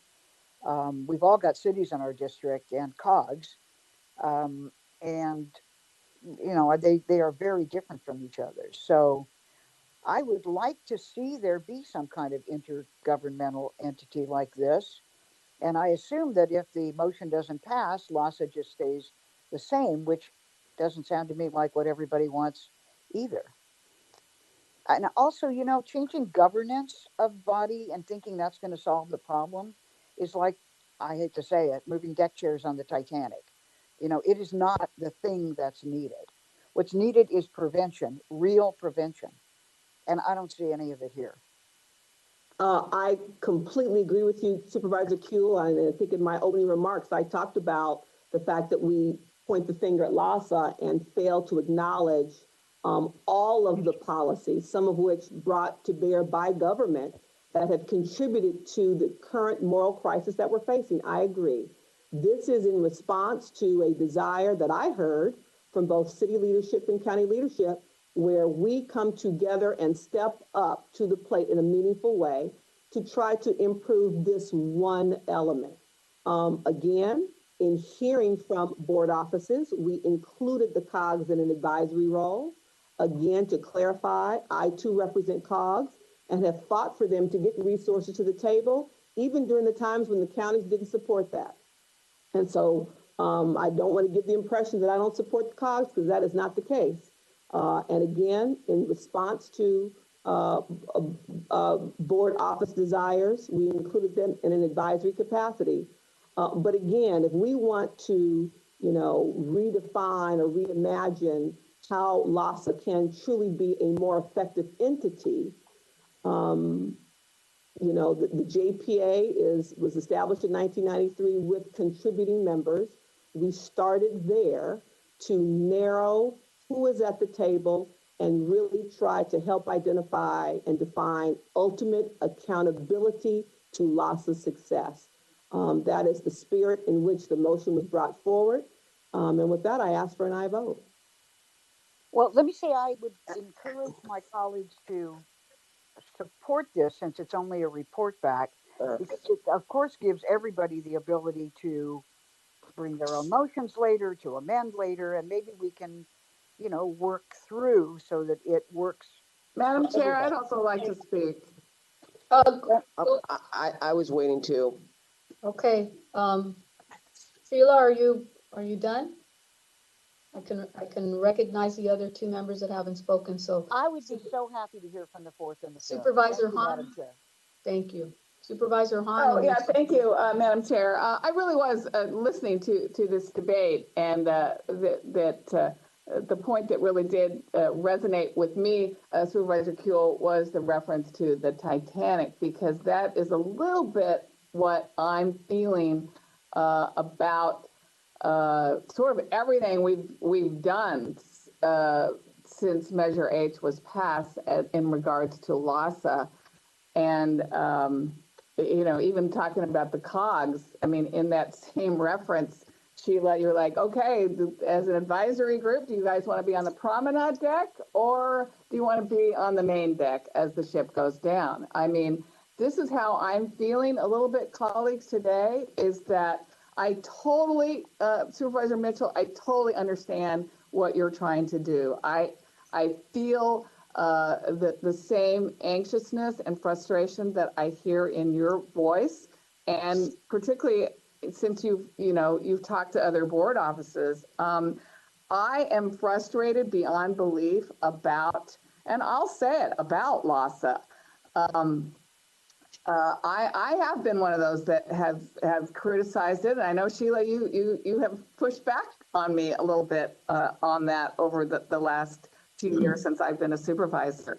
But just in the past 5 years, colleagues, we have passed over 200 motions, specifically on the topic of this homeless crisis.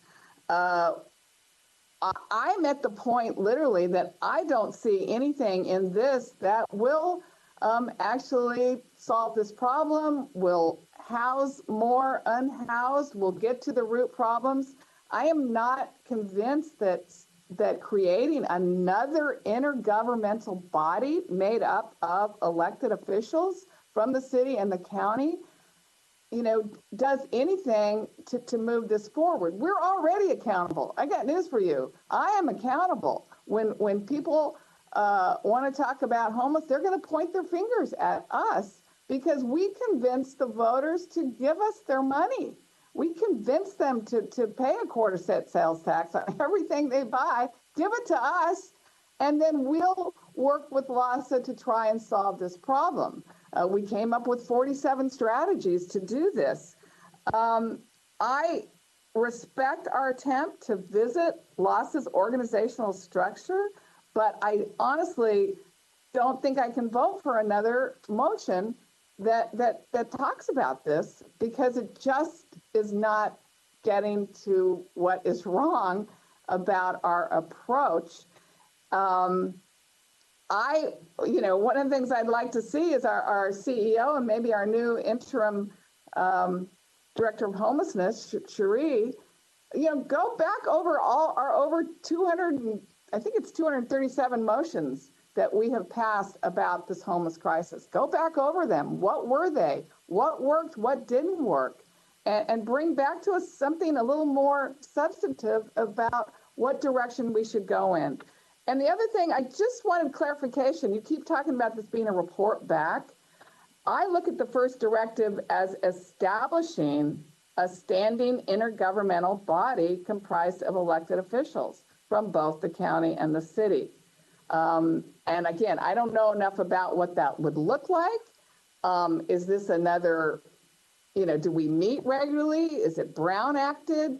Do we take public comment? How does that group of elected officials weigh in with our appointees on LAHSA? There's too many questions, Sheila and Holly, for me personally, to support this today. I wouldn't mind, looking at something a little more concrete and understanding how more elected officials thrown into the mix is going to solve this problem. But at this point, I just don't see it. And I, just don't think I can support this today. But, we have meetings all the time. We can motion more stuff. I just am frustrated because I don't think anything we're doing yet is actually fixing this problem. Thank you, Madam Chair. Supervisor Barger? Thank you, Madam Chair. Well, first of all, I have to say, and I can only speak for myself, on the San Gabriel Valley COG has been probably one of the most open and useful groups that I've worked with as it relates to homelessness, to the point of where they spearheaded us getting money into the cities, because they all have the knowledge of what they need to do in their cities and have been very responsive. So the San Gabriel Valley COG has been an incredible partner, especially when we're dealing with the homeless issue. And, I think that an example, Supervisor Solis, is with Azusa and Duarte working to try to clean out the riverbeds, which, oh, by the way, when we put together that proposal and the cities went forward, they were told by LAHSA that they didn't have any vouchers or rooms available when they were going in to clean out the riverbeds. But having said that, you're absolutely right. I'm not going to blame LAHSA for not getting rid of the homeless issue, because the reality is the buck stops with us as elected. But what I will tell you is that when I look at the number of motions that we brought in, we have tried to support. We've thrown money at the situation to no avail.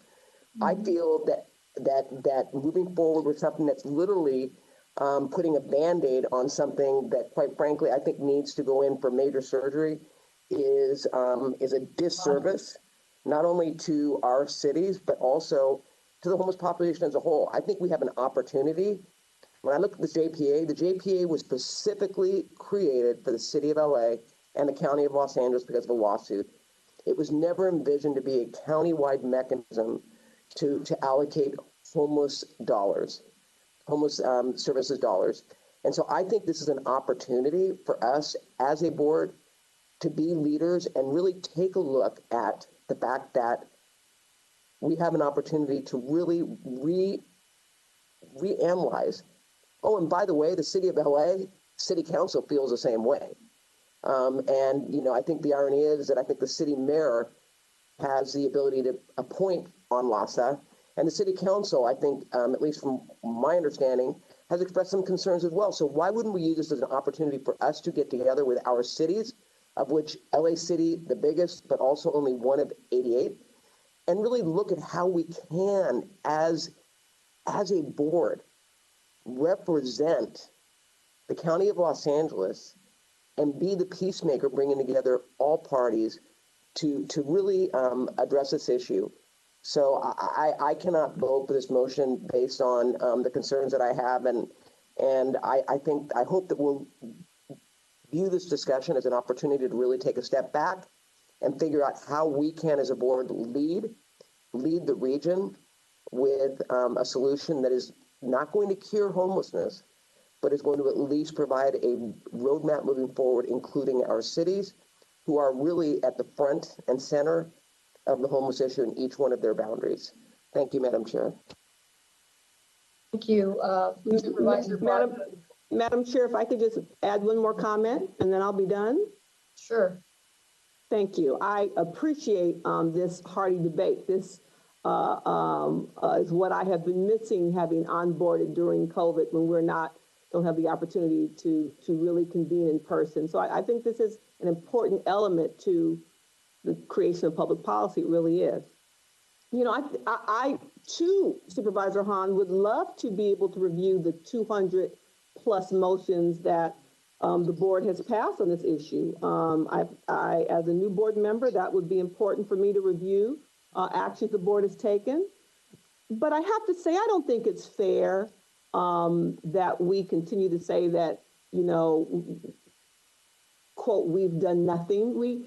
It is a huge challenge. I will be the first to admit that.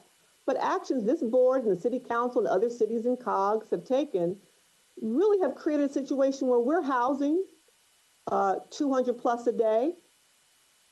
The challenge is we're 200 plus a day. New Angelinos find themselves unhoused. And so I am clear that this is not a comprehensive solution. No one action by this board could be.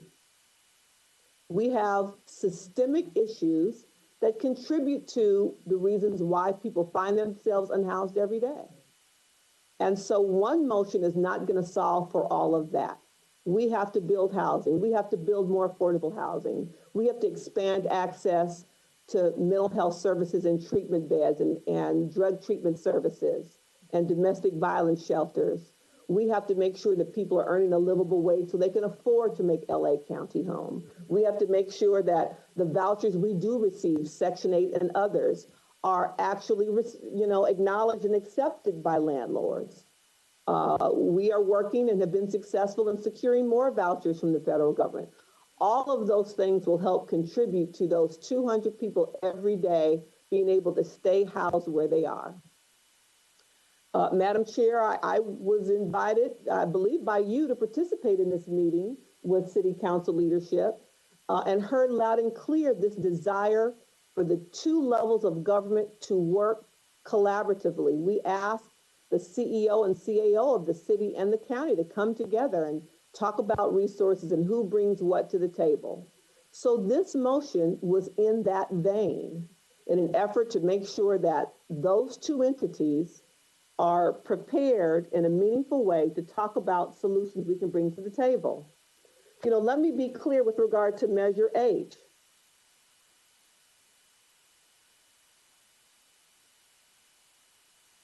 A huge chunk of the Measure H dollars go to rapid rehousing and go to people in all 88 cities.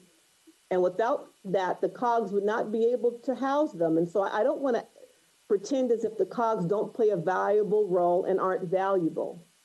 The issue here is an effort to try to figure out what we can do to make LAHSA more relevant and function better, given its limited role within the Joint Powers Authority, to be more efficient and effective and clear about our expectations of them, as opposed to continuing to point to them and say they have failed us by not solving the homeless problem.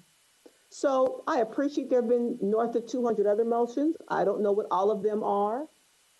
This motion certainly won't put us back in our effort to come up with a strategic, collaborative approach to helping reduce the number of unhoused in LA County. This alone won't do it. We have to address the myriad of issues that everyone has referenced. This is but one step to talk about and amplify the role the city and county can play more closely aligned in a collaborative way to bring our individual resources to the table to assist those in need. That's the goal of the motion. Thank you. We've heard everyone, then maybe we can just call for the question and have a vote on this, okay? So why don't we go ahead and call the roll on this item 27, moved by Supervisor Mitchell, seconded by Supervisor Kuehl to approve the item. Madam Executive Officer, please call the roll. Item 27 is before you. Supervisor Mitchell. Aye. Supervisor Mitchell, aye. Supervisor Kuehl. Aye. Supervisor Kuehl, aye. Supervisor Hahn. I'm going to abstain. Supervisor Hahn abstains. Supervisor Barger. I'm going to abstain. Supervisor Barger abstains. Supervisor Solis. Abstain. Supervisor Solis abstained. 2-0 with 3 abstentions. The motion fails to pass. Thank you. Thank you, Madam Chair. Hey, members, let's move on now to item number 29, toward a colorblind child welfare system pilot program for safeguarding against racial bias, which was held by Supervisor Mitchell. Please begin, Supervisor Mitchell. Thank you, Madam Chair. I'd like to start by thanking UCLA's Pritzker Center for their work on this project, as well as the Children's Law Center of California for their advocacy at the state level on this important piece of legislation. When I left nonprofit executive management and ran for public office, I was clear that the reason I did that, my intention was to really seek bold transformational change of our systems, particularly systems that criminalize poverty, that were steeped in bias, and those that are rooted in institutional racism. Because in this instance, colleagues, for decades, Black and brown children have been substantially overrepresented in LA County's child welfare system, and it's past time for us to change that. And so I'm really proud this afternoon to introduce a motion that I believe will serve as a tool to help us dismantle that bias.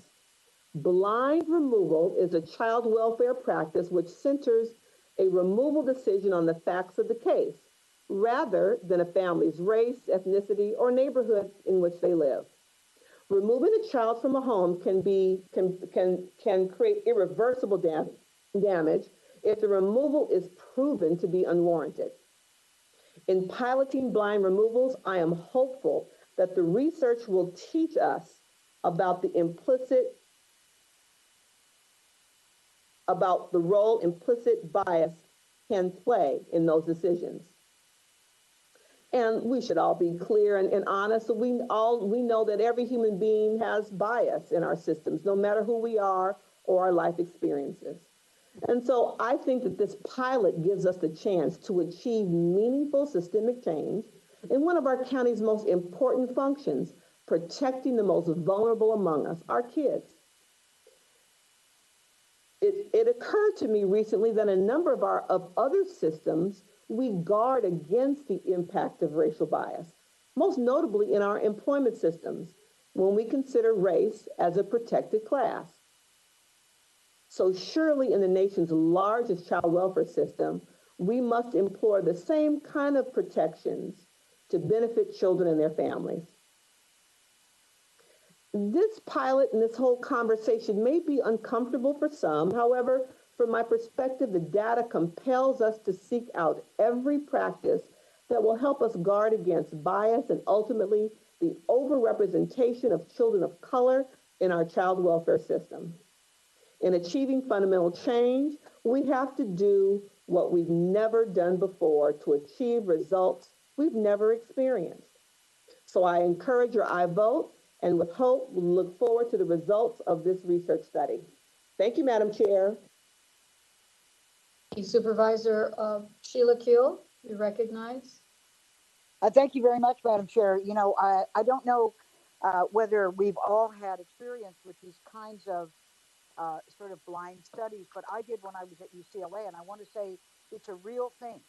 I mean, people are not aware, honestly, not aware of their biases. And when there were tenure considerations, it was really about gender when I was at UCLA, of course, but it was, if you did not identify the gender of someone who wrote a paper or, had proposed some kind of new program, it was much more positively received than if the gender of the writer was identified as female. And the study shocked a whole lot of people, not me, of course, but a whole lot of people. And so I think it is really important to do this, to really understand how unconscious bias may sort of disproportionately impact our communities of color. No question about it. I'm strongly in support of this motion, and I hope others will be as well. Thank you, Madam Chair. Thank you. Are there any other members that want to be recognized on this item?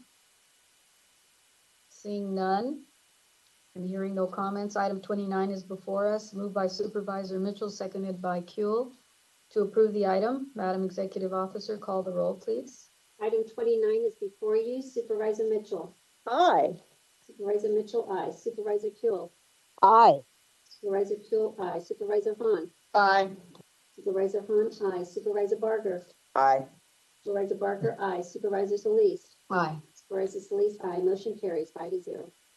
Thank you. We'll now move on to item number 37, fiscal year 2021-22 homeless initiative funding recommendations, which was held by Supervisor Hahn. Supervisor Hahn, you are recognized. Thank you, Madam Chair. This is 37, right? Yeah. What a day this has been so far, colleagues. Madam Chair, thank you. This is part of, I think, our frustrations are going to come back up on this item, Measure H funding recommendations. I am frustrated, as I think I've heard my colleagues, sort of at where we're at. And I think one of you mentioned, maybe it was Supervisor Barger, that, this is the 5th year of Measure H funding, marking the halfway point of the lifespan of Measure H. And I think we can all agree that we're not where we had hoped we would be at this point in tackling this crisis. Encampments have grown, tens of thousands of people are still suffering. And, we got the recent coroner's report about how many are dying on our streets. And we've been pouring money into this problem. And there are so many people who we are still so far away from helping. People are at their wits' ends. And I understand the challenges. I know that plenty of people who are unhoused suffer from very serious mental health challenges that are not easy to treat. I understand that building permanent supportive housing takes years. And I know that even finding a site for shelter that a community will accept can be next to impossible. And I know that we do have many more people becoming homeless. And yes, we're housing more than we've ever housed before, but more and more people are becoming homeless. Yet this past year, we instituted a countywide eviction moratorium, and we invested an unprecedented amount of resources into shelter and housing due to the pandemic. 2020 should have been the year when we saw a dramatic decrease in our homeless population. Yep, that was not the case.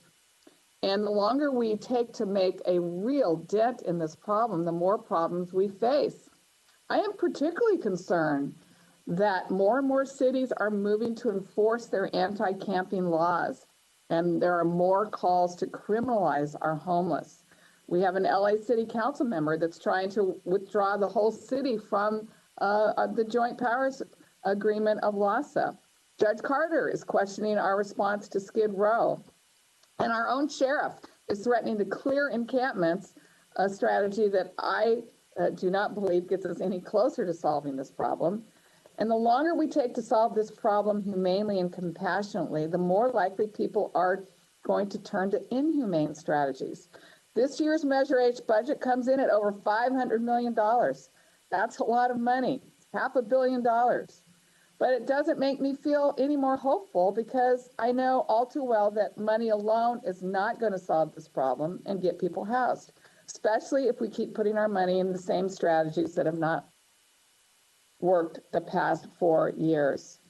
So before I vote to approve these funding mechanisms, recommendations, Cherie, I was wondering, I know you're available, and Madam Chair, I didn't know if it was okay for me to ask her some questions now, or did you want to? I think you can. I think Okay, that's thanks. fine. That's Thanks. fine. Go ahead. Cherie, so you're the new interim director of Homeless Initiative. You're basically our head of our homeless department. Tell me, kind of before I approve these, what is the process that you're going to be taking in evaluating these strategies and where money is attached to each of these strategies? Hi, Supervisor and the Board of Supervisors, and thank you for that question. We are working on the motion to reevaluate the homeless initiative strategy. So far we have engaged some of the core partners, including county departments and COGS and service providers and LASA, just to talk about an approach to reevaluating the strategies. And we've also done a significant review of all of our existing performance data and research and community feedback, including some of our CES refinement reports, as well as looking at prior input that we received from cities through their homeless plans and from the COGS reports, and also from city-focused policy summits. So we're taking all of that, and then our next stage is actually going to be go out and start having a series of meetings and convenings with people. We want to share with them the strategies to date, what they have done, what recommendations have been made already for modifications to them, and the type of feedback that we've already received, and share that with everybody, and then go ahead and incorporate their additional feedback. So we will be having convenings with homeless services providers, with cities and COGS, with people with lived expertise, with our county departments and LASA and other advocates. We'll then be coming back to the deputies to share all of those findings and the initial recommendations to get their input as well. And of course, the offices are encouraged to participate in any of the other convenings. Once we have all of the input, we will be coming back to the Board of Supervisors with those recommendations. How long do you think that's going to take, Cherie? Yeah, and so our goal was to do that. Let's see, we're looking at through October. We are trying to get the scheduling of the convenings. And one thing that's very important to me is to provide an opportunity for all stakeholders to participate. So we're trying to leverage existing convenings, but also setting up new ones. And we're also trying to do it at different times of the day, including evenings, to maximize support. And so I do want to be transparent that I think in order to get all of the feedback it might take us a little bit more time to schedule all of those meetings. So it might extend a little bit past October, but our plan would be to give you the preliminary report at the original due date. Yeah, I appreciate that. And I think I like what you're doing. And again, it seems a little backwards that we're approving Measure H funding recommendations, and then you're going to really begin to do a deep dive into our strategies and whether the right amount of money is attached to the right strategy. Because I do know a couple of years ago, colleagues, we found out clearly that we needed to put more money into prevention because we had more people falling into homelessness. So, I am concerned that we're approving these before, Cherie, you do a deep dive on whether or not we're putting the right amount of money to the right amount of strategy. Do you think, Cherie, I know this is a loaded question, but do you think that you're going to be able to really take a look at this and give us something concrete on how we might get to the core of actually beginning to bring these numbers down on our streets? I think that we will be able to do that, but I also want to be transparent that I think the challenges that we're facing are much larger than what we will be able to solve with the Measure H budget. We can take our dollars and we can use them in the most efficient way, and we can use them and improve its strategies. But ultimately, with the size of homelessness that we have in LA County, and with some of the challenges that we're facing, which all of you have talked about so well today during the meeting, we're going to need additional supports as well. The state has a new budget that has a number of additional supports that will impact the county. In particular, there is some flexible funding that will be very helpful for us to help program into services where we need it the most. There's also some opportunities with Cal-AIM, which is a reimagining of Medi-Cal that can help pay for some of the services that we need here in LA County as well. in particular, some of the recuperative care and some of the wraparound case management services that support some of our more higher acuity clients. And ultimately, we're going to need support from the federal government as well with investments in federal rental subsidies. One of our biggest challenges here is exiting people out of our homeless system into permanent housing. We have a very large number of interim housing beds that we're operating. We clearly need more because we have people who are unsheltered, but we're operating a very large number of interim housing beds, and we have clients who are staying in them for a long time because they don't have a rental subsidy matched to them so they can exit into permanent housing. So I think that those are going to be important parts of our strategy as well, is to leverage those state and federal resources.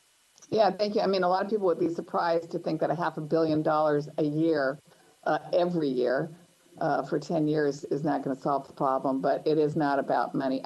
Colleagues, that's fine. Cherie, thank you for those answers. I'll vote to approve these, but I will say I'm hopeful that we won't be stuck, and maybe it's a chance, I don't know how that would work logistically if we brought this back up after Cherie brings forward her report on each of the strategies and how much money should be attached to them, that we might, mid-year, maybe make some adjustments, because this is a lot of money and I want to make sure we're attaching the right amount of money to the right strategy if things change, or if Cherie has found something out that maybe her predecessor did not find out. So I'll vote for these today, but I really want us to have the chance to be flexible, Madam Chair, that if we need to make some changes, that we can sort of legally do that.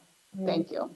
Thank you. And I agree with you. I agree that while we have this budget before us now, as you and I know, funds have to be at least encumbered in a certain way, but it doesn't mean that we can't change them and prioritize. So I agree that we should have perhaps a midterm or a quarter report coming back to tell us if anything new has changed. So maybe that's something that our CEO, as well as Sherry, you can both bring back to the board as part of this item, as kind of a report back. But I want to thank you for holding the item, Supervisor Hahn, because obviously we have all felt our frustrations with how Measure H and LASA and all kinds of things have been happening. It didn't happen the way we thought, and to be honest, we can't always use a cookie cutter approach. I think we've said that many times and many occasions, and I think that's why this particular budget is a little different. I'm finding that in looking at it, that because we knew we may not have had enough money in Measure H to meet all of our strategies, at least we have found 72.3 million in non-Measure H funding to help supplement the total budget. So our CEO and our staff are looking to see how we can augment, because clearly even Measure H doesn't go far enough. That's one thing. The other thing is that we know in this budget, which I'm happy to see, we just had a discussion on this, that 5 million will be allocated to the Council of Governments and Cities in support of efforts to prevent and combat homelessness.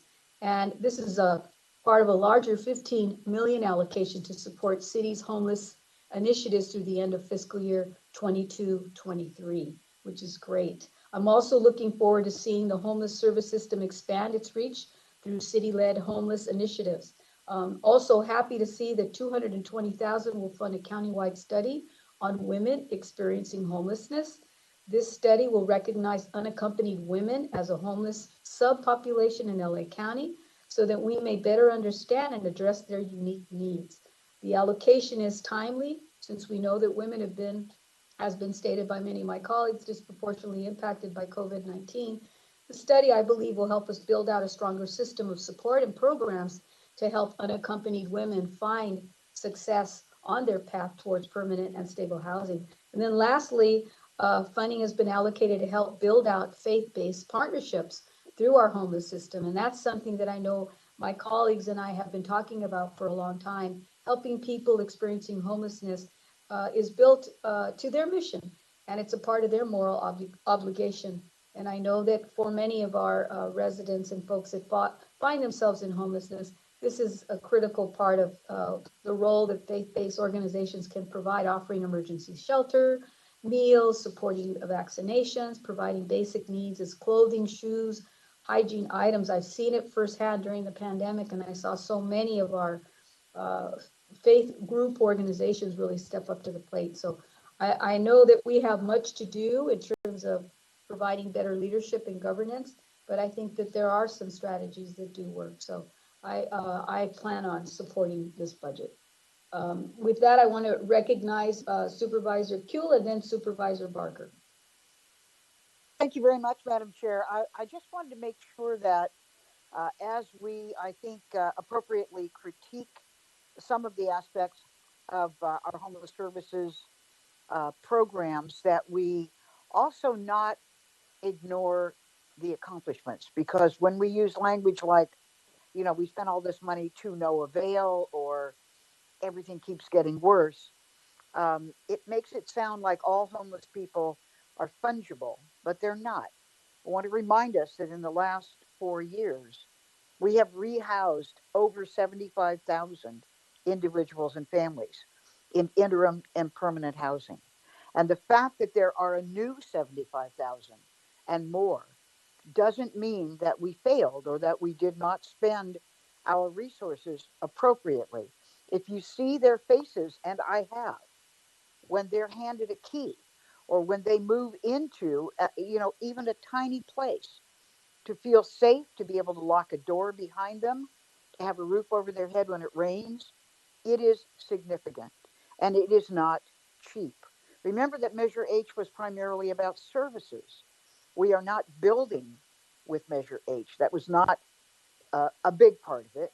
And it was important that we give them the kind of support they need to get them off the street, to get them into housing, and to keep them housed. And I would say, honestly, it's been a wild success. So I don't want people to get the impression, especially when they're going to be asked, as my colleagues have said, to re up on Measure H, that it was useless. I think it's really important for us as a unit to continue to emphasize the fact that there are things forcing people, dropping people, losing people into homelessness, but that probably by the time this comes up again, over 100,000 of them were helped by Measure H. There's just such a magnitude of inflow. And I know that if we hang together and continue to work together on this, help the people that we have tasked to do the work, like Cherie and her entire staff. I think uh, between her and Phasia, I'd bet on them. And frankly, colleagues, I'd bet on us. So let's see if we can't hang together, uh, appreciate where we have had some victories, the lives that we probably have saved, and just keep going until we get through this enormous crisis. Thank you, Madam Chair. Thank you, Supervisor Barger. Thank you. And I want to thank Phasia for preparing these funding recommendations for the board. And I appreciate the work that you and your entire team have done to get these recommendations ready in a timely manner. I agree with you, Supervisor Kuehl. We have made great strides. And as I've said in the past, I think that in areas that we need to rethink our strategy, we need to be able to pivot. And I think that, with this recommendation, we are looking at issues that we need to really have a better focus on, because we know that homelessness is a dynamic, complex challenge that we as a board must continue to face. Obviously, we're all passionate about it, which is why I think we have some very passionate discussions surrounding this issue. We all know it's not a one-size-fits-all strategy and approach, and it will simply not work and cannot be applied if it's done that way. We must be strategic in examining the needs of every community and its unhoused population, whether these needs are affordable housing, employment opportunity programs. I know something that Supervisor Solis has championed as it relates to WEDACs, mental health services, a passion of mine, or any of those combinations. The various homeless strategies employed must be adaptable and fluid to meet the needs of our county, and the funding priorities we approve should mirror this. Except for a few items, these funding recommendations have provided that have been provided remain largely unchanged for previous years. I understand the very real challenges that COVID-19 has brought to this county, and especially to our departments and service providers working with the homeless. We are still in the recovery process, and some of the fiscal impacts of the pandemic have yet to truly be felt. Therefore, it is my desire to destabilize the flow of services that are currently being funded. It's not my desire to destabilize the flow of services that are currently being funded.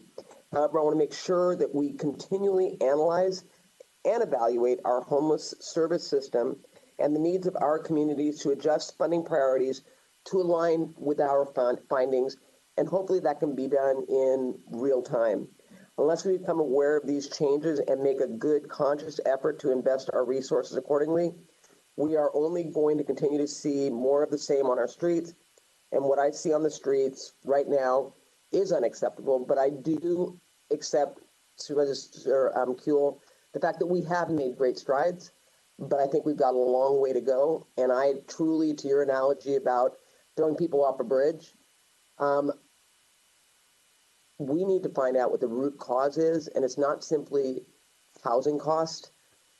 And we need to invest in, I believe, drug treatment beds as well as mental health beds in order to stabilize and support and provide people with hope that they can one day get off the street, live on their own, and hopefully hold a job and grow. So with that, I support today's item, and I appreciate again, Fezia, the job that you and your team, Sheree, you've done to put this together. Thank you, Madam Chair. Great. Any other members wishing to be recognized on this item? Okay. Hearing no other comments, item 37 is before us, moved by Supervisor Hahn, seconded by me to approve the item. Madam Executive Officer, please call the roll. Oh, Madam Chair, can I just say, so I think you had a great suggestion about maybe, again, giving us a little bit of flexibility as we approve these. And is that part of this that we'll get maybe a mid-year update if we need to change the numbers? I think so. I mean, Sherry, are you, and I know Fezia is here on board. Do you want to? Yes. Thank you, supervisors, and thank you for the discussion on the homeless budget motion. The board letter, it's actually been very helpful and very instructive.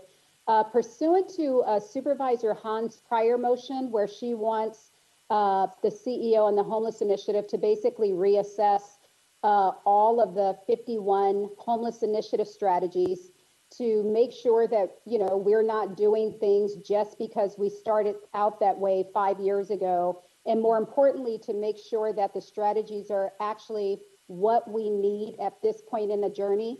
I believe that that report back is coming back in November, and Sheree Todoroff, correct me if I'm wrong.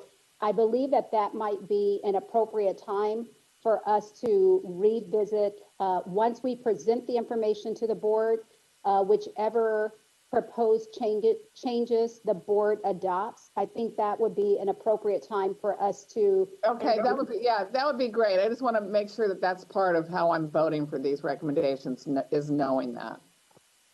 Well, it's going to happen apparently through your motion, so that's good. I think we're just getting updated, but I think it fits perfectly in terms of timing. Are you okay with that, Supervisor? Yeah. Thanks, Madam Chair. Yes. All right. Okay. So moved by Supervisor Hahn, as noted, that we'll get a report. Seconded by Supervisor Solis, myself, to approve the item. Madam Executive Officer, call the roll, please. Item 37 is before you. Supervisor Mitchell. Aye. Supervisor Mitchell, aye. Supervisor Kuehl. Aye. Supervisor Kuehl, aye. Supervisor Hahn. Aye.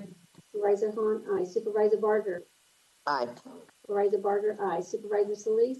Aye. Supervisor Solis, aye. Motion carried 5-0. Thank you. Now we'll move on to item 78D, reparations for forced sterilization at LAC USC Medical Center, which I held. Members, I know you're painfully aware that our state and our county have a dark history when it comes to forced sterilizations. For the first time, the law was instituted in 1909 to its repeal in 1979. Over 20,000 people were coerced into sterilization in an effort to prevent people with so-called undesirable traits from passing on their genes. This included women and men with mental illness, disabilities, and even people who are sexually promiscuous. And often immigrants, people of color, and poor people were the targets. Unsurprisingly, a disproportionate number of those targeted were Latinx, who were 59% more likely to be sterilized than non-Latinx residents. And unfortunately, those practices occurred right here as well. Between 1968 and 1974, over 240 women were sterilized at the Los Angeles County USC Medical Center. I've often discussed the need to build a more comprehensive and equitable healthcare system, especially in light of the pandemic. However, we can't truly move forward and address systemic issues without fully confronting our most egregious sins of the past, including what happened to these survivors. We heard some stories earlier today during public comment. We took the first step in the process back in 2018 when Supervisor Kuehl and I introduced a motion to issue an official apology to these women. And at LAC-USC, we have commissioned a large-scale work of art, installed, and a plaque on the campus to express the county's sincere apologies to these women and their families. And last year, as we marked the teardown of the Old Women and Children's Hospital to build our restorative care village at LAC-USC, we held a ceremony with the Tongva and other indigenous leaders to bless and cleanse the land, and we formally apologized once more. But we need to do more. The state is beginning to act. As you know, this fiscal year 2021-22, the budget provides $25,000 in reparations to those harmed by the state law.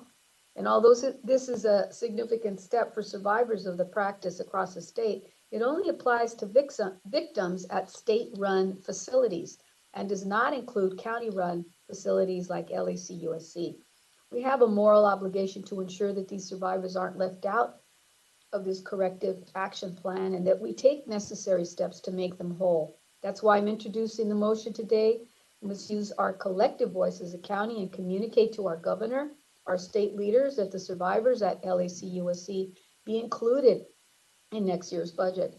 But we should not wait on the state to act before we do. That's why the motion also directs the CEO with the Department of Health Services and Community to work to identify these patients and potentially use county funding to provide them with some measure of financial relief. This will by no means make up for the horrible atrocities that were committed against them, but I believe it's a step in the right direction and shows a commitment from the county that we want to turn our words into action. To any survivor out there that may be hearing this today, I want to say once more an apology from us for the terrible experience they went through here at the County of Los Angeles. Please know that we're committed to making this right however we can. And I also want to thank the community for their unwavering advocacy, both locally and statewide, on this matter. I urge my colleagues to vote aye. Are there any members that would like to speak? Would like to speak on this item?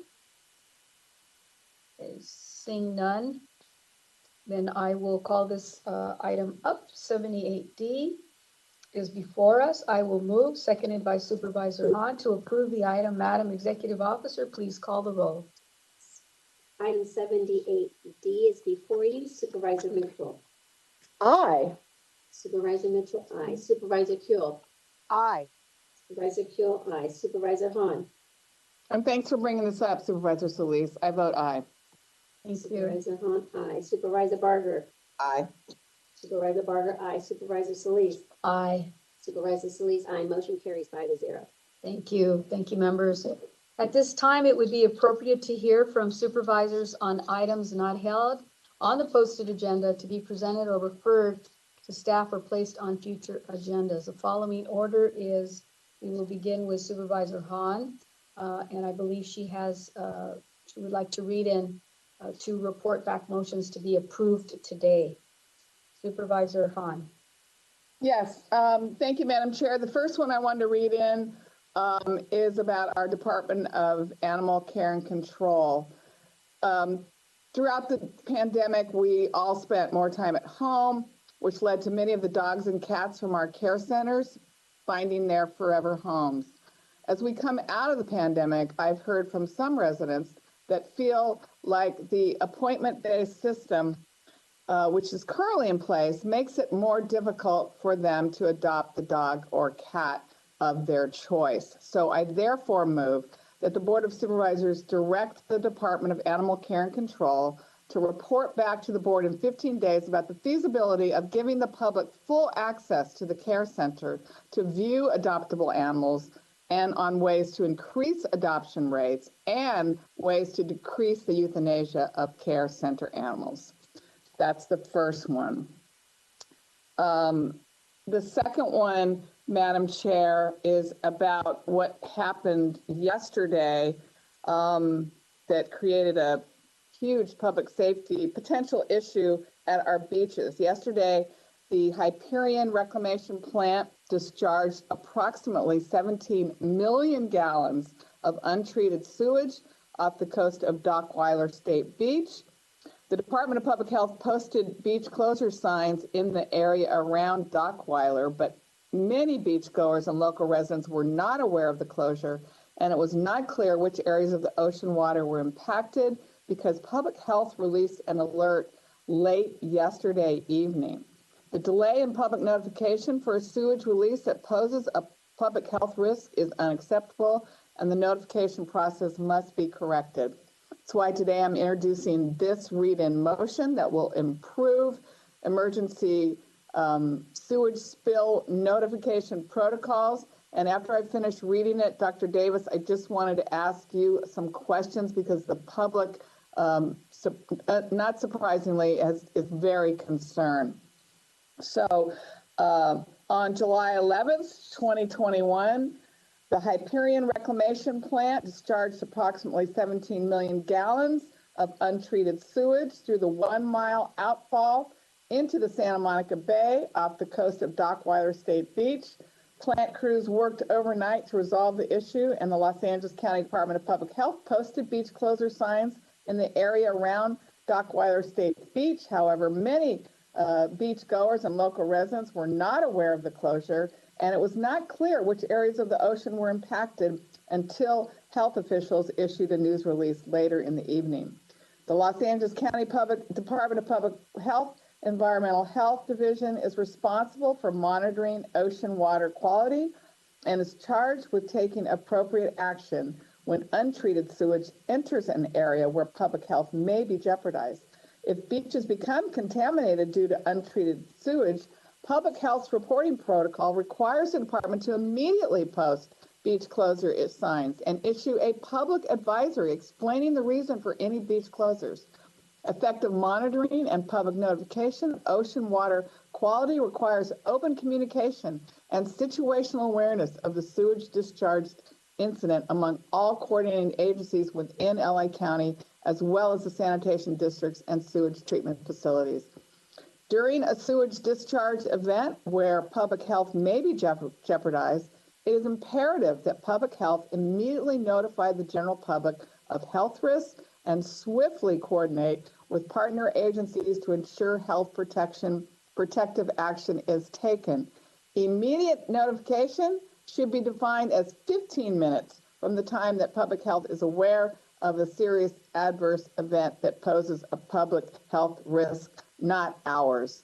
With appropriate coordination and communication among agencies within LA County, we can protect the ocean water quality and public health of LA County residents. I therefore move that this Board of Supervisors directs the Chief Executive Officer in concert with the County Fire Department, Department of Beaches and Harbors, Department of Public Works, Department of Public Health, and in consultation with Los Angeles City Sanitation and Environment to report back within 7 days on the following. Number one, any and all issues included but not limited to the cause and extent of impacts related to the sewage spill and or discharge that occurred the evening of July 11th off the coast of Dockweiler State Beach. Number two, all necessary steps to protect the health and safety of LA County residents and provide timely public notification of environmental hazards, including but not limited to dissemination of information, signage, and closures. And three, a report back on the corrective action plan that would result in faster response, coordination, reporting, and communication about future sewage discharges that may require timely beach closures to prevent public exposure. That's the motion, colleagues, and that's in 7 days. I want to get a report back on these, but our office has been inundated with calls from worried people. We got a call from a mother whose child was at swim camp in that very area all day yesterday.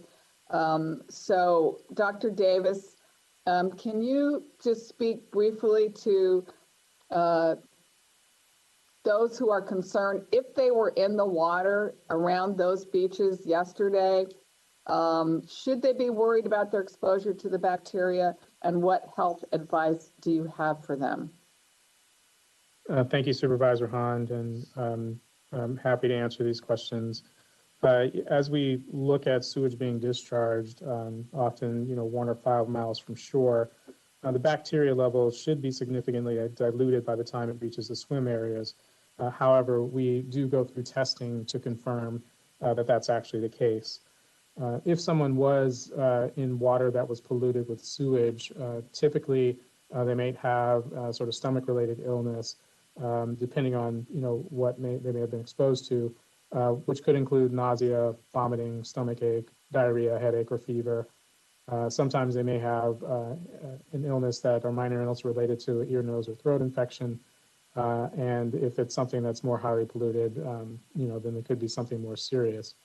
However, in this instance, as far as I know at the moment, the process is to do 2 test results about 24 hours apart in order to confirm that the water is clear in terms of any levels that would be hazardous. And I believe we have an initial result that shows that there isn't any concern at the moment. However, we need a second example in order to confirm that. So the beach will still stay closed. Okay.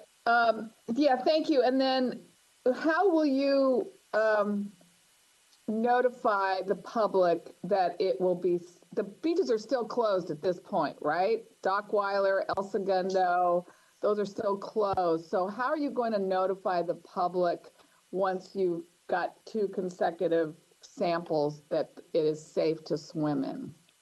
There are 2 ways. One, we will do a press release. The other is the signs that are posted that are, closing the areas of concern will be removed as well. Okay, thank you. Well, it sounds like the initial samples maybe are saying that we don't have high levels of bacteria. I think we kind of are lucky this time, hopefully. We're waiting to get the second sample, but I got to tell you, it was very disturbing that, Department of Public Health did not get a press release out warning till 5 hours later, warning the public. So that's part of what I want to do better in the future, Dr. Davis, and I know you'll work with us on that. Thank you. Thank you, Madam Chair.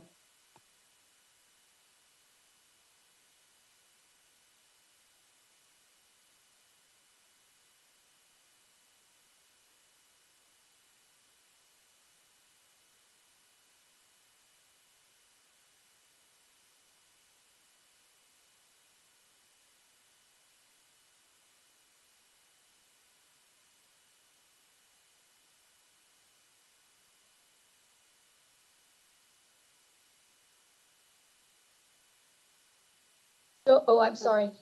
Members, did you hear that? I'm sorry. We're taking up these 2 items. They're both report back, so we can take action on them. The first one is a report back on the managed intake and best practices within the DACC care centers. This is moved by Supervisor Hahn, seconded by me. Madam Executive Officer, please call the roll.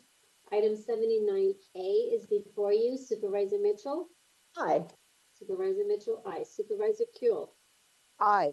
Supervisor Kuehl, aye. Supervisor Hahn? Aye. Supervisor Hahn, aye. Supervisor Barger? Aye.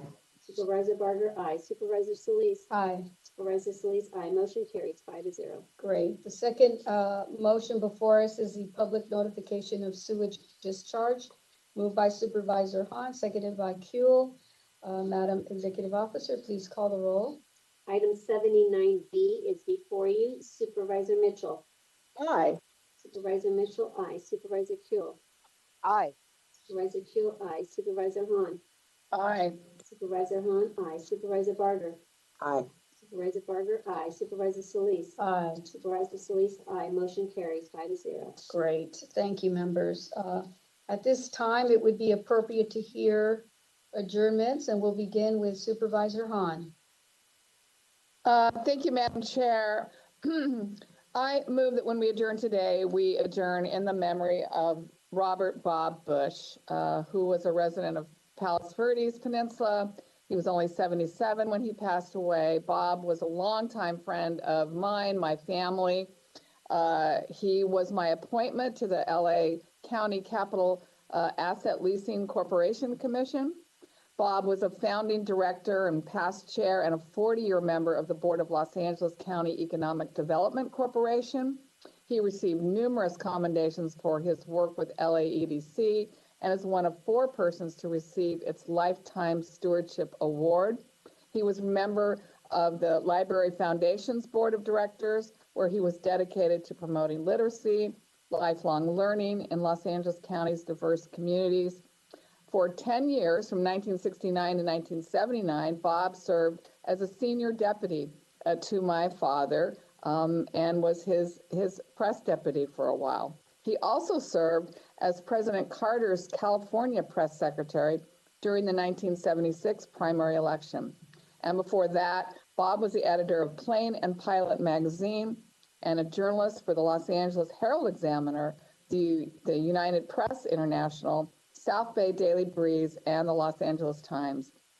Bob is survived by his wonderful wife, Judy, his children, Renee, Melissa, and Howard, 7 grandchildren, 4 great-grandchildren, and he will be deeply missed by so many people in the community, so many people throughout Los Angeles County. It's truly, this is a sad adjournment for me. I also move that when we adjourn today, we adjourn in the memory of Bruce Thompson, who was 61 when he passed away. Bruce was a San Pedro legend. He started teaching and coaching at San Pedro High School in 1998. Under his leadership, the school's cross-country teams won 50 titles and championships. He was named the CIF State Model Coach of the Year in 2017 and was inducted into the San Pedro Athletic Hall of Fame in 2019. He will be deeply missed by his brother Doug and the entire San Pedro community. I also move that when we adjourn today, we adjourn in the memory of Lorraine Dida, who was a resident of Rancho Palos Verdes. She was 90 when she passed away. Lorraine and her husband, Ken, who was a council member for the city of Rancho Palos Verdes for many, many years, moved to the Palos Verdes Peninsula in 1961. Lorraine was very involved in the community. She was a member of the Peninsula Women's Club, St. John Fisher's Prayer Group, and Guild 3. Lorraine loved to needlepoint and sew. She used her skills to make hundreds of blankets for newborns and children with severe illnesses. She's survived by her husband, the Honorable Ken Dida. I know he will miss her. They really were just a couple, and they supported each other throughout their lives and their individual endeavors, and their children, Beverly and Bruce, and 2 granddaughters. I move that when we adjourn today, we adjourn in the memory of Rose Marie Dieter, who is a lifelong resident of San Pedro. She was 91 when she passed away. Rose Marie and her husband, Ray, were fixtures in our community, and she will be missed deeply. She was preceded in death by her husband, Ray. She's survived by her 6 children, 22 grandchildren, and 31 great-grandchildren. I also move that when we adjourn today, we adjourn in memory of Nancy Lee Scognamillo, who was 83 and a resident of San Pedro when she passed away. Devoted mother, community member. She served for many years as a lector and Eucharist minister at both Holy Trinity and Mary Star of the Sea. She's preceded in death by her daughter Andrea and son Mark. She's survived by her husband, Rosario, her 5 children, 20 grandchildren, and 7 great-grandchildren. And I also move that when we adjourn today, we adjourn in the memory of Shirley Snow, who was 90 when she passed away, also a resident of San Pedro. Shirley attended the same church that I attend in downtown San Pedro, First Presbyterian Church. She was a woman who served the Lord, her family, her church, her community. She was an office administrator for First Pres for 42 years. She had a special gift of listening. She knew every member's name and welcomed with open arms anyone who walked through the church doors. She also served as the church's historian. Shirley was also an active member of San Pedro Junior Women's Club, the Junior Women's Club, and Shoreline Women's Club for over 50 years. In 2006, when I was on the city council, I presented Shirley with a certificate of commendation for her dedication to her community. She was a talented writer. She wrote and acted in plays, both at church and the San Pedro Junior Women's Club. Shirley was preceded in death by her husband, Bert, and her daughter, Diane. She's survived by her son, Don, 4 grandchildren, and 3 great-grandchildren. Thank you, Madam Chair. Those are my adjournments. Thank you, Supervisor Hahn. Next, we'll go to Supervisor Barger. Thank you. I move that when we adjourn today, we do so in memory of retired Lancaster pastor Rexford Furman, who died on June 12th at the age of 77. Rex pastored Bethel Baptist Church in Lancaster for 28 years, and in 1979 opened Bethel Christian School. He then pastored in Everett, Washington for 7 years before traveling globally with his wife, Andrea, as field directors for International Global Mission. Rex and Andrea retired in 2014. Raised in Ithaca, New York, Rex graduated from Baptist Bible College and earned a Master of Divinity degree at Los Angeles Baptist Theological Seminary. Rex is survived by his wife of 53 years, children Dana, John, and Lori, siblings Dana and Margaret, 4 grandchildren, and a great-granddaughter. Also, that we adjourn in memory of Glenn Grade, a longtime resident of Valencia who passed away at the age of 94. He was born and raised in Wisconsin. After high school, he joined the U.S. Navy and worked in the medic program while stationed in Seattle, Washington. After discharge, he brought his parents out west and they settled in North Hollywood, California. He attended USC on the GI Bill and entered the insurance business, ultimately becoming a partner in his agency. He married Dorothy Brinkmeyer in 1951 and they enjoyed 69 years of marriage together. After living in the San Fernando Valley for 20 years, Glenn relocated his family to the Santa Clarita Valley in 1970, where he and Dorothy resided in the same house in Valencia Hills for 50 years. He served his community for years by volunteering at St. Paul's Church, the Senior Center, the Homeless Shelter, and Kiwanis. Glenn is survived by his 2 sons, Brian and Cameron. Also, we adjourn in memory of former Lancaster Mayor Ellsworth Els Groves, who passed away on June 13th at the age of 87. Els served in the California Highway Patrol from 1958 to 1987. His last post was a commander of the Antelope Valley CHP station until he was forced to retire as a result of a head-on, on-duty collision. In 1986, Els ran for the Lancaster City Council. He remained on the council until 1990, serving as the mayor of Lancaster in 1988. Born in Hinesville, Arkansas, Els grew up in Colorado, Washington, Nevada, Idaho, and California, helping with his family business. In 1951, during the Korean War, Els joined the U.S. Navy with his brother Ernie, and both were assigned to the destroyer USS Chauncey. Els began a law enforcement career in 1955 with the California Department of Corrections, working at California Men's Colony in San Luis Obispo. In 1957, he was accepted into the CHP Academy. With the CHP, Els served in Ventura County, San Francisco, West Los Angeles, Oceanside, and San Diego, before being assigned to lead the Antelope Valley Station. His post-retirement careers included working as a real estate broker and serving as a hearing officer and housing inspector for Los Angeles County. He's survived by his wife, Belen, of 56 years, his children, Barbara, Dan, and Sandy, his brother, Ernest, and 12 grandchildren and numerous great-grandchildren. Also, we adjourn in memory of David Hornberger, a former resident of the San Gabriel Valley who passed away on July 5th. Born and raised in Pennsylvania, he graduated from South Williamsport High School and then served his country in the Air Force during the Korean War in Okinawa, Japan.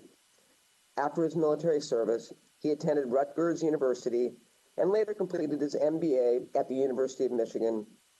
David has had a successful career as a banker and business owner in Pennsylvania and Southern California. In 1972, he and his wife moved the family to Southern California to serve on staff with Campus Crusade for Christ. He was instrumental in the rollout of the I Found It campaign in the mid-1970s. After the passing of his beloved wife, Jan, in 2009, David committed the rest of his life to the ministry work, which took him to Australia, Pennsylvania, and Georgia. He was an active member of the Christian Business Men's Connection, Pasadena Kiwanis Club, Grace Community Church in Sun Valley, the Masters College, San Gabriel Union Church, and finally the Church of the Apostles. He leaves behind his 3 children, Barbara, Stephen, and JD, and 5 grandchildren. Also, Jane Lynch, a longtime resident of Santa Clarita, known affectionately as Janie. She was born and raised in Pennsylvania and moved to California in 1964. She earned her registered nursing degree in 1980 from the College of the Canyons and a Bachelor of Science in Healthcare Management from the University of La Verne. During her 38 years in nursing, she worked at Henry Mayo Newhall Memorial Hospital, where her career spanned from floor nurse to hospital administrator and finally director of patient registration. After leaving Henry Mayo, she continued her career as a nurse case manager and retired in 2015. Janie was passionate about music and was a talented pianist. She took music theory and composition classes at College of the Canyons and composed many songs for her loved ones. Janie is survived by her brothers William and John, her children John, Jean, Phil, and Katie, 3 grandchildren, 6 great-grandchildren, as well as many stepchildren and step-grandchildren. Also, George Murrell, a former clinical professor of restorative dentistry at the University of Southern California School of Dentistry, who passed away on June 19th. George was president of his Chaffee High School class of 1942 and captained the swimming team. After graduation, he immediately enlisted in the Navy and served from 1943 to 1945 in World War II. He received his Master's in Science and Doctor of Dental Surgery degrees from USC and later opened a dental practice in the South Bay. He held memberships in numerous dental organizations and received many awards in his lifetime, including the H. Gale Atwater Award for Excellence in Operative Dentistry. His expertise took him throughout the United States, Canada, Mexico, Central America, and Europe on lectures. George and his wife of 72 years, Anne Marilee, established a scholarship fund for the USC School of Dentistry. In life, he had some wonderful friends, patients, and colleagues, but most of all, he loved his family. He is survived by his wife, Anne Marilee, his 2 children, Marilee and John, 5 grandchildren, and 5 great-grandchildren. Also, Steve Sorrow, a longtime resident of Santa Clarita. He was born in New York City and moved to California in his youth. He attended Hart High School in Newhall and graduated from Iona College. He served in the U.S. Navy on the USS Sylvania. In civilian life, he had a successful 44-year career in financial sector. Steve was very active in his community, volunteering with Pet Orphans of Southern California, Canyon Theater Guild, Momentum Kung Fu, and Humane Animal Rescue Group, among others. Steve taught Kung Fu and Tai Chi to local youth and financial proficiency to high school students through junior achievement. Steve will also be remembered as a talented performer, whether on the stage with the Canyon Theater Guild or in the ballroom with his wife, Tony, and the Beverly Hills Formation Dancers. He's survived by his wife, Tony, his sister, Christine, and his brother, David. Also, that we adjourn in memory of Jeannie Howlett Schmidt, who passed away at the age of 96 on June 6. Jeannie was raised in Hollywood and attended Hollywood High School. She married fellow classmate and childhood sweetheart Ben Schmidt in 1947 at the Stanford University Chapel. Always stunning, Jeannie modeled at an early age in print, on runways, and later as a Bullock's Tea Room model. For 30 years, Jeannie was tirelessly joyful and a volunteer in the San Bernardino schools and loved volunteering for Huntington Memorial Hospital, chairing the Auxiliary Guild luncheon events and elegant galas.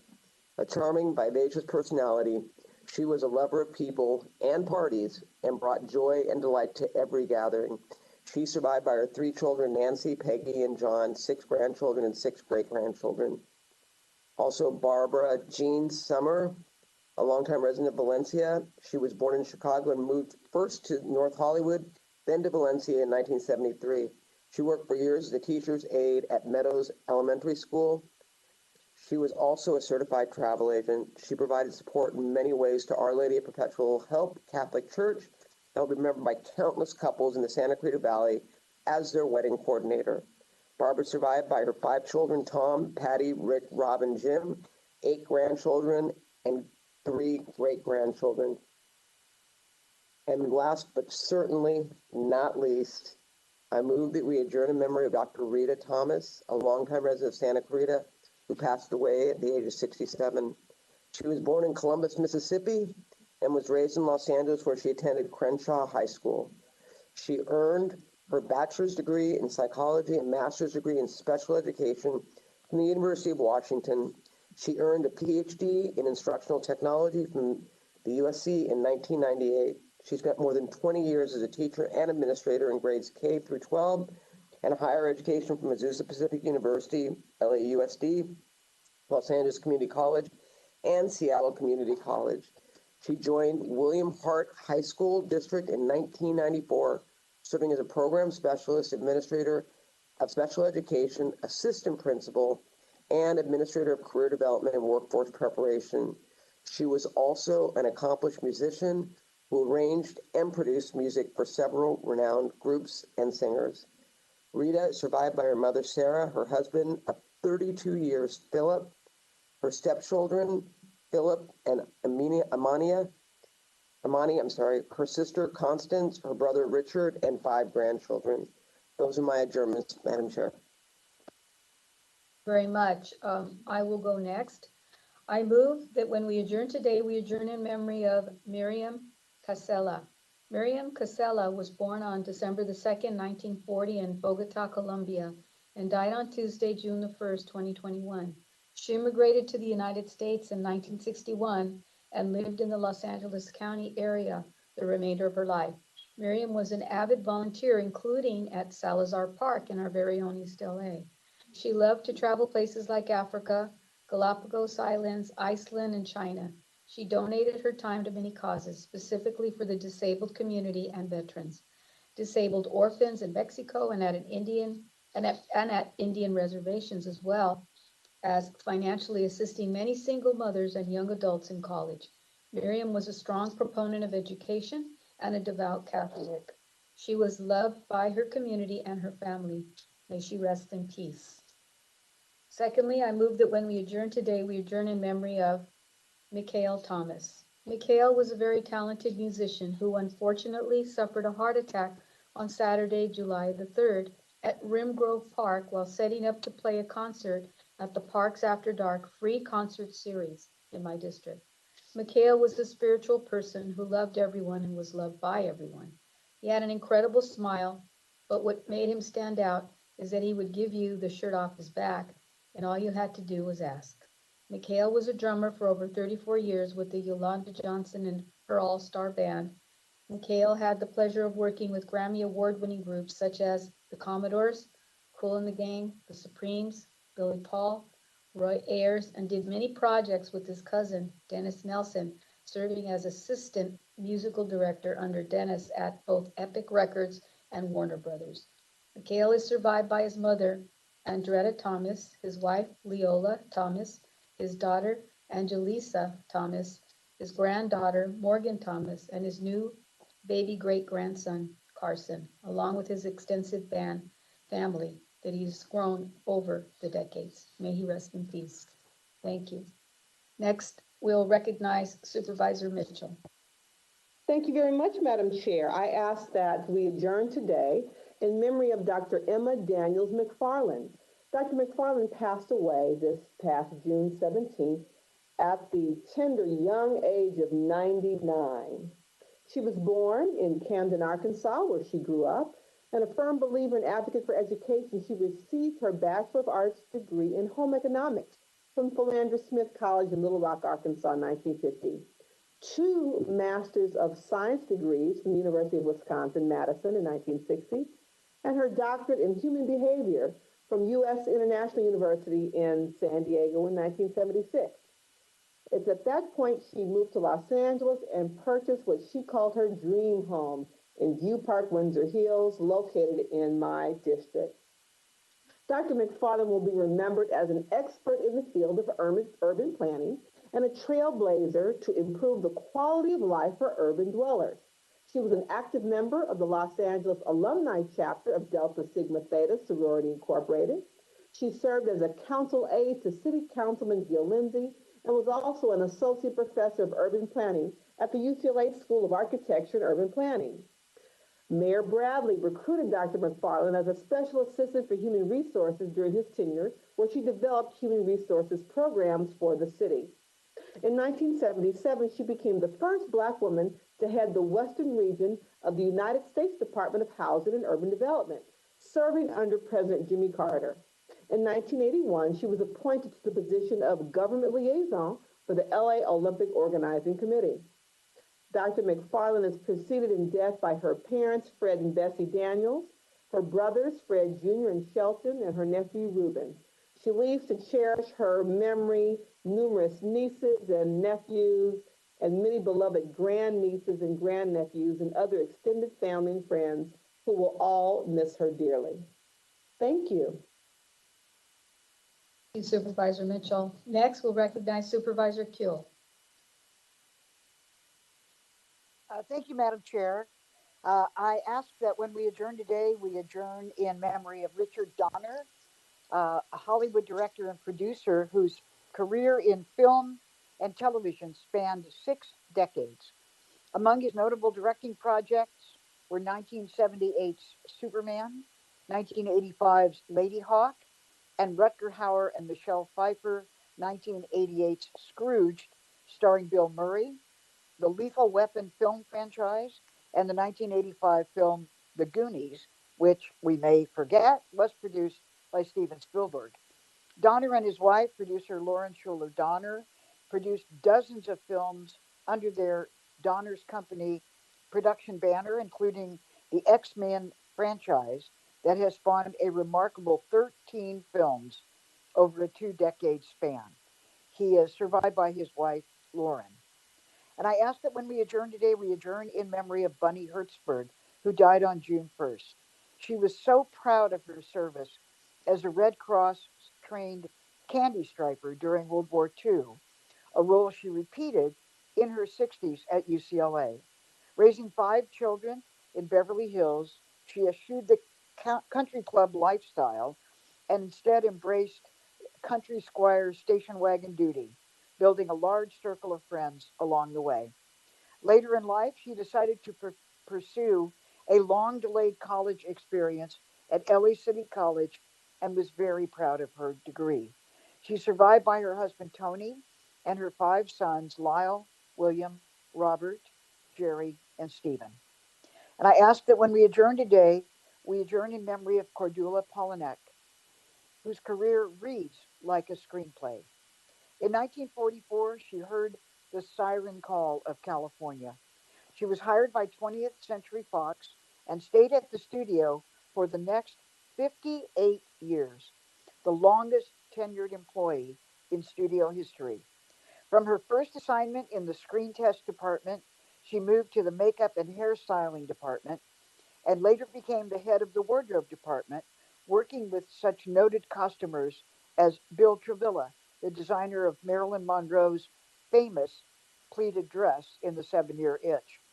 She held the titles of president and chairman of the board during her 25 years as a volunteer on the board of the 20th Century Fox Federal Credit Union, and she was the first woman to ever hold those titles.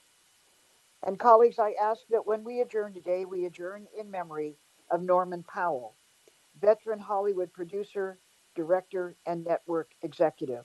During his 13-year tenure as an executive with CBS Television, he advanced to senior vice president of CBS Entertainment Productions and supervised development and production of more than 80 movies for television and 11 TV series. He channeled a passion for the U.S. Armed Forces, American life, and American history through documentary filmmaking. Norman was most proud to receive a Telly Award for American Valor, an Emmy, and Producers Guild Award nomination for 24, a People's Choice Award for Rescue 911, an Emmy nomination for Washington Behind Closed Doors, Telly Awards for Politics and Warriors and The War on Boys, and a Best Picture award from the GI Film Festival for Brothers at War. He was a longtime member of the Directors Guild of America and an active member of the Caucus for Producers, Writers, and Directors, and the recipient of the Caucus's Distinguished Service Award and Lifetime Achievement Award. He's survived by his wife Ellen and his children Matthew, Sandra, and Scott. And I ask that when we adjourn today, we adjourn in memory of sports agent Thomas Reich, a pioneering baseball agent with an ebullient, oversized personality who helped players gain multi-million dollar salaries in the early years of free agency. In February of 1982, he negotiated the very first contract with a $2 million average salary. He negotiated George Foster's 10.2 million 5-year deal with the Mets. And among his other clients were Jack Clark, Sammy Sosa, Mo Vaughn, and John Wetland, who pitched for the Dodgers. He's survived by his wife PK, his daughter Shannon, and his brother Sam. And I ask that when we adjourn today, we adjourn in memory of Donald Schwartz, a successful financial advisor and portfolio manager with RBC Wealth Management in Beverly Hills, as well as a noted philanthropist. He served on many boards, including the Board of Overseers of the Los Angeles campus of Hebrew Union College, Jewish Institute of Religion, the Board of Governors of the City of Hope Comprehensive Cancer Center, and Vista Del Mar Child and Family Services. Additionally, Don was a former president of the Wilshire Boulevard Temple in Los Angeles, and most recently founded and chaired the Military and Veterans Appreciation Trust Foundation, whose mission it is to support veterans of the U.S. Armed Forces and their families with a focus on post-service career building through the Heroes Linked program. He's survived by his wife Kathleen, his brother Robert, his sons Josh and Andrew, and his stepson Todd. And I ask that when we adjourn today in memory of Joan Seth. Joni loved dancing. She was active in United Synagogue Youth.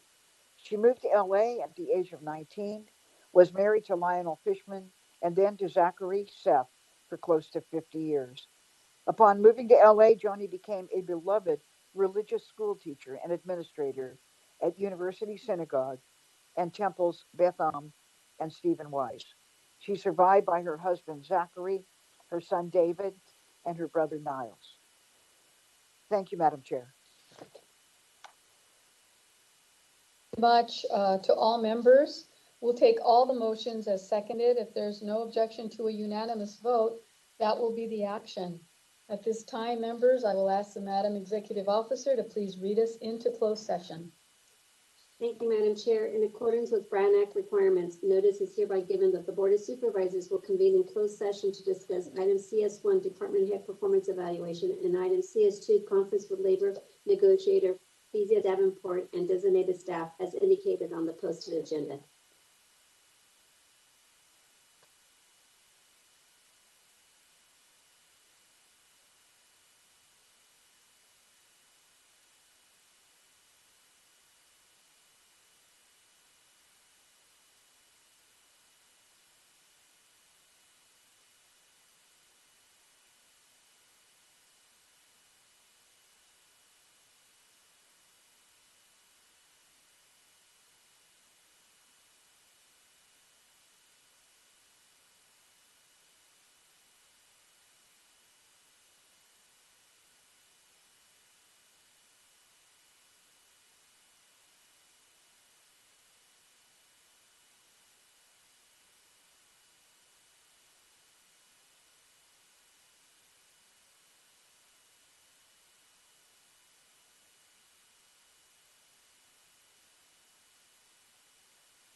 The board is currently in closed session and will return to open session once closed session has ended.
The board is currently in closed session and will return to open session once closed session has ended.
The board is currently in closed session and will return to open session once closed session has ended.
The board is currently in closed session and will return to open session once closed session has ended.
Okay, members, we'll now reconvene in open session and we'll take the vote. I'm sorry, the vote.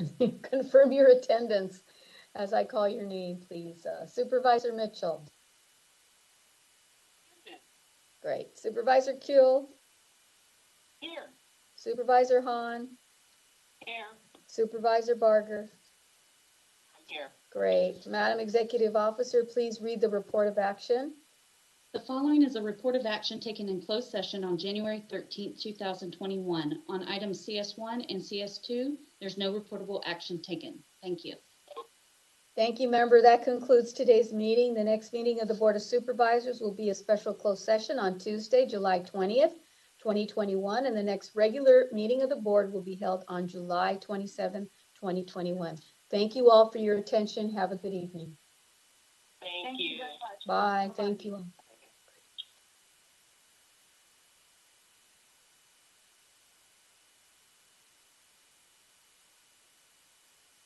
This meeting is no longer being recorded.